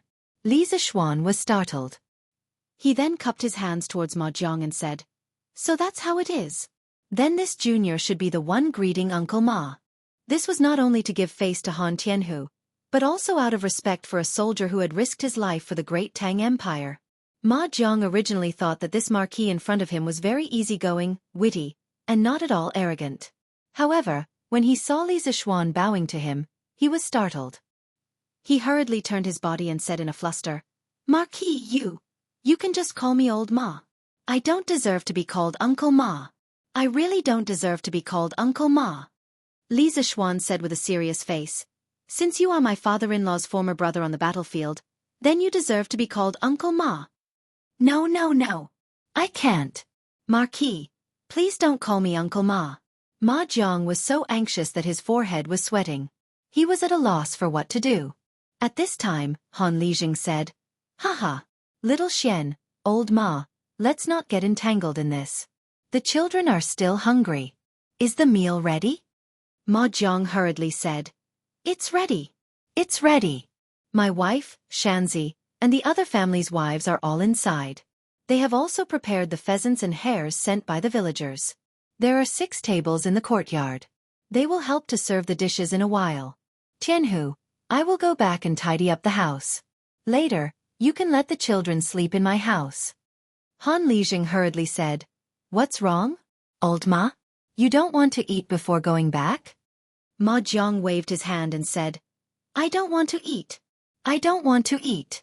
I was just smelling the meat in the kitchen and I was already full. The house is very messy. I have to go back and tidy it up. The children have been tired all day. I have to let them have a good night's sleep, right? Marquis, I will go back first." After saying that, Ma Jiang cupped his fists towards Li Zixuan. Without waiting for Li Zixuan's reply, he hurriedly ran away. The villagers were simple and honest. If it were anyone else who had the chance to eat with Li Zixuan, they would definitely lick his face and stick to him. For example, in the afternoon at the provincial governor's office, Zhou Wenfeng and Wang Qingxing subordinates. However, Ma Jiang was different. He would only feel uneasy when eating with Li Zixuan. Go. Let's all go in and eat." Han Lijing didn't mind. He waved his hand and called out to the group of children behind him. "Let's eat." The devilish brats burst into cheers and immediately swarmed into the courtyard like a swarm of bees. Chapter 1500. The banquet lasted from sunset until the moon was high above the willow tree branches. The reason why the banquet lasted so long was not only because the children could eat too much, but also because the banquet was too sumptuous. There were too many wild animals sent by the villagers. Of course, the most important reason was that the banquet was held at Han Tianhu's house. The children could eat as much as they wanted here, and they had more freedom than they did in Qizhou. Therefore, the banquet was quite lively. One could hear the laughter in the courtyard from the entrance of the village. Outside the courtyard, a group of villagers had already gathered. These villagers had come to pick up the children to sleep in their respective houses. There were a total of 49 households. Originally, 50 children would correspond to 50 households, but Iron Egg would definitely stay with his father at night, so only 49 children would sleep in the villagers' houses. The fields in Kaiyang village had all been swept by the Sky Pheasant Brigade this afternoon. Now, there were almost no locusts left. The villagers naturally knew who the credit was, so in order to let the children have a good night's sleep, many villagers gave up the cleanest room and the softest bed in their house for the children from Han village and Mei village to sleep in. All right. Hurry up and wash up. Then sleep. Listen carefully, don't make a fuss at night.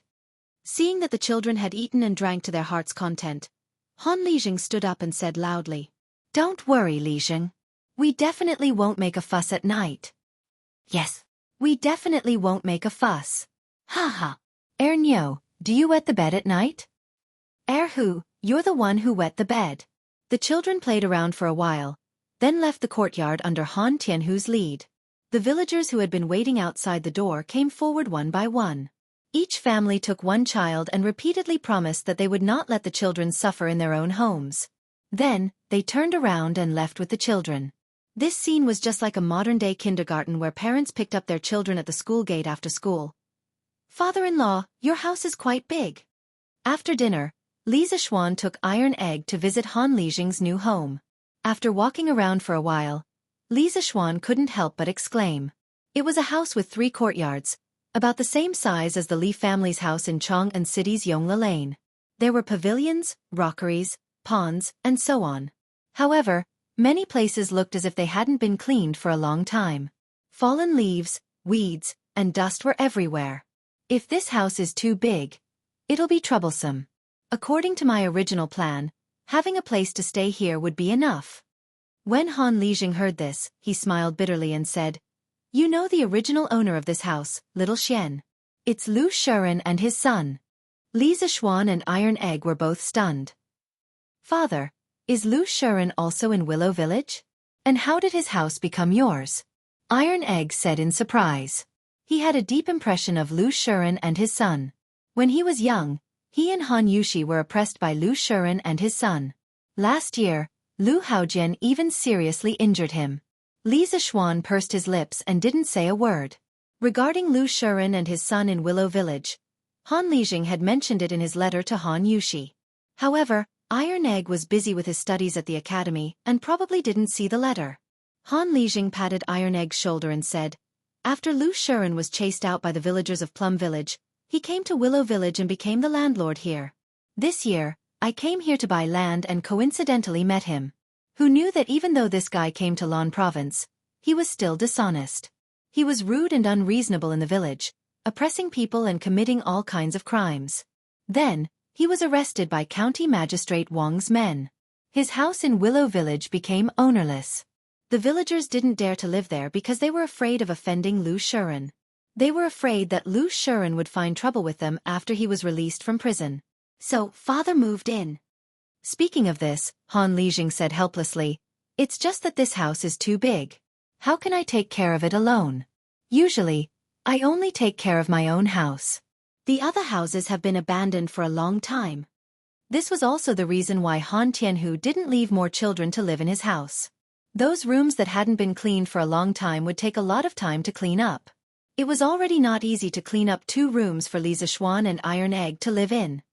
"Father-in-law, you can buy some servants back. First, they can help you clean up the house.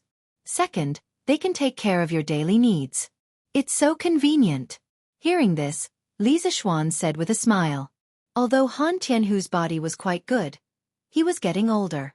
How could there be no one to take care of him? Han Lijing waved his hand and said, No, I'm fine living alone.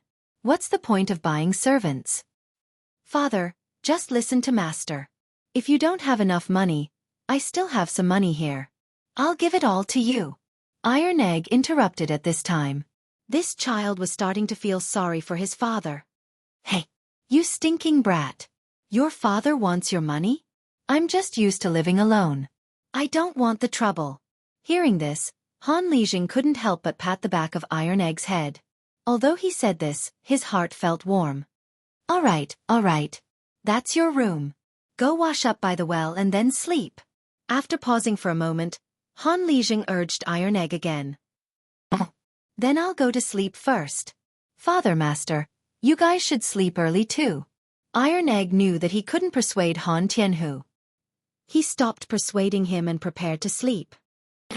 "Go." Li Zixuan nodded and replied. Iron Egg turned around and left. Li Zixuan picked up where he left off and said, "Father-in-law, you definitely have to buy a slave. Otherwise, you'll be the only one living in such a large residence." "What kind of person is that?" "I'll pay for it. Tomorrow, I'll get someone to help you find a few loyal servants." This wasn't a problem of money, nor was it a problem of being used to living alone. It was just that living in such an uninhabited house for a long time would make one feel more lonely. It was also a torture to one's heart. Seeing Li Zixuan's determined face, Han Lijing thought for a moment and replied, "All right. Let's just buy a few servants. Xiaoxian, you don't have to pay for it. I have more money than I can spend. After I'm done with this, I'll go buy some servants." Li Zixuan said suspiciously, "Father-in-law, don't wait until we leave and change your mind. I think you should go buy some tomorrow." Han Lijing glared at him and said angrily, "You little brat. Do I look like someone who doesn't keep his word?" "Hee. What a joke. What a joke." Li Zixuan laughed dryly and suddenly asked, "That's right. Father-in-law. How do you know that Ma Jiang? Did he used to live here?" Han Lijing thought for a moment and said, "That's right. Old Ma was originally from Willow Village. He joined the army first. I joined half a month later than him. When I first joined the army, I didn't know anything. With old Ma's help, I didn't have to suffer a lot of beatings. Later, we were transferred to the personal guard camp and became the personal guards of Duke E. Back then, in the Battle of Yunzhou, we were heavily surrounded. I blocked an arrow for Duke E. Old Ma wasn't bad either. His martial arts were even better than mine. He killed dozens of Turkic soldiers alone. However, I had to return home early because of my leg injury. Old Ma waited until the world was at peace before he retired. He had a lot of military achievements. Logically speaking, he could use them to get an official position. However, he said that he didn't know how to be an official and didn't want to be one. He only wanted to go home to farm and accompany his wife and children. So, he went back to Willow Village in Yifeng. I didn't expect that we two old brothers would meet again in our lifetime. It's really fate. Li Zishuan sighed and said, "That's really a coincidence." "It's really a coincidence." Han Lijing nodded. Then, his face suddenly became sad. He sighed and said, "It's a pity that some people, no matter how coincidental, will never meet again." After saying that, Han Tianhu's figure became inexplicably lonely. His back also became bent, as if he had suddenly aged a few years. Li Zishuan's heart moved. He thought for a while and asked, "Father-in-law, are you thinking of your old comrades?" Han Lijing nodded and said, "Yes. Yes. Many of us died in that battle. We couldn't bring back the bodies of our brothers. In the end, we could only bury them near the border of Yunzhou. Now that I'm living in Yifeng, it's not far from Yunzhou. Every Qingming festival, I can go and pay my respects to my brothers. It's pretty good." Hearing that, Li Zishuan suddenly remembered that at the end of last year, Han Tianhu went to Yunzhou. After he came back, his temperament changed greatly. He became even more silent. Later, in order to help him deal with the sewage around the mine, Han Tianhu bought Willow Village, Nanping Village, and Kaiyang Village with his sponsorship. Then, he completely lived in Lanzhou. Now that he thought about it, Han Tianhu insisted on going to Yunzhou and living in Willow Village. Could it be that it was convenient for him to pay his respects to his old comrades? Father-in-law wanted to be the guardian of the heroes' graves. After comforting Han Tianhu for a while, it was almost late at night. Li Zishuan went to the well and took a simple, cold shower. Then, he went back to his room to sleep. The next day, early in the morning, the sky was not completely bright. The children who stayed in the villagers' houses had already come to Han Lijing's courtyard to have breakfast. In this era, many people did not eat breakfast in the morning. However, because the children had to lead the Sky Chicken Brigade to kill locusts in the morning, this was very tiring work. Therefore, Han Lijing still prepared breakfast for them. Breakfast was also very simple. It was porridge and flatbread. The flatbread was made before and only needed to be heated in the morning. It was a simple breakfast, but the children ate happily. "Xiao, come with me to Yunzhou today. When we get there, I have something to tell you." Li Zishuan was eating porridge when Han Tianhu came over and said to him, "Yunzhou? Father-in-law, why do you suddenly want to go to Yunzhou?" Li Zishuan was puzzled. Through the conversation last night, Li Zishuan knew that many of Han Tianhu's old comrades were buried in Yunzhou. However, today was neither Qingming Festival nor Chongyang Festival. Why did Han Lijing want to bring him to Yunzhou? "Don't ask, Xiao. When we get to Yunzhou, you'll know. We'll go to Yunzhou in the morning and come back in the afternoon. It won't delay your work." Han Lijing shook his head and did not explain the reason. Instead, he insisted.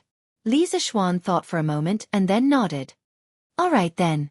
We'll ride to Yunzhou later." After breakfast quickly, Li Zishuan led Dabai out while Han Lijing led a strong black horse. They were ready to set off for Yunzhou. As for the Sky Chicken Brigade, they had already instructed Iron Egg to make arrangements. Yesterday, Iron Egg was in charge of commanding the Sky Chicken Brigade, so there was nothing to worry about. After packing up, the two of them immediately set off. "Father-in-law, your black horse is not bad." On the road, a black horse and a white horse galloped to their heart's content. Li Zishuan saw that the black horse could actually keep up with Dabai's speed, and couldn't help but exclaim in surprise. "Hee. I picked up this black horse. It's fate." Han Lijing said with a chuckle. due to the fast speed of the horse. His hair and the corners of his clothes were blown back by the wind. He looked a little like an old man chatting with a young man. You picked it up? Where did you pick it up? Hearing this, Li Zixuan was stunned for a moment. This horse that he picked up could run so fast. How could he be so lucky? Hearing Li Zixuan's question, Han Lijing's expression was faintly smug. It's a coincidence. This year, I went to Yunzhou to pay respects to my brothers. On the grassland not far away, I saw a black horse being chased by 5 grassland wolves. It was already bleeding from several bites. I've been to Yunzhou before and knew that wolves would occasionally appear here. When I came, I brought a bow and arrows. I saw that the black horse was quite pitiful, so I drew my bow and shot 2 of the wolves. When the other 3 wolves saw that their companions were dead, they didn't dare to continue chasing. This black horse actually had some intelligence. It knew that I saved it, so it ran to my side and didn't leave. When I saw the wounds on its body, its hind legs and buttocks were bleeding, I hurriedly led it to a nearby county and found a doctor who could treat livestock to treat it. After a few days, its wounds were healed, but it didn't leave. It was as if it wanted to rely on me, so I took it as a mount. When Li Zixuan heard this, he couldn't help but click his tongue in wonder. This horse knows how to be grateful? It's really intelligent. And looking at the speed of this horse, it's not inferior to some of the grassland's precious horses. Father-in-law, you've picked up a treasure. Han Lijing smiled indifferently. I'm not going to the battlefield now. I only go out to ride occasionally. What's the use of a good horse? It's fine as long as it can run. Xiao, if you need it, I'll give this horse to you. I heard from Wuxia a while ago that His Majesty has appointed you as an adjutant of the Black Armored Army. How can you not have a good horse in the army? You'll be looked down upon by the soldiers. Li Zixuan smiled and refused. There's no need, father-in-law. My Whitey isn't inferior to your black horse. Isn't that right, Whitey? As he spoke, Li Zixuan patted the neck of Whitey's horse. Whitey seemed to understand that someone, a horse wanted to steal its rice bowl. Thus, it completely became a runaway wild horse. It ran at full speed and in the blink of an eye, it left the big black horse behind. Heh! Whitey can run so fast. Hiya! Han Lijing was surprised for a moment, but he quickly reacted. He quickly urged the black horse under him and chased after Li Zixuan. Chapter 1501. Yifang County could be considered a county in the northern part of Lan Province, while Yun Province was to the north of Lan Province. Further north of Yun Province was the Great Steppe, where lived a group of valiant nomads, the Great Tang's mortal enemy, the Eastern Turks. After leaving Yifang County, the father-in-law and son-in-law rushed for an hour and arrived at the boundary of Yunzhou. Cloud Province was one of the 16 provinces of Yanyun between the Great Tang and the Turks. Since ancient times, it had been an important military base on the northern border, a barrier between the Great Tang and the Turks. There were not many people here, but many soldiers were garrisoned here. According to Han Lijing, Yunzhou County had 40 to 50,000 soldiers. Cloud Province only had one county under its jurisdiction, Yunzhou County. After reaching Yunzhou, Han Lijing had no intention of stopping. Instead, he continued to gallop northward. Li Zixuan wondered, could it be that my father-in-law wants to bring me to the border of the Great Tang? After galloping for another half an hour, Han Lijing finally stopped at the base of a mountain. Little Xian, this is Mount White. Han Lijing jumped down from his horse and pointed at the mountain range as he said to Li Zixuan. In the 6th year of Han Gaozu's reign, Han Xian rebelled in the Datong region and colluded with the Xiongnu to attack Taiyuan.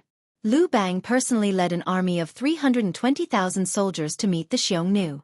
First, they won at the Copper Rollers, and then they pursued until they reached Lufan. It was winter, and snow was falling, making the weather extremely cold.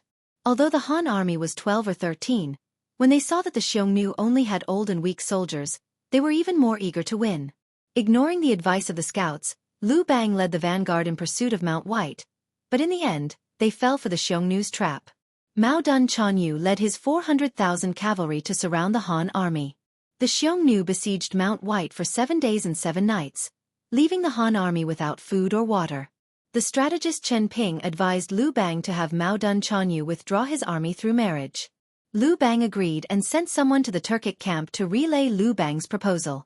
At that time, The 320,000 soldiers that Liu Bang had brought were about to arrive at White Mountain.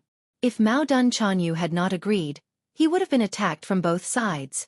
In the end, the Xiongnu retreated and Liu Bang left thousands of corpses on White Mountain. However, the Great Han Dynasty also started a marriage alliance with the Xiongnu. Only during the Hanwu Dynasty did Wei Qing and Hua Tsubing attack the Xiongnu in the north to wash away the humiliation. Han Tianhu was originally from the Han family of the previous dynasty. His grandfather, Han Qinhu, was a pillar of the country and held a prominent position. Although Han Tianhu was only the son of Han Shai's concubine and was not favored in the family, he was much more knowledgeable than ordinary people. Therefore, he could easily recall these historical events. When Li Zishuan heard this, he could not help but fall silent. He did not know much about the Battle of Mount Baishan of the Western Han Dynasty. After all, he was not a history major in his previous life. However, he knew about the marriage between the Han Dynasty and the Xiongnu. Didn't Zhao Jun leave the fortress at that time? When Liu Bang first established the country, the national strength was not strong. It was indeed difficult for him to resist the Xiongnu. But to use women in exchange for peace is truly despicable. After a moment of silence, Li Zishuan opened his mouth to speak. Han Tianhu nodded his head vigorously and said emotionally, "Little Xian, you are right. This old man thinks the same way. Why should the good women of the Central Plains be sent to the Turks to be abused by those barbarians? Back then, when we followed the Qin king to the border, wasn't it so that the common people could live a peaceful life? Wasn't it so that our Great Tang would not have to use women in exchange for peace with the Turks? Good men of the Great Tang should die standing, not kneel and beg for the general interest, dragging out an ignoble existence. Therefore, thousands of good men of Great Tang were buried at the foot of Mount Baishan." At this moment, the two of them led their horses around a bend and followed the direction that Han Lijing was pointing at. When Li Zishuan took a closer look, he was stunned. Thousands of mounds of different sizes were neatly arranged at the foot of the mountain. In front of each mound was a small wooden plaque that was about a foot long. He could vaguely make out the words carved on the wooden plaque. Clearly, this was a graveyard for thousands of people. In front of the thousands of mounds was a huge mound. It was so huge that even 20 people holding hands would not be able to encircle it. In front of the mound was a tombstone that was about 1 zhang tall. On it were the words "Heroes of Great Tang." Inexplicably, Li Zishuan felt like crying. The tomb at the front is full of soldiers whose bodies were incomplete and whose identities could not be identified. Back then, we didn't know their names, so we could only bury them here. Looking at the huge tomb in front of him, Han Lijing said faintly. When Han Tianhu was young, he was looked down upon by the Han family's matriarch and was forced to wander the Jianghu. He did not have much affection for the Sui dynasty. Later, Li Yuan raised his army from Taiyuan and broke through Chong'an with the momentum of wind and thunder, establishing the Great Tang Empire. In the following war, he was unstoppable and showed signs of pacifying the entire country. Suddenly, the Turks invaded the borders.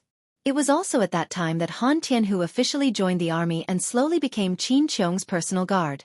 In the war between Great Tang and the Turks, Han Lijing had experienced life and death. His feelings for his comrades and for his country had deepened. It was because of this that he volunteered to come to Lan province to guard the tombs of these heroes. Influenced by Han Tianhu, Li Zishuan also felt a little sad, especially when he thought of the people buried under this huge tomb. They had risked their lives for this country, but in the end, their corpses were not even pieced together. They did not even have a tomb of their own. Li Zishuan did not feel good about it. What he didn't know was that this was already considered good. In many dynasties, soldiers would bury their fallen soldiers in a mass grave after the battle. Like this, every soldier had a grave and a tombstone. This was already very humane. As for those incomplete corpses being buried in a mass grave, there was nothing that could be done about it. Li Zishuan walked up to the massive tomb and took a deep breath. Then, he respectfully bowed to the tombstone. "You can go in peace. I will protect this Great Tang for you. Little Xian, come with me." At this moment, Han Lijing sighed and walked up the mountain. He said to Li Zishuan. Li Zishuan did not know what was going on, but he could only follow. Mount White was a mountain range that included many peaks. The peaks here were not steep, and the two could easily reach the top with their horses. "Little Xian, look over there." When they reached the top of the mountain, Han Lijing pointed to the north and said to Li Zixuan. Li Zixuan looked in the direction of Han Lijing's finger and saw flocks of sheep on the grassland to the north of the mountain range. Near each flock of sheep, there were 2 people following them. They must be the shepherds who looked after the flock. The Turks are actually herding sheep here? Aren't they afraid that the imperial court soldiers will rob their sheep? Li Zixuan frowned. These flocks of sheep were not far from the border between Great Tang and the Turks. In Li Zixuan's view, these people dared to herding sheep here. Han Lijing shook his head and said, "No, they are not Turks, they are Han." Han. Li Zixuan could not help but ask in surprise. Since they are Han, why would they be herding sheep on the grassland? Aren't they afraid of being robbed by the Turks? Han Lijing closed his eyes in pain and sighed. He replied, "To be precise, they are Han who were enslaved by the Turks. They are all shackled on their feet and tied with ropes around their necks. The Turks raised them like livestock and forced them to work for them. After so many years, they can't escape, nor do they want to escape. If we send soldiers to rescue them, the Turks behind them will immediately shoot them down and then escape." Li Zixuan widened his eyes in shock. Hearing Han Lijing's words, he could not help but grit his teeth and clench his fists. He could not help but emit a thick killing intent. Li Zixuan took a deep breath and suppressed the anger in his heart. He then asked, "Father-in-law, why would the Han work for the Turks on the grassland? Were they captured by the Turks?" Han Lijing shook his head and said, "Some of them were captured by the Turks from the border counties. Most of them were captured by the Turks during the end of the Sui dynasty when the people of the Central Plains escaped from the chaos of war. These people, no one knows how many there are in total. It could be hundreds of thousands, or it could be 1,000,000. But no matter what, most of the Han people on the grassland were controlled by the Turks. They either became slaves, worked like cattle or horses, or were sent to the Turks' army. When there was a war, they were usually arranged to be at the front as human shields." Li Zixuan was shocked. 1,000,000? There are really so many Han people who fled to the Turks? Han Tianhu nodded and said, "Of course. Now Sheli Khan claims to have 1,000,000 control bowstring warriors. So many people, where do you think they came from?" Li Zixuan was speechless. He did not expect that among the 1,000,000 control bowstring warriors of the Turks, there were actually many Han people. Sheli was really vicious to use Han people to attack Han people. In truth, Han Tianhu wasn't exaggerating at all. The Great Tang had just been founded, and its national strength was weak, but it had encountered the Eastern Turks, whose national strength was at the peak. This was a peak that had never been seen in the history of the Turks. In the Book of Sui, Biography of the Turks, it was written, "At the end of the Sui dynasty, there were many people returning to China. Then the Turks became strong and prosperous, and their power surpassed the Middle Xia." Their power surpassed the Middle Xia. These 4 words vividly demonstrated the strength of the Eastern Turks at that time. The Book of Old Tang, Biography of the Turks also wrote, "Shibi Khan is an auspicious person, the son of the Khan who enlightens the people. When Sui Dai succeeded the throne, the world was in chaos, and the people of China were running for it. His tribe was strong and prosperous, from Khitan and Shirwei in the east, to Tuyuhun and Gaochong in the west, they were all subordinates. More than 1,000,000 control bowstring warriors, the prosperity of North D was unprecedented. They looked down on Yin Mountain and had the ambition to belittle the Middle Xia." These were all descriptions of the strength of the Turks when Shibi Khan was at the end of the Sui dynasty and the beginning of the Tang dynasty. In stark contrast, the strength of the Turks during Ishbar-ul-Khagan's reign was a completely different picture. In the Book of Sui, Biography of the Turks, it was written, "Ishbar-ul-Khagan's bravery won the hearts of the people, and the northern barbarians all submitted to him. All of them became bandits, and he had 400,000 control bowstring warriors." From 400,000 control bowstring warriors to 1,000,000 control bowstring warriors. How long had it taken? 30 years. Yes, only 30 years. In 30 years, the Eastern Turks could mobilize an army from 400,000 to 1,000,000. This meant that the number of people needed to mobilize an army had increased by 1.5 times. But the harsh environment of the steppe made it impossible to rely on natural population growth. Moreover, the 400,000 control bowstring warriors of Ishbar-ul-Khagan's reign was a grand occasion, before the Turks were divided into the eastern and western tribes.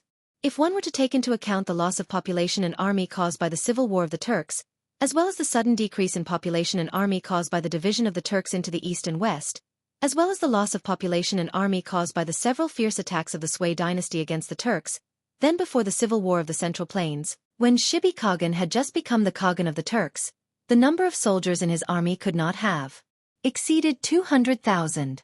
But after the internal strife of the Central Plains, countless Hans sought refuge in Turkic lands, and the Eastern Turks rapidly expanded their army from 200,000 to 1 million. This meant that at least 800,000 Han elites of the Central Plains had joined the Eastern Turkic army. This sort of expansion speed could only be described as frenzied. Of course, not all Han were sent into the army, as the logistical support of 1 million control bowstring warriors was an astronomical number. The Turks alone would not have been able to support such a large army. Thus, even more Han were enslaved by the Turks. This was the result of countless Han of the Central Plains entering the Great Wall during the chaos of the Sui dynasty. As a result, the national strength of the Eastern Turks became unprecedentedly strong. Father-in-law, since there are so many Han in the Turks' territory, can you think of a way to have them work together to resist Xieli? When the time comes, the Great Tang can take advantage of the situation to send out troops, coordinating from the inside and outside.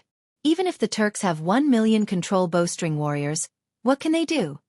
After a long silence, Li Zishuan suddenly asked. Little Xian, the human heart is a complicated thing. It's definitely not as simple as you think. Han Lijing shook his head and earnestly said, those Great Tang civilians who were captured by the Turks, perhaps many of them still want to return to the Great Tang, but those Han who took the initiative to join the steppe might not necessarily have their hearts on the Great Tang's side. In the million-strong army of the Turks, there are at most 200,000 to 300,000 Turks, but how can 200,000 to 300,000 Turks control 700,000 to 800,000 Han? Have you ever thought about this question? Li Zishuan frowned, his face turning unsightly. Without waiting for his reply, Han Lijing expressionlessly said, although the Turks' control over the Han is very strict, if they want to rely on this to control 700,000 to 800,000 Han, it's no different from wishful thinking. For so many years, the reason why the Han of the steppe did not cause any trouble is because some of them do not want to return to the Great Tang. They are willing to serve the Turks, and in their bones, they have already forgotten that they are Han. Chapter 1502. Some of them did not want to return to the Great Tang, and were willing to serve the Turks. They had already forgotten that they were Han Chinese. Hearing those words, Li Zishuan felt his hands and feet turn cold. No, to be more precise, his heart turned cold. This was an expression of extreme heartache. At first, when he heard Han Lijing say that the Turks were using the Han people as the vanguard, he was angry. But when he heard that the Han people were willing to be the dogs of the Turks, his heart was immediately filled with anger. Extreme anger. Why? He really wanted to ask those who betrayed their ancestors why. Did they really forget that they were descendants of the Yellow Emperor? Don't you feel that it's a little inconceivable? But this is the human heart. Seeing Li Zishuan's face turn green and white, Han Lijing sighed softly and said, especially in troubled times, the human heart is even harsher and more realistic. Why did those people choose to serve the Turks during the war at the end of the Sui dynasty? Wasn't it to obtain the protection of the strong? That's right, at that time, the Turks were fully deserving of the title of the strong in the eyes of the people. Even now, many people still think so. During the chaos of the Sui dynasty, the heroes of the Central Plains rose together. 18 rebellious kings fought for supremacy, but which of the rebellious kings did not curry favor with the Turks? There were even Turk soldiers who joined the armies of some kings to fight. So who dared to say that the Turks were not strong? For the sake of this expert's protection, some of the Han people were willing to become the dogs of the Turks, even selling their lives for them. Little Xian, this is human nature. Those Han Chinese who were kidnapped by the Turks to the Central Plains as slaves are lamentable, but those who were willing to become the lackeys of the Turks and betray their ancestors are even more hateful. Because in order to obtain the favor of their masters, they would also brandish their butcher's knife when necessary and viciously cut down their former compatriots. If you meet such people in the future, you must not show mercy. At this point, Han Lijing patted Li Zishuan's shoulder with a complicated expression and sighed deeply. Li Zishuan pursed his lips and didn't say anything. At this time, he had already calmed down. As someone who had transmigrated from the modern world, he knew the complexity of the human heart. Throughout history, similar situations could be said to be common. For example, the most typical example was the million-strong Ming army that surrendered to the Manchus at the end of the Ming dynasty. After Li Zicheng conquered Beijing, the the Ming army, which was originally serving the Ming dynasty, saw that Li Zicheng was strong, so they flocked to him. However, Li Zicheng was overconfident. Unexpectedly he used 50,000-60,000 troops to deal with Wu Sangui. Wu Sanggui's 50,000-60,000 men were not dealt with. On the contrary, they were besieged and defeated by more than 100,000 Qing troops and Wu Sanggui's combined forces. Furthermore, because Li Zicheng's torture in various regions was an enormous threat to the corrupt officials, landlords and tyrants, it triggered their fierce counterattack. In order to suppress these rebellions and prevent new rebellions, he had no choice but to station a large number of troops in various regions. It was to the extent that after the defeat of the First Rock, he was unable to quickly mobilize a large number of troops to counterattack. In the end, he was forced to retreat step by step.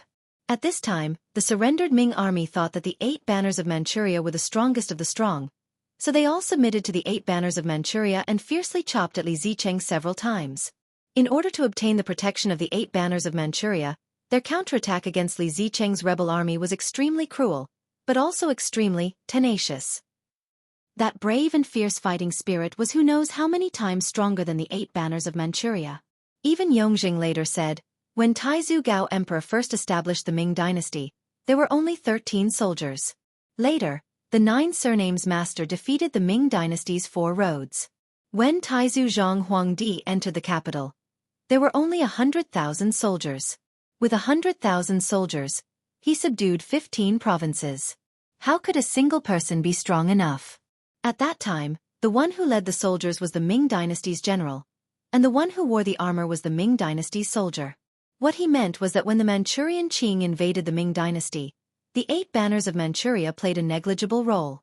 Furthermore, because the Manchurian descendants from White Mountain and Blackwater had almost zero resistance to the smallpox virus wreaking havoc in the Central Plains and Jiangnan, in the war south of the Huai River and Qinling Mountains, there were no real Manchurian soldiers at all. Whether it was the 10 days in Yangzhou, or the 3 massacres in Jiading, whether it was sweeping through the remnants of the peasant army or attacking the remnants of the former Ming dynasty, the ones who swung the butcher's knife were all the former Ming dynasty soldiers who had shaved their heads and changed their clothes. There was no sign of the 8 banners of Manchuria soldiers at all. Speaking of which, what was the difference between the Han of the Central Plains who entered the Turkic lands to seek protection and the surrendered soldiers of the late Ming dynasty? Perhaps they were originally wolves, but now they had been tamed into dogs. They were exceptionally friendly to their new masters, but exceptionally cruel to their former brethren. Father-in-law didn't bring this son-in-law here today just to show me these things, right? After seeing through the nature of those people, Li Zishuan felt a little tired. However, thinking that Han Liqing had specially brought him here, it probably wasn't just for this matter. Thus, he turned around and asked Han Tianhu. Han Tianhu pondered for a moment before saying, at the end of the 4th month, the Great Tang destroyed Liang Shidu and pacified the Shuo side in one fell swoop. During this time, the Turks failed to rescue Liang Shidu and were defeated by the Great Tang army. From then on, the Great Tang and the Turks were already in a state of full preparation for war. As for when the war would begin, it would depend on His Majesty and Xieli's intentions. Little Xian, you're now an officer in the Black Armored Army. In the future war between the Great Tang and the Turks, you might even participate in it. The reason this old man brought you here today is to let you have a clear understanding of the current Turks. In the future, when you meet those people who have forgotten their ancestors on the battlefield, don't be merciful. In addition, this old man has a vague feeling that the war between the Great Tang and the Turks is coming soon. Because 5 days ago, in the afternoon, I saw a few Turks on White Mountain. They went straight south from the Nyopi Pass, and I don't know where they went. Turks? Li Zishuan's heart suddenly jumped. He hurriedly asked, Father-in-law, are they really Turks and not Han? Han Lijing said with certainty, they're definitely Turks. Those few people's riding skills are superb, and the way they ride is different from the people of the Central Plains. This old man has fought with Turks before. On this point, I'm definitely not wrong. Hearing this, Li Zishuan couldn't help but frown deeply. He whispered to himself, why did these Turks come to our Great Tang? The Turks sneaking into the Great Tang could be a big or small matter. If they came to spy on the military, it would be slightly better. However, if they came with some conspiracy, it would be difficult to deal with them. After all, the enemy was in the dark while the Great Tang was in the light. It would be easy for them to be ambushed. Han Tianhu said, generally speaking, This kind of small-scale Turk sneaking into the Great Tang is mostly to spy on intelligence. Chang'an City catches at least a few dozen spies every year, if not hundreds, so it's not surprising. However, the leader of the Turks seems to be a little unusual. Li Zishuan curiously asked, "Why do you say so?" Han Tianhu shook his head and said, "This old man doesn't know either. It's just my intuition." After that, he closed his eyes and recalled twice. Then he said, "The leader of the Turks was wearing a black robe. It's obviously hot in this season, but he was wrapped in a black robe. It's really strange. Moreover, the black horse he was riding was definitely a 1 in a million good horse. I think his identity must be extraordinary." Black robe, a steed. Li Zishuan frowned. He had an inexplicable bad feeling in his heart. "All right, don't think about it anymore. Counter soldiers with arms, water with an earth weir. It's time for us to go back." Han Lijing let out a sigh and said, Li Zishuan nodded. The father-in-law and son-in-law led their horses down the mountain and galloped towards Lan Province. Chang'an City. Madam Wang, why do you look so good today?" A lady looked at another lady in surprise. Haha, do I? Why didn't I feel it? The lady touched her face and said in disbelief. Although she said this, the smile at the corner of her mouth betrayed her. "Of course. Madam Wang, did you buy some new rouge? Which store is it? I'll go back and ask someone to buy some." "Haha, what new rouge? I guess it's because I went to Xinfeng County to listen to Master Du Yi's lecture yesterday." "What? Listening to someone's lecture can make one's complexion better? Is that true?"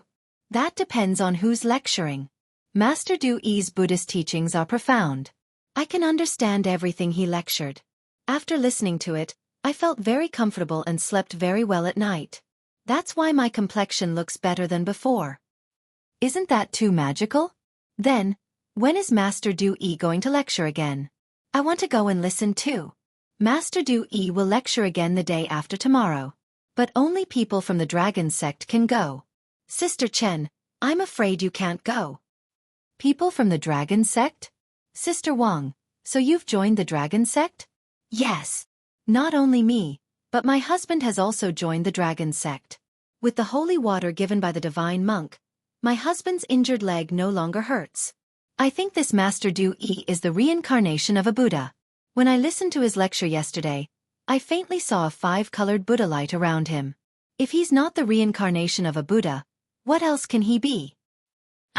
This Dragon Sect is really powerful. I want to join it too." After 2 days of fermenting, the reputation of the Dragon Sect in Chang'an City and the surrounding counties could be said to be like the sun in the sky. In the marketplace, tea houses, taverns, shops, and even on the streets, there were people everywhere talking about the Dragon Sect and Xianxia Du Yi's magical magic. Of course, this also reflected how many people had joined the Dragon Sect in these 2 days. "Dragon Head, we already have 8,000 followers near Chang'an City. I think we should be able to reach 10,000 before tomorrow." In a secret room, Xianxia Du Yi respectfully said to the iron-masked man. "Yes, very good." The iron-masked man nodded slightly and then said, "Give the name list of all the followers to Zhang Liang and ask him to pick out those who have official positions or prominent family backgrounds from the list as soon as possible. Then focus on training these people. Your next task is to make these people completely convinced by you and obey your orders." "Yes. Dragon Head, don't worry. I have ways to make those people obedient and obedient." Du Yi cupped his hands and said proudly, "Yes." The iron-masked man nodded with satisfaction. Xianxia Du Yi suddenly thought of something and said, "All right, Dragon Head. I've already found out the information you asked me to find out. Jin Wanfu is imprisoned in Cell B8 of the Supreme Court." Did he confess anything?" the iron-masked man said in a deep voice. Xianxia Du Yi bowed and said, "Not at the moment, but it's hard to say in the future. In addition, the few disciples that we sent to spread the rumors never came back after they were captured. I've investigated and found that they are not in the capital office, the Supreme Court, or the Ministry of Justice. It's really strange." The iron-masked man was silent for a moment and muttered to himself, "It seems that Li Shimin is beginning to be vigilant. I think our people are either captured by the Imperial Army or the 100 Cavalry. There is no one in the Supreme Court, Ministry of Justice, or the capital office? Xianxia said in surprise. Dragon Head, what should we do? Will those followers betray us? The iron-masked man let out a hoarse laugh. Hee, do you think they will dare to? I don't think so. Xianxia was stunned for a moment. Then he said, Dragon Head, Jianghu's family is not in our hands. If he betrays us, won't Dragon Sect be in danger? The iron-masked man was silent for a moment and then said coldly, Then let him never open his mouth. I'll leave this matter to you. Do it cleanly and don't give yourself away. Xianxia bowed and said, Yes, Dragon Head. Also, stop spreading rumors. Now that Li Shimin is vigilant, we should be more careful. The iron-masked man said after thinking for a moment. Yes, Dragon Head. Your Majesty, the 5 suspects have all committed suicide by biting their tongues. This subordinate has failed in his duty. Please punish me. In the afternoon, Li Junxian came to the Sweet Dew Hall and bowed to Li Er. What? The 5 of them committed suicide by biting their tongues? How preposterous. Li Er slammed the table and said in shock and anger, Investigate. Continue investigating. These people would rather die than confess. There must be a conspiracy behind this. Capture a few more suspicious people for interrogation. If you let them commit suicide by biting their tongues again, I'll settle all my debts with you. At this point, Li Er was more and more convinced that those who spread the rumors must have a powerful force behind them. Otherwise, they wouldn't have chosen to die rather than confess. Li Junxian's heart trembled and he quickly clasped his fist and said, This general obeys. After hesitating for a moment, Li Junxian said, Your Majesty, more and more people have joined the Dragon Sect in the past 2 days. Even some officials have secretly joined. Li Er's face turned ugly. After pondering for a long time, Li Er said, Li Chunfeng said that Du Yi is good at using illusions, but it won't be easy to make the people believe that it's an illusion. I heard that Du Yi has a kind of holy water that can cure all kinds of diseases in the world. Find a way to get some and send it to the Great Tang Alliance Medical Center to Divine Dr. Sun. Chapter 1503. In the Sweet Dew Hall. After hearing Li Er's wonderful idea, Li Junxian felt troubled. It wasn't that he hadn't heard of the Jade Lake holy water of the Heavenly Dragon Sect, but only the members of the Heavenly Dragon Sect could obtain it. But why would the members of the Heavenly Dragon Sect give him the Jade Lake holy water? After all, this was something that could cure all kinds of illnesses. Speaking of which, was he supposed to join the Heavenly Dragon Sect as a spy?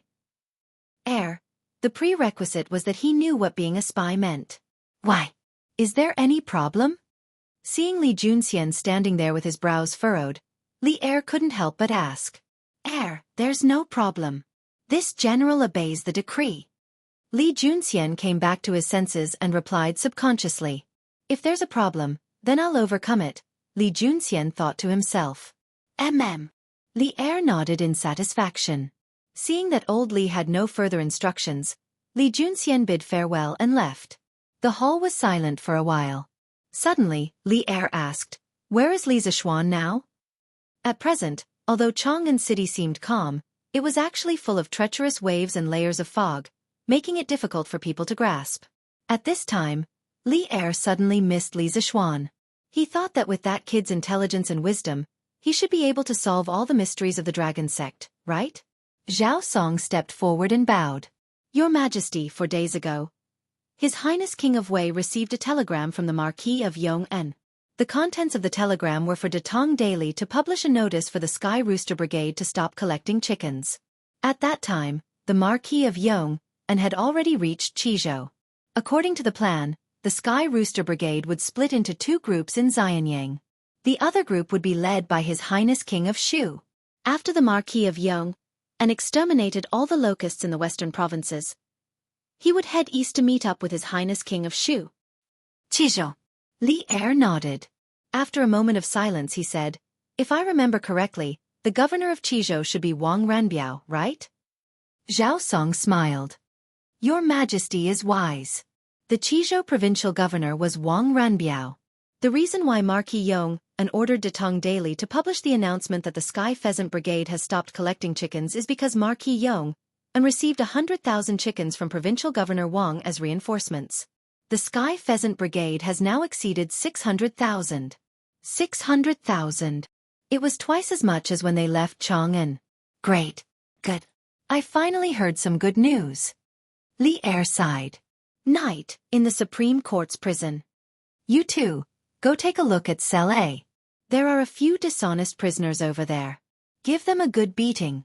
Inside the cell, a slightly plump middle-aged man with a mole on the bridge of his nose and wearing a jailer's uniform walked to the vicinity of Cell B and ordered the jailers guarding there. Obviously, this guy was the head of the prison. Yes, boss. The prison guards didn't suspect anything. They cupped their fists and headed towards the cell area. Venerable One, quick. Go in quickly. There's only half an incense's time. Please hurry. After the jailers left, the head of the prison turned around and said respectfully to the man who was also wearing a jailer's uniform behind him.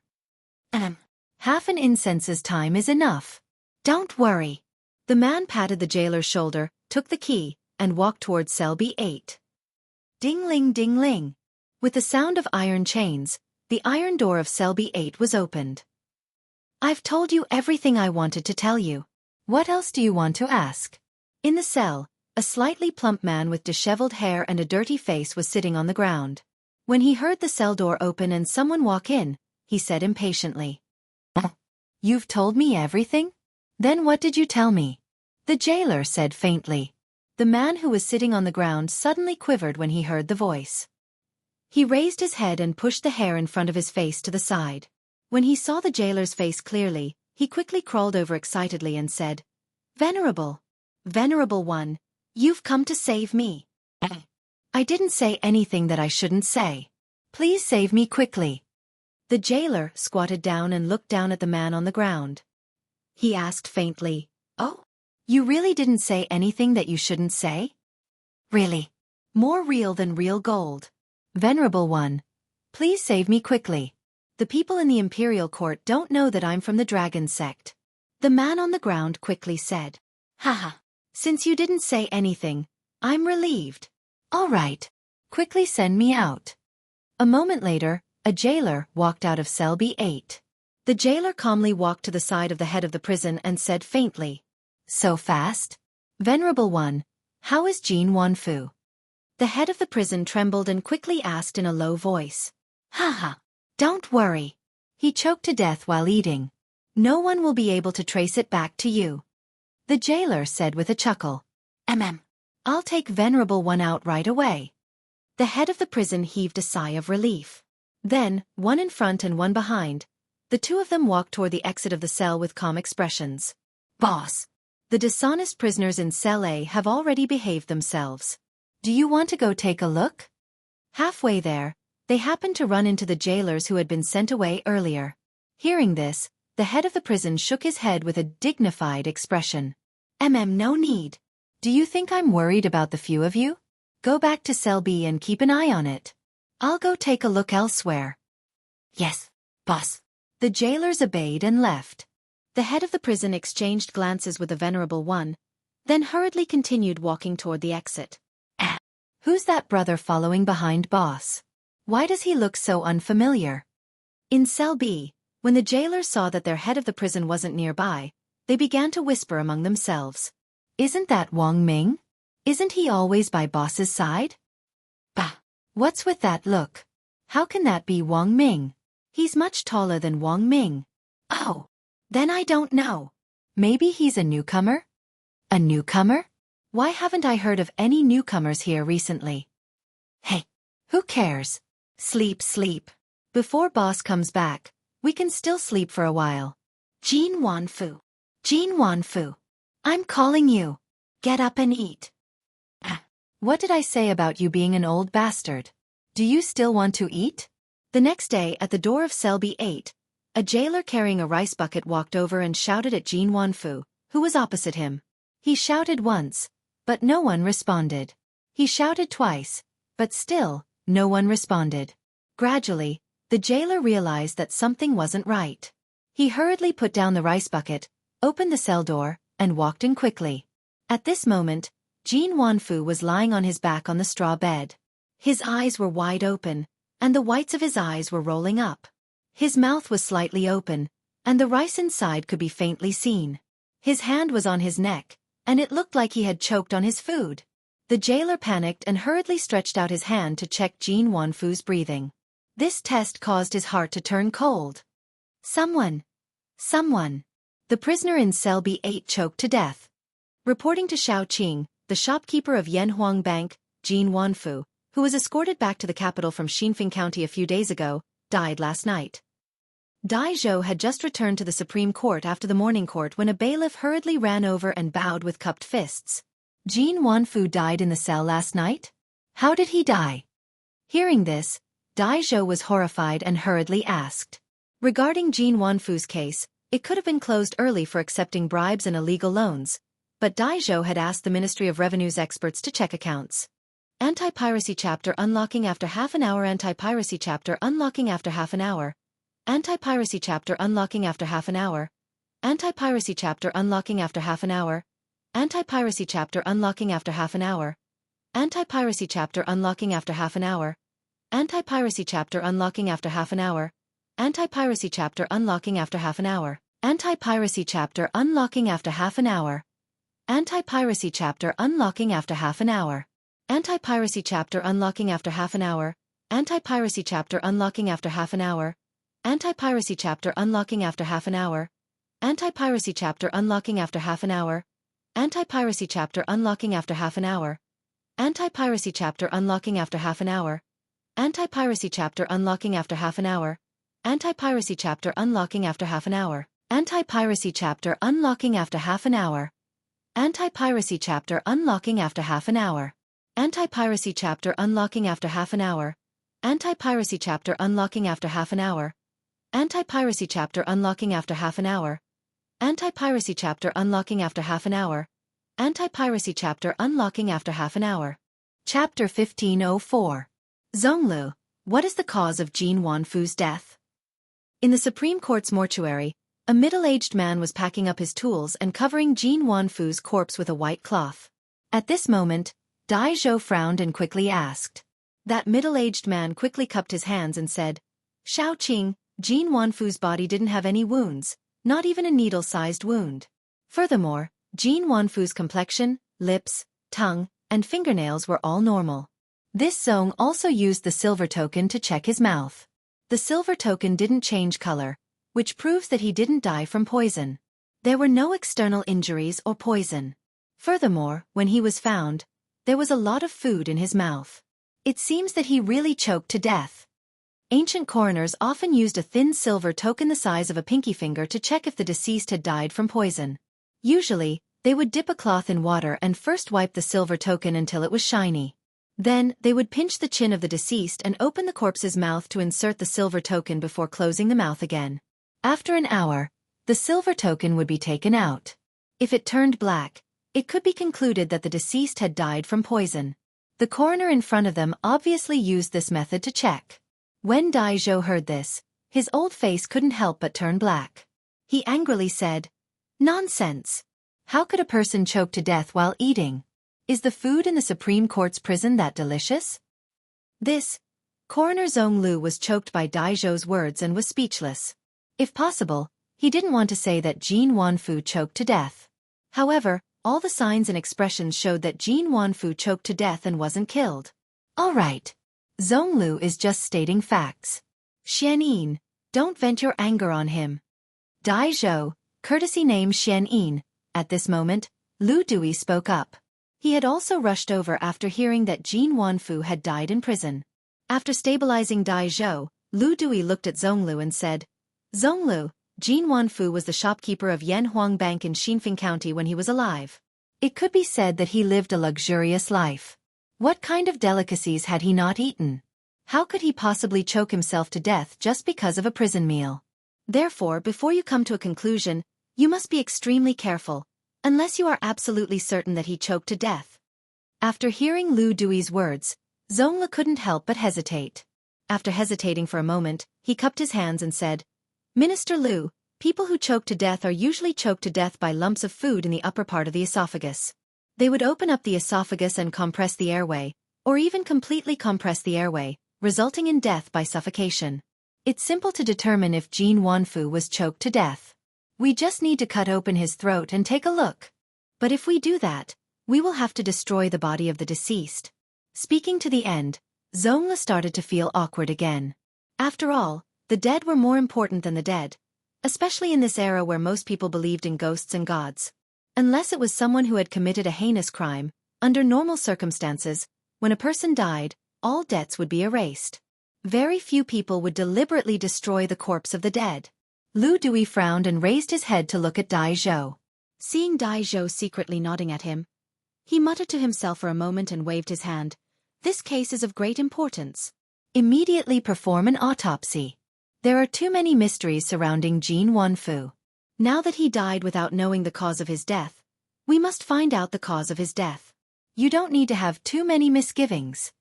Zhongli's expression turned solemn as he cupped his hands and said, "Yes, my lord." After saying that, he hurriedly picked up the toolbox on the table and prepared to perform an autopsy. Time slowly passed and Zhongli was sweating profusely. Fortunately, Jin Wanfu had died not long ago. Otherwise, the stench of the corpse in the room would be unbearable. About half an hour later, Zhongli stood up. Before he could heave a sigh of relief, Dai Zhou asked, "How is it? Did this Jin Wanfu choke to death?" Lu Dui also looked over with an inquiring expression. Zhongli cupped his hands and said, "Reporting to the two sirs, after this Zhong's examination, the food in Jin Wanfu's mouth didn't completely enter the esophagus, let alone compress the airway. Therefore, this Jin Wanfu definitely wasn't choked to death. The food in his mouth looked like it was forcefully stuffed in after he died." As expected. Dai Zhou's expression changed slightly and said, "Then how did Jin Wanfu die?" Zhongli shook his head and said, "At present, we can only confirm that Jin Wanfu didn't choke to death. As for the specific cause of death, it still needs to be investigated. Although there was some food in his esophagus, it definitely wouldn't cause death. Previously, this Zhong said that there were no external injuries on his body and that he didn't die from poisoning. Therefore, this Zhong suspects that he should have died from internal injuries. This subordinate needs to perform a full autopsy on Jin Wanfu's body. Sirs, please leave." He was worried that the scene would be too bloody and frightened or disgusting Lu Dui and Dai Zhou. "Do as you wish. You must investigate the cause of Jin Wanfu's death thoroughly," Lu Dui said earnestly to Zhongli and then left the mortuary with Dai Zhou. "Minister Lu, since Jin Wanfu didn't choke to death, then he must have been killed. However, the Supreme Court's prison has always been heavily guarded. It's almost impossible for outsiders to enter without making a sound. Therefore, this subordinate suspects that this matter must have been done by people from the Supreme Court." After leaving the mortuary, Dai Zhou cupped his hands and said to Lu Dui. Hearing that, Lu Dui pondered for a moment, then nodded with a serious face and said, "Xianxin's words are very reasonable. This official orders you to immediately interrogate the prison guard who was on duty last night." "Understood." Dai Zhou's spirits were lifted, and he hurriedly cupped his hands and accepted the order. "Are you sure that the Supreme Court's people won't be able to find out that it was you? I heard that Dai Zhou of the Supreme Court is impartial and resolves cases like a god. Ever since he took office, he has never been wronged.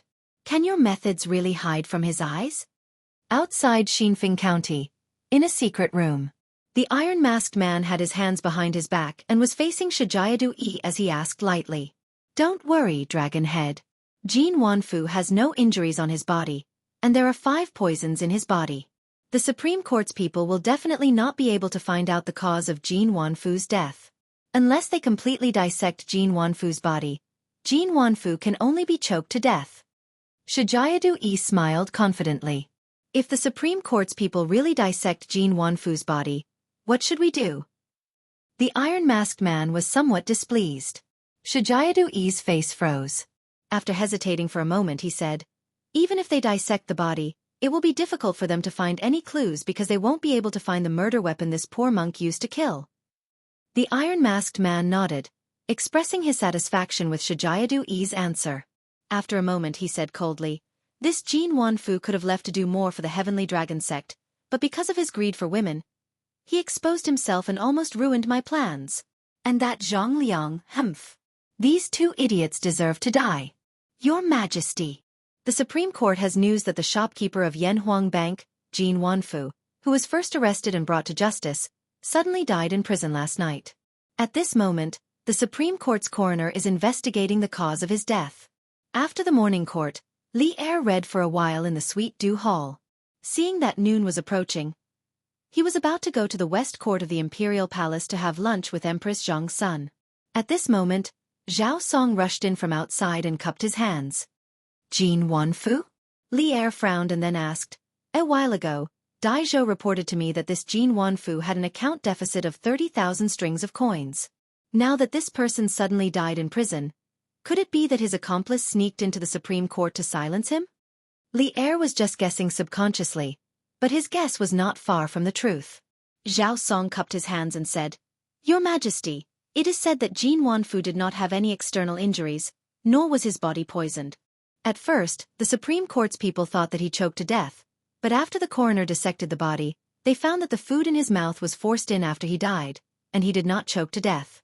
At this moment, the Supreme Court's coroner is fully dissecting the body to determine the real cause of Jin Wanfu's death." Hearing this, Li Er could not help but rub his eyebrows. Recently, too many things had happened in Chang'an City, which gave him a headache. After a moment of silence, Li Er said solemnly, "Let the Supreme Court investigate thoroughly. They must find the cause of Jin Wanfu's death and the mastermind behind it." "Yes. Xianxia, how's the interrogation?" In the afternoon, Lu Dui came to the prison cell and saw Dai Zhou sitting in front of a few tables with a tired face. Hearing this, Dai Zhou quickly stood up and cupped his hands at Lu Dui. "I have interrogated the prison head, Yi Hong, and all the prison guards on duty last night. They said that no one entered cell B8 last night, and no outsider broke into the Supreme Court's prison last night." Lu Dui frowned. "Then who killed Jin Wanfu? How did they kill him?" Dai Zhou shook his head. No matter how smart he was and how good he was at solving cases, he had no idea where to start when faced with such an unsolved case. Seeing Dai Zhou frowning and thinking hard, Lu Dui knew that he did not know the answer either. He could not help but sigh. "His Majesty already knows about Jin Wanfu's death, and he ordered us to find the cause of Jin Wanfu's death as soon as possible and find the murderer. We have to hurry." Dai Zhou cupped his hands and said, "I will do my best." "I am not worried about your ability." Lu Dui nodded and cheered Dai Zhou on. "Officer Lu, Officer Dai, Coroner Zhong Lu has found the cause of Jin Wanfu's death."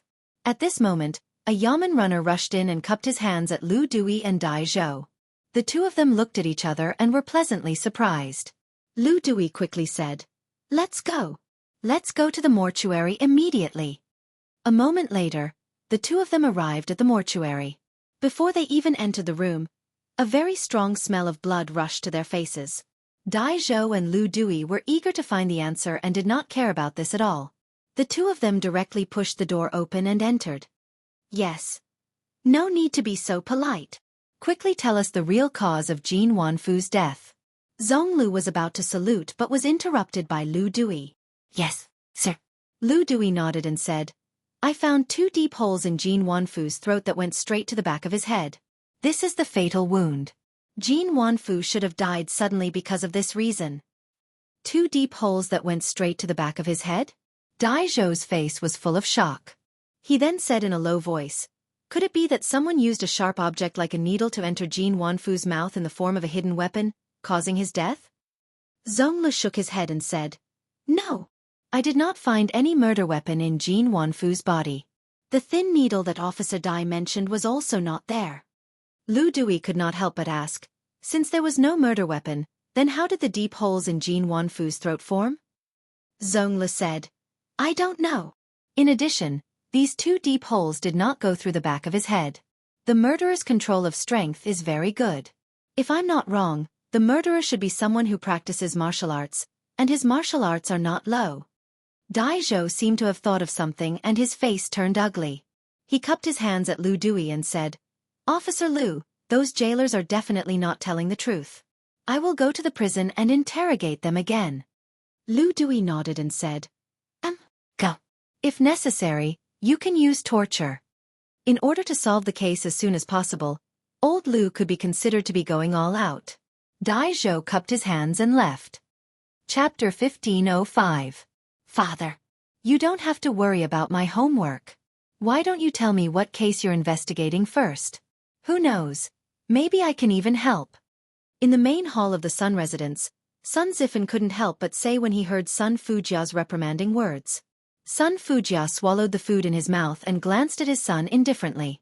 Then he said angrily, "You're always ignorant and incompetent. It's fine as long as you don't help. Who dares to expect you to help?" Pah! Without waiting for Sun Zifan to refute, Mrs. Sun was unhappy. She knocked on the bowl with her chopsticks and said unhappily, "What are you talking about? Our family Zifan is also a student of Yanhuang College. His grades aren't among the best, but he's still above average. He's not bad compared to the other officials' children. How can he be ignorant and incompetent in your eyes?" Sun Fujia was stunned by the question. In order to eat as soon as possible, he quickly begged for mercy. Okay. Madam, you're right. My family Zifan isn't ignorant and incompetent. He's a pillar of the country. Can this old man eat now? If you want to eat, then eat. Who's holding your hand and not letting you eat? Mrs. Sun rolled her eyes in annoyance and said softly. Sun Fujia suddenly choked. However, he had worked overtime at the yamen for so long. At this moment, his stomach was growling with hunger. He didn't have time to talk back. He could only turn his grievances into appetite. Sun Zifan, who was watching from the side, couldn't help but secretly give his mother a thumbs up. He thought to himself that his mother still loved him. After Sun Fujia ate a few mouthfuls of food, he didn't feel as hungry as before. At this moment Sun Zifan said, "Father, can you tell me what happened in the Supreme Court?" Sun Fujia thought for a moment. Although under normal circumstances, the Supreme Court's cases couldn't be revealed to outsiders, that was only to prevent people related to the case from knowing the news in advance. Sun Zifan was obviously not one of them. So, after hesitating for a moment, Sun Fujia said, "Speaking of this case, it has something to do with the Yamacho." "Oh? It has something to do with the Yamacho?" Hearing this, Sun Zifan immediately became alert. Sun Fujia nodded and said, "A few days ago, your Yamacho brought the Sky Pheasant Brigade to Xinfeng County and discovered that the manager of Yanhuang Bank, Jianghu, had violated the rules by accepting bribes and lending money to local grain merchants. Hence, Jianghu was arrested by the Xinfeng County magistrate and escorted back to the capital. Originally, Dai Xiaoqing thought that Jianghu was only guilty of this one crime. However, when Dai Xiaoqing asked an expert from the Ministry of Revenue to investigate, he discovered that Jianghu's account book actually had 30,000 Tang Yuan missing. With such a huge sum of money, the whereabouts of it had to be investigated thoroughly. Thus, Dai Xiaoqing reinterrogated Jianghu. However, Jianghu refused to reveal the whereabouts of the 30,000 Tang Yuan. Dai Xiaoqing could only lock him up in the Supreme Court's prison and slowly interrogate him. But who would have thought that last night, Jianghu would suddenly die in his cell? Sudden death? Father, how did he die? Could it be that his accomplice went to the Supreme Court's prison last night to silence him? Sun Zifan hurriedly asked. Sun Fujia ate another mouthful of food and continued. At first, we all thought that Jianghu had choked to death, but then... Xinfeng County, Tianlong Temple. Speaking of which, this temple was originally not called Tianlong Temple. It used to be called Tianfo Temple. It was a temple that had been abandoned for a long time. However, ever since the people of Tianlong sect came over, this temple had been tidied up and became livable again. Furthermore, it had changed its appearance and became Tianlong Temple. It was considered a small stronghold of Tianlong sect in Chang'an City. Venerable One, someone has sent a letter saying that it's for you. A man wearing a red shirt and a red headscarf came to the room where Xianxia and Du Yi were. He took out a letter from his bosom and bowed. Du Yi, who was meditating, opened his eyes and said lightly, "Put it on the table." "Yes, Venerable One." The disciple respectfully placed the letter on the table next to him, and then retreated quietly. Du Yi returned to his meditative state. After reciting a round of Buddhist scriptures, he finally opened his eyes. At this time, he got up and walked to the table. He picked up the letter and opened the envelope. Xianxia held the letter in his hand with a calm face and began to read it carefully. However, the calmness on his face instantly disappeared without a trace and was replaced by surprise and panic. The Supreme Court's people found out the cause of Jianghu's death. How is this possible? Xianxia's face was filled with disbelief. This venerable one had already told you to be careful and not leave any evidence. Now, it was really found out by the Supreme Court's people. You caused this disaster yourself, so clean it up yourself. At this moment, a man wearing an iron mask walked in from outside the house and said coldly without mercy. Who else could this man be other than the dragon head of the dragon sect? Xianxia's expression froze, and his face no longer had the confidence and indifference from before. He bowed slightly and said, Dragon head, this poor monk really didn't expect the Supreme Court's coroner to be so meticulous in his autopsy. He could even find 2 needle-sized wounds in Jin Wanfu's body. Dragon head, please calm down. Calm down? Humph. How do you want this venerable one to calm down? The Iron Mask man snorted angrily and said, You are the venerable one of my dragon sect, and you represent the dragon sect. If this matter is found out by the imperial court, the dragon sect will suffer a disaster. Now, this venerable one's layout has not been completed yet, but you have caused such a big mess. Humph. This venerable one did not kill you, which is already extremely benevolent to you. Xianxia's body trembled and he cupped his hands and said, Dragon head, this matter may not have reached the point of no return. First of all, the Supreme Court only found 2 needle-shaped wounds in Jin Wanfu's body, but they don't know who killed Jin Wanfu or what weapon killed him.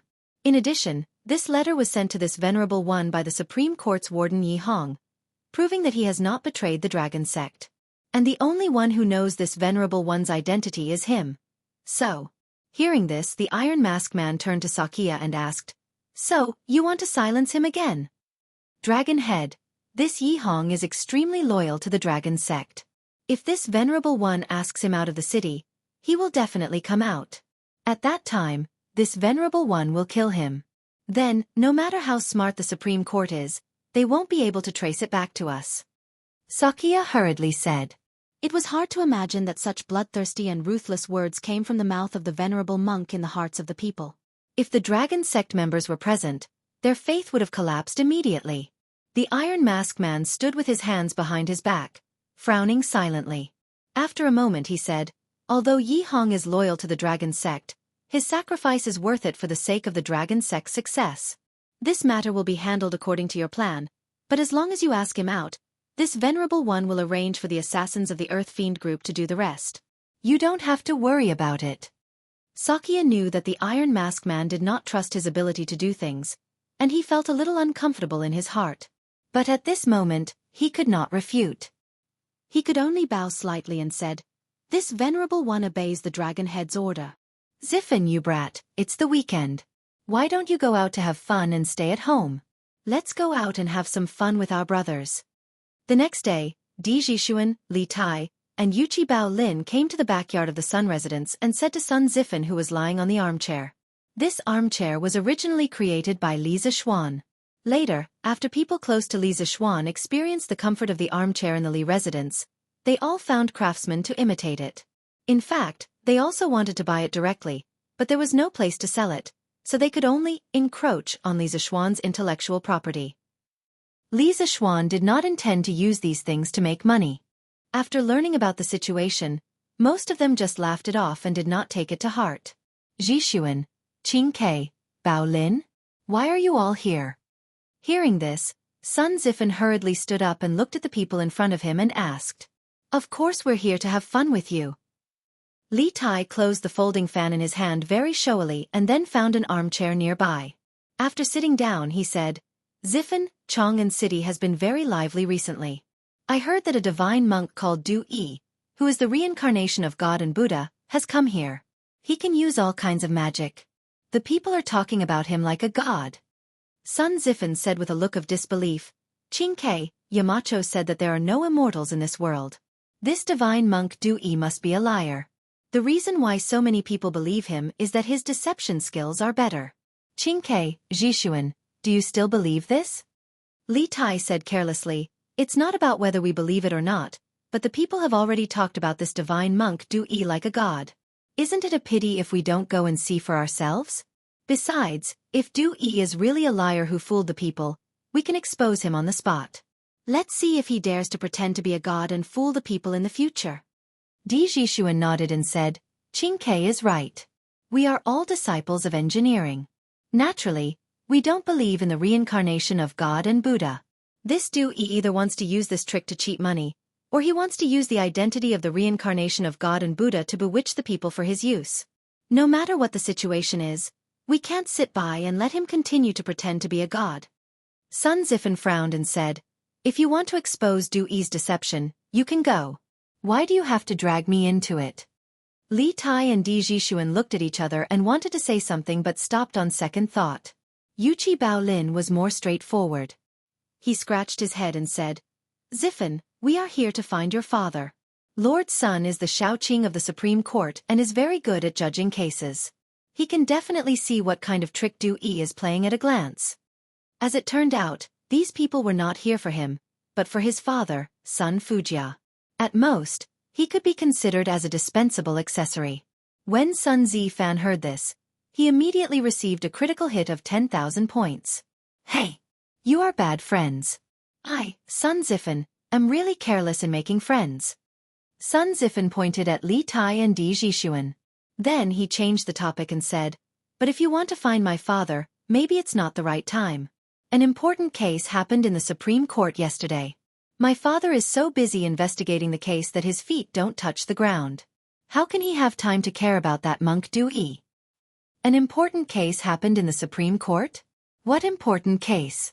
Di Jixuan was stunned and asked subconsciously. Li Tai said in a deep voice, it should be the case of Jin Wanfu's sudden death in prison, right? Sun Zifan asked curiously. Qing Ke, how did you know? This was the information he had asked his father with great difficulty yesterday. But where did Li Tai find out about it? Li Tai shook his head and said softly, this morning, I went to the palace to pay my respects to Imperial Mother. Imperial Mother told me. She said that Imperial Father has been worried about this matter since yesterday. Di Jixuan was speechless. What are you talking about? Why do Baolin and I not know anything? Can't you tell us more clearly? Li Tai looked at Sun Zifan and said, Zifan should know more about the situation. It's better for Zifan to tell us. Sun Zifan thought for a while and then nodded. Okay. I'll tell you about it, but you mustn't tell anyone else about it. Di Jixuan and Li Tai couldn't help but frown as Sun Zifan spoke. Yuqi Baolin, on the other hand, didn't have much of a reaction. His expression was still normal. There were no external injuries and 5 internal poisons. Only a needle-sized hole was found in Jin Wanfu's throat. Moreover, the hole didn't completely penetrate the back of his head, so no wound could be seen from the outside. More importantly, the wound was found in the body, but the murder weapon was not found. Hiss! This case is really strange. Di Jixuan couldn't help but gasp in shock. Li Tai had only learned from Empress Zhang's son that Jin Wanfu had suddenly died in the Supreme Court's prison, but he didn't know the details. After listening to Sun Zifan's story, he was also very shocked. After a moment of silence he said, the murderer's method is really strange. If it weren't for Dai Shaoqing's keen observation and the Supreme Court's coroner's autopsy, I'm afraid Jin Wanfu would have really choked to death. Di Jixuan's eyes lit up as if he suddenly thought of something. He looked at Li Tai and hurriedly said, Qing Ke, don't you feel that the murderer doesn't seem human? Li Tai was inexplicably stunned. He was also a smart person. After a moment's thought, he nodded and said, indeed, he doesn't seem human. He killed without leaving a trace, and there was no murder weapon. He didn't make a sound and treated the Supreme Court's prison guards as if they didn't exist. Such methods and abilities are really inhuman. Clap. Di Jixuan clapped his hands excitedly and said, haha, that's right. Sun Zifan was confused. He couldn't help but jump up and down and said, what do you mean right? What's right? You just said that you don't believe in ghosts and gods in the world. Why are you saying that the murderer doesn't seem human now? Di Jixuan laughed and said, haha, Zifan. There's no contradiction between what you said and what you said. We only said that the murderer doesn't seem human, but we didn't say that he's not human but a god. Also, think about it carefully. What kind of person doesn't seem human? Sun Zifan's face was full of black lines. He said angrily, I say Jixuan, just say what you want to say. Don't keep me in suspense. Hee. All right then. I won't keep you in suspense. Seeing that Sun Zifan was about to go berserk, Di Jixuan smiled and explained, What I mean is that the murderer's modus operandi is strange and doesn't seem like something a mortal can do. Isn't there a person who doesn't seem human near Chang'an City right now? There might be some connection between the two. You mean that monk Dui? Sun Zifen thought for a moment and understood. He widened his eyes and couldn't help but exclaim. Chapter 1506. That's right. The murderer of Jin Wanfu, in order to conceal his identity, deliberately mystified and made the case unpredictable and confusing. This action was somewhat similar to that of Du Yi, who pretended to be mysterious and mystifying. Of course, this is just our initial suspicion. There is no evidence, but it may not be impossible. It just so happens that we are going to meet Du Yi. If we can really find evidence that he is related to the case, wouldn't it be killing two birds with one stone? In the backyard of the Sun Mansion, seeing Sun Zifen's shocked expression, Di Jixuan nodded slightly and explained. Hearing this, Sun Zifen couldn't help but have an idea in his mind. He wanted to investigate the case with Li Tai and Di Jixuan. If Du Yi was really related to Jin Wanfu's murder, he would be helping his father, right? He wanted to see if his father would still say that he was ignorant and incompetent in the future. Once this idea was born, it spread and grew crazily in Sun Zifen's heart like weeds. Therefore, Sun Zifen looked at Di Jixuan and said, "Then what are we waiting for? Let's go. Let's go and see if Du Yi is playing tricks on us." Di Jixuan was speechless. "Are you interested in investigating the case?" They didn't come to the Sun Mansion to look for Sun Zifen. They wanted to ask Sun Fujia for help. Now that Sun Zifen wanted to take the initiative to join them, to be honest, they were a little disgusted. After all, they were going to investigate the case, not go out for a meal. Sun Zifen heard the disdain in Di Jixuan's tone. He couldn't help but raise his head and say proudly, "What? It is said that a son inherits his father's work. Like father, like son, like son. My father is the deputy minister of the Supreme Court. He can solve cases like a god. I am his son. In this aspect I am much better than you, right?" Haha. So, Zifen, you also want to be the deputy minister of the Supreme Court in the future? Hearing this, Di Jixuan couldn't help but laugh out loud. Sun Zifen rolled his eyes and said, "Jixuan, don't tease me with these words. I say, are you going to find Du Yi or not? If you want to go, hurry up." Li Tai smiled and said, "What's the hurry?" "We've received news that Du Yi will hold a lecture in front of the Daxing Temple at 9 in the morning today. At that time, he will perform the immortal technique on the spot. It's still early now. We can make it in time." Sun Zifen nodded and said, "All right then. I'll get someone to prepare the horses. Let's go to Daxing Temple together later." Di Jixuan laughed and said, "What horse? Just ride a bike there. The three of us came here by bike." Bicycles, second-generation bicycles? Ji-sun, you also got a second-generation bicycle? Sun Zifen was stunned and a little surprised. Yuqi Baolin had a second-generation bicycle because Li Zixuan gave one to Yuqi Jingda. As for Li Tai, Li Zixuan didn't let Li Tai go out to help with the disaster this time. Instead, he stayed behind to send and receive telegrams. In addition, Li Tai was the absolute main force of the two killer projects launched by the Academy. Therefore, Li Zixuan also gave Li Tai a variable speed bicycle before leaving. But where did Di Jixuan get it? Sun Zifen couldn't help but feel puzzled. Di Jixuan said proudly, "Hey! 2 days ago, the Flaming Yellow Chamber of Commerce launched another batch of second-generation bicycles. I asked all the servants to line up in the shops of the Flaming Yellow Chamber of Commerce and finally got one. But it's not as good as Qingque's variable speed bicycle." Sun Zifen was speechless and said, "You should be grateful. I still don't have one." Di Jixuan laughed and said, "There will be. There will definitely be one after a while. According to the situation of the first-generation bicycles, the production of the Strange Taste Pavilion workshop will definitely increase soon. Then, Zifen, you should be able to get one easily." When the first generation of bicycles was first introduced, the demand could not meet the demand. However, as the factory bicycle production line opened up, the production capacity quickly increased. Families who could afford bicycles could basically buy them later on. Now, with the second generation of bicycles, the production capacity would definitely increase greatly in the future. Li Tai waved his hand and said, "Let's not talk about this first. Zifen, Quickly pack up. We should go. Sun Zifen was speechless and said, "Pack my ass. Qing Ke, your variable speed bicycle can carry people. You can carry me." Li Tai's little face darkened and said unhappily, "No, no. You're so heavy. How can I carry you? Go find Bao Lin." Sun Zifen was furious. Damn it. Qing Ke, touch your conscience and tell me, which one of us is heavier? Of course you're heavier. I can't feel it if I'm heavy. Divine Monk Du Yi actually came to Chang'an to preach. That's great. Yes. Last time Master Du Yi preached in Xinfeng County, I had something to do and missed it. What a pity. Today's scripture conference can also be attended by ordinary people. It's not like last time when only the members of the Sky Dragon Society could attend. After this scripture conference, I want to join the Sky Dragon Society. My neighbor Old Wang got a bowl of Jasper Lake holy water from the Sky Dragon Society. After drinking it, I heard that his legs and feet no longer hurt. That's amazing. I also want to join the Sky Dragon Society. But I don't know if Master Du Yi will accept me. Outside of the temple, there was a temporary altar with a big red curtain on top of it. It actually blocked the entrance of the temple.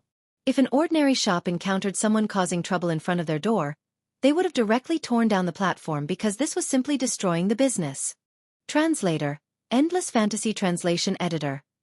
Endless Fantasy Translation. However, the Daxing Shan Temple was a Buddhist temple.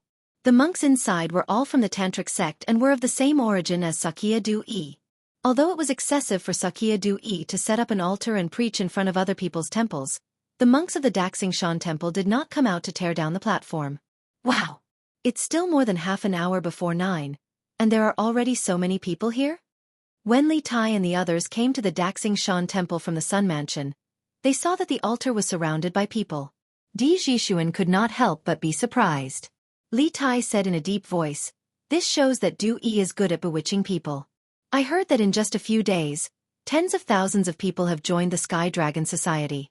It's enough to see how terrifying the expansion of the Sky Dragon Society is." The rapid expansion of the Sky Dragon Society is not good news for the Imperial Court. Based on the current situation, Du Yi is only a venerable of the Sky Dragon Society. There is also a mysterious dragon head behind him. If this person has bad intentions and incites these people to revolt, it will be troublesome. Di Jixuan's eyes darkened as he analyzed. Li Tai nodded and said, "Jixuan, what you said is not without reason. These days, my imperial father has been troubled by this matter. It's fine if the dragon head of the Sky Dragon Society is wholeheartedly kind. If he has other intentions, we must expose his true face as soon as possible to prevent more people from being deceived. I think we should squeeze to the front first. Otherwise, we won't be able to see how Du Yi uses the immortal art." Sun Zifen said at this time. Yes. That's right. Zifen, you have a strong physique. You take the lead. Di Jixuan joked. Sun Zifen said angrily, "Nonsense. If we want to take the lead, it should be Bao Lin. Who among us is stronger than Bao Lin?" Then I'll take the lead." Yuchi Bao Lin gave a simple and honest smile and went to lead the way. He was such an honest person. As long as his friends treated him sincerely, he did not mind taking a small loss for them. With Yuchi Bao Lin, the human tank, opening the way, they finally squeezed to the front. Hey, look at the arrangement of the immortal art altar. It really looks like it. I wonder what kind of immortal art Du Yi will perform today. After seeing the arrangement of the immortal art altar, Di Jixuan could not help but sigh. Before Li Tai and the others could say anything, a big man beside them could not help but say angrily, "Kid, you don't know how to be polite. How dare you call the Master's Dharma name directly? Be careful that the heavens punish you." That's right. How can you call the Master's Dharma name directly? I wonder which family this kid is from. You don't know the immensity of heaven and earth. It was Di Jixuan's unintentional words that had aroused the anger of the surrounding Heavenly Dragon sect disciples. They were all glaring at Di Jixuan as if they were going to beat him up if he didn't admit his mistake. Seeing this, Di Jixuan shrunk his neck and decisively admitted defeat. I just came from another place and have only just heard of the Master's reputation. Please don't blame me." Hearing this, the believers finally let Di Jixuan go. Phew. Di Jixuan heaved a sigh of relief. For a moment, he felt like a little lamb that had fallen into a pack of wolves. It was too frightening. Haha. Jixuan, the people here only know the divine monk. No one knows you. You must be careful with your words and actions. Li Tai said softly. Di Jixuan said softly, Qingke, these believers are too crazy. Once the dragon head of the Sky Dragon Society has evil intentions, with these crazy believers, the destructive power they bring to the Tang Empire is too great. Li Tai said worriedly. Indeed. I guess my father is also worried about this. Let's keep our eyes open and see if we can find any flaws in Du Yi's plan. Di Jixuan, Sun Zifan, and Yuqi Baolin all nodded seriously. Dong. Creak. After waiting for more than 15 minutes, a dull sound suddenly came from the altar, followed by the creaking sound of a door opening. Yes, it was the sound of a door opening, but it wasn't an ordinary door. The wooden planks in the middle of the altar suddenly opened to both sides, and a monk in a red and golden cassock rose from the ground to the surface. Moreover, he was still rising slowly. The monk held a staff in his left hand, and his legs remained in a cross-legged position. Just like that, he rose from the ground and rose higher and higher. Finally, the wooden planks in the center of the altar closed again, and the monk sat cross-legged in midair, holding a Buddhist staff in his left hand and a Buddhist salute in his right hand. It looked like he was chanting sutras, and he had the demeanor of a deity in heaven. Whoosh! The onlookers were in an uproar. After all, in their eyes, only the deities in heaven had the ability to rise in the air. The divine monk is here. The master is indeed the reincarnation of a deity in heaven. It's amazing that he can rise in the air directly. Greetings, divine monk. Without anyone leading them, the onlookers almost spontaneously knelt and saluted Du Yi, who was sitting cross-legged in the air. Qingke, this Du Yi is really a deity. He can actually float in the air. This. Sun Zifan widened his eyes and couldn't help but exclaim in surprise. Don't talk nonsense. Li Tai frowned and said, Du Yi's move looks amazing, but I don't believe that this is his true ability. He might have done something behind the scenes. Qingke, are we kneeling or not? Yuqi Baolin, who was standing beside Li Tai, asked a more realistic question. Everyone looked at each other, but after feeling the angry gazes of many believers around them, Li Tai gritted his teeth and said fiercely, Kneel. The big picture is more important. After saying that, the little fatty actually took the lead and knelt down. In his life, he had only knelt to Li Er and had never knelt to an outsider. It had to be said that Xianxia and Du Yi had profited greatly this time. To be ruthless to others and to himself, this was the nature of King Wei. Since Li Tai had knelt, Sun Zifan, Di Jixuan, and Yuqi Baolin had no reason to not kneel. The three of them followed behind Li Tai and knelt down as well. Amit Ba. Benefactors, please rise. This poor monk is just a monk, and I can't accept your great bow. At this moment, Xianxia, who was floating in the air, spoke in a booming voice. Thank you, master. The surrounding people stood up and said in unison with a respectful expression. F***CK. If you can't accept our great bow, you should have said so earlier. You made me kneel for nothing. Li Tai cursed in his heart. Amit Ba. Last night, this poor monk dreamt of Buddha. Buddha passed down the levitation technique to this poor monk. After this poor monk woke up today, this poor monk tried to use the levitation technique taught by Buddha in the dream. I didn't expect that I would really float in the air. Amit Ba. This disciple thanks Buddha for your blessings. Xianxia looked at the surrounding believers with a benevolent expression and then spoke in a booming voice. When everyone heard that, they couldn't help but be surprised. Master is actually a personal disciple of Buddha? Doesn't that mean that Master is a personal disciple of Buddha? First there is the clear water lotus technique, and now there is the levitation technique. Master is indeed the reincarnation of Buddha. I am willing to become Master's disciple and seek Master's guidance on Buddhism. Xianxia's words directly made the surrounding people even more fanatical. They believed that if Xianxia asked these people to kill people now, these people probably wouldn't even hesitate. This was the power of faith. Did Xianxia really dream of Buddha? Sun Zifan swallowed his saliva and said with a look of surprise. Li Tai and Di Jixuan were silent. Obviously, they were also shocked by Xianxia's move. Although they didn't believe that there were gods and Buddhas in this world, They really couldn't explain why Xianxia could sit cross-legged in the air when there was nothing below him. If it wasn't an immortal spell, there was really no other explanation. Humph. I can even play this levitation trick. This monk is really boasting shamelessly. Unexpectedly, just when they were shocked and speechless, a little girl next to them whispered at this time. Chapter 1507.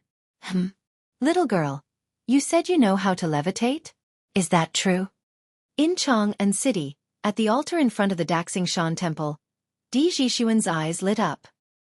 He quickly found the little girl who had spoken arrogantly, squatted down, and asked in a low voice. Of course it's true.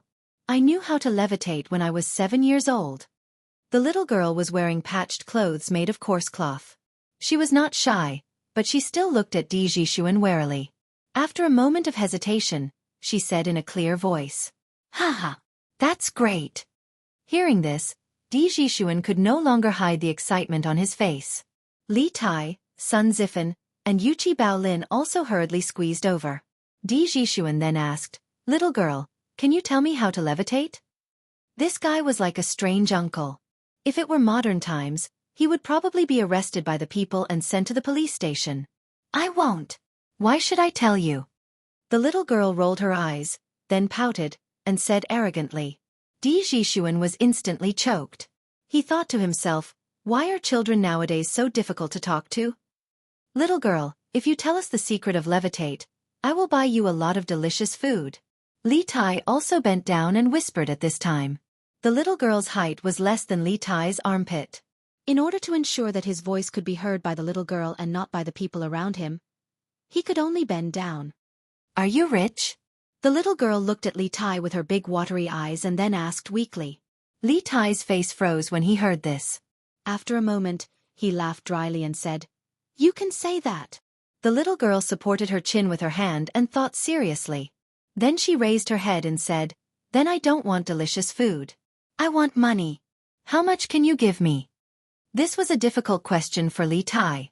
If he said too little, the little girl might turn around and leave. If he said too much, wouldn't he be a fool who would be slaughtered? After pondering for a moment, Li Tai stretched out a finger and asked, How about money? He saw that the little girl in front of him was dressed shabbily, and was only about 8 or 9 years old. Money should be a huge sum of money to her, so he said that. The little girl wrinkled her nose and snorted. She did not say anything, but it was obvious that she was not satisfied with the price. Li Tai couldn't help but be speechless. He thought that this little girl's appetite was really big. After a pause he said, How about 10 strings of cash? The little girl's eyes lit up slightly, but she was not in a hurry to agree.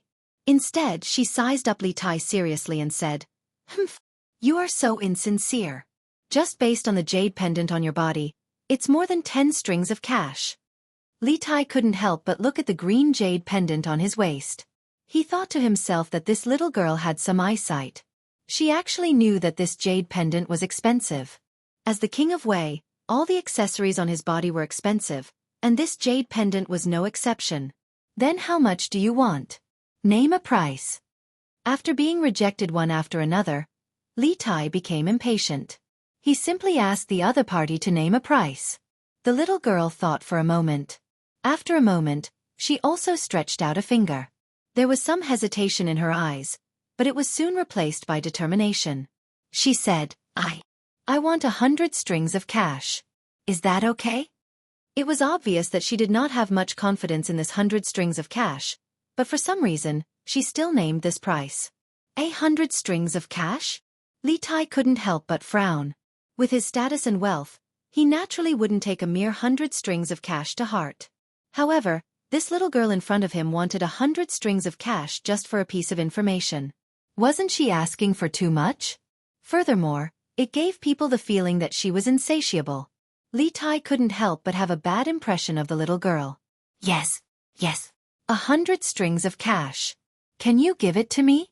As long as you give me 100 strings of cash, I'll tell you everything. The little girl hurriedly said. Her eyes were filled with emotions.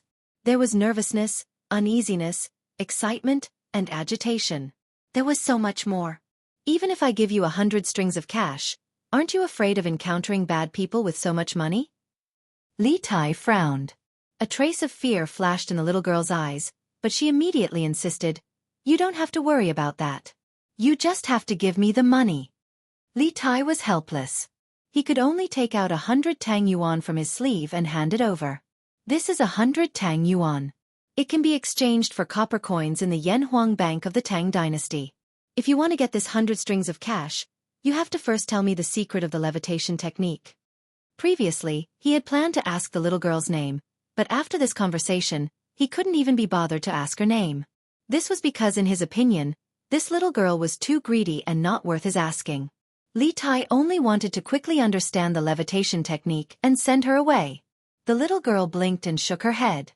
"That won't do. If I tell you the secret of the levitation technique and you don't give me the money, then what should I do? You have to give me the money first." Li Tai was speechless. "Then if you don't even know the secret of the levitation technique and run away after getting the money, wouldn't I be the one at a disadvantage?" The little girl frowned. "There are 4 of you and only 1 of me. If I run, how can I outrun all of you? Big brother, can you use your brain when you speak? Can you use your brain when you speak?" Hearing this, Li Tai almost vomited blood on the spot. However, to a certain extent, he had to admit that the little girl's words did make some sense. After a moment of silence, he nodded and said, "All right. I'll believe you this time. Here. This is 100 strings of cash. Keep it safe." After that, he handed the 100 strings of cash in his hand to the little girl. Swoosh! The little girl quickly snatched the string of cash from Li Tai's hand, and then carefully examined it in front of her eyes. She was probably trying to determine if the string of cash was real or fake. Seeing this, Li Tai found it funny. "Can you tell if the string of cash is real or fake? Why don't I help you?" The little girl ignored Li Tai and looked at the string of cash for a while. Then, she carefully put the 100 string of cash into her pocket.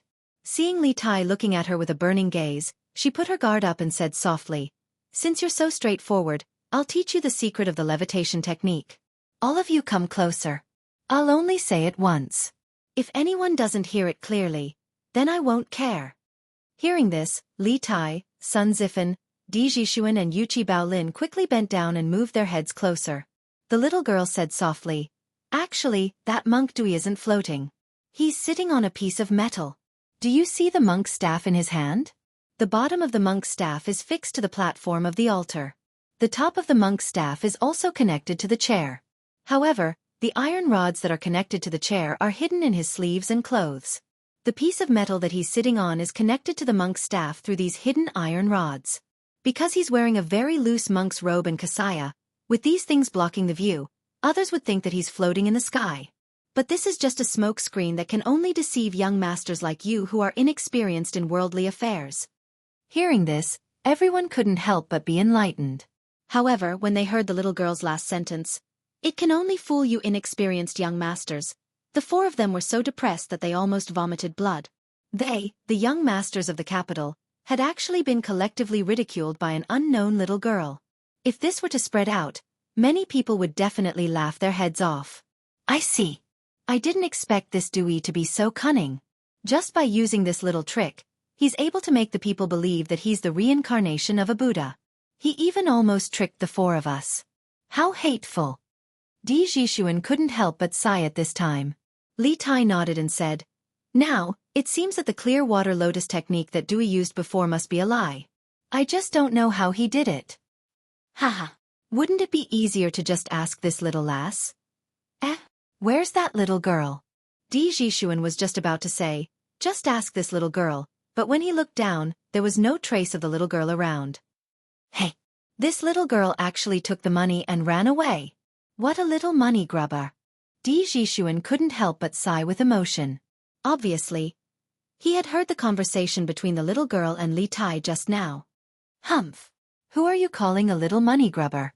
As soon as Di Jixuan's voice fell, he suddenly felt a small fist hitting his back, followed by the crisp voice of a little girl. Who else could it be but the little girl from before?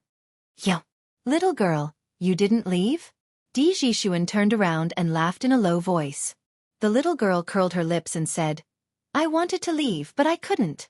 Who would want to stay with you idiots?" Idiots? Di Jixuan had a strange look on his face when he heard this. The four of them were students of Yanhuang Academy, and Li Tai and he were both ranked in the top 50 of the academy. No matter how he looked at it, they were not idiots at all. Humph! You can't even see through such a simple trick. What else can you be if you're not idiots? The little girl pouted and said matter-of-factly. Everyone was speechless. If it weren't for the occasion, Sun Zifan even wanted to stuff the little girl's mouth with a rag and ask her fiercely, "What kind of education did you receive? Why are your words so hurtful?" Bas. The master is going to perform the celestial magic again. Great. We're really going to feast our eyes today. We can actually see two celestial magic. At this moment, the onlookers suddenly cheered loudly, which woke up Li Tai and the others instantly and turned their attention to the spiritual altar. Du Yi put his palms together and said loudly like an eminent monk, "Amit Ba! The Buddha not only taught me the levitation skill, but also the skill of turning water into ice. It's just right to bring some coolness to all of you in this hot summer." Heh! Is Dewey trying to make ice with water? What kind of celestial magic is that? The Yamacho has long known how to make ice with water. Li Tai couldn't help but frown. There was no ice cellar in the Drunken Immortal Inn, but there was always ice and warmth. Therefore, Li Zixuan's ability to make ice in summer had long been an open secret. Let's see what tricks Du Yi is going to play this time. Let's play it by ear. Di Jixuan said thoughtfully. Dear benefactors, please take a look. I'm holding a bottle of water in my hand, a bottle of water that can flow. Next, I'll use the skill of turning water into ice. Dear benefactors, please take a look. At this moment, Du Yi took out a bottle of water from somewhere on the stage. It was a glass bottle, and the freely flowing water could be seen through the glass bottle. Then, Du Yi opened the bottle and held the bottle in his left hand and a transparent glass cup in his right hand. Under the watchful eyes of the crowd, Du Yi slowly tilted the bottle of water, and the crystal-clear water immediately flowed down and hit the transparent glass cup. The expected scene of water splashing didn't happen. Instead, a shocking scene appeared. The flowing water on the glazed cup quickly turned into dark gray ice cubes. As more and more water flowed down, more and more ice cubes appeared in the glazed cup. Under the sunlight, people who were close to the glazed cup could even see the cold air coming out of it. Obviously, it was really ice cubes. Buzz! It really turned into ice cubes. This is amazing.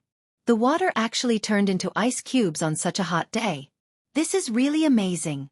The reincarnation of a Buddha. Master is the reincarnation of a Buddha. It's really the work of a god. I'm really lucky to be able to see it. Shakyamuni grinned when he heard the compliments that came from all directions, and then he passed the plate of ice fragments to a young monk and asked him to distribute it to his followers. In an instant, the plate of ice fragments was fought over by the crowd. Qingke, this time, Dewey shouldn't be lying, right? He turned water into ice in front of everyone's eyes. Sun Zifan's eyes almost fell out of their sockets. In the end, he couldn't help but say, "It's not a lie, but it's definitely not a god's skill. I'm guessing that Yamacho must know the principle behind it." Li Tai said faintly. Sun Zifan frowned and said, "Although Yamacho knows how to turn water into ice, it's impossible for them to turn flowing water into ice in an instant like Du Yi, right?" Li Tai said with a serious face, "I believe that Yamacho must know. When we go back later, I'll send a telegram to ask him." Sun Zifan nodded and said, "Well, that's for the best." "Qingke, I have an idea." All of a sudden, Di Jixuan said this without any reason, which gave them a great shock. Then he realized that his words could easily cause misunderstandings, so he hurriedly added, "As for the murderer, I have an answer in my heart."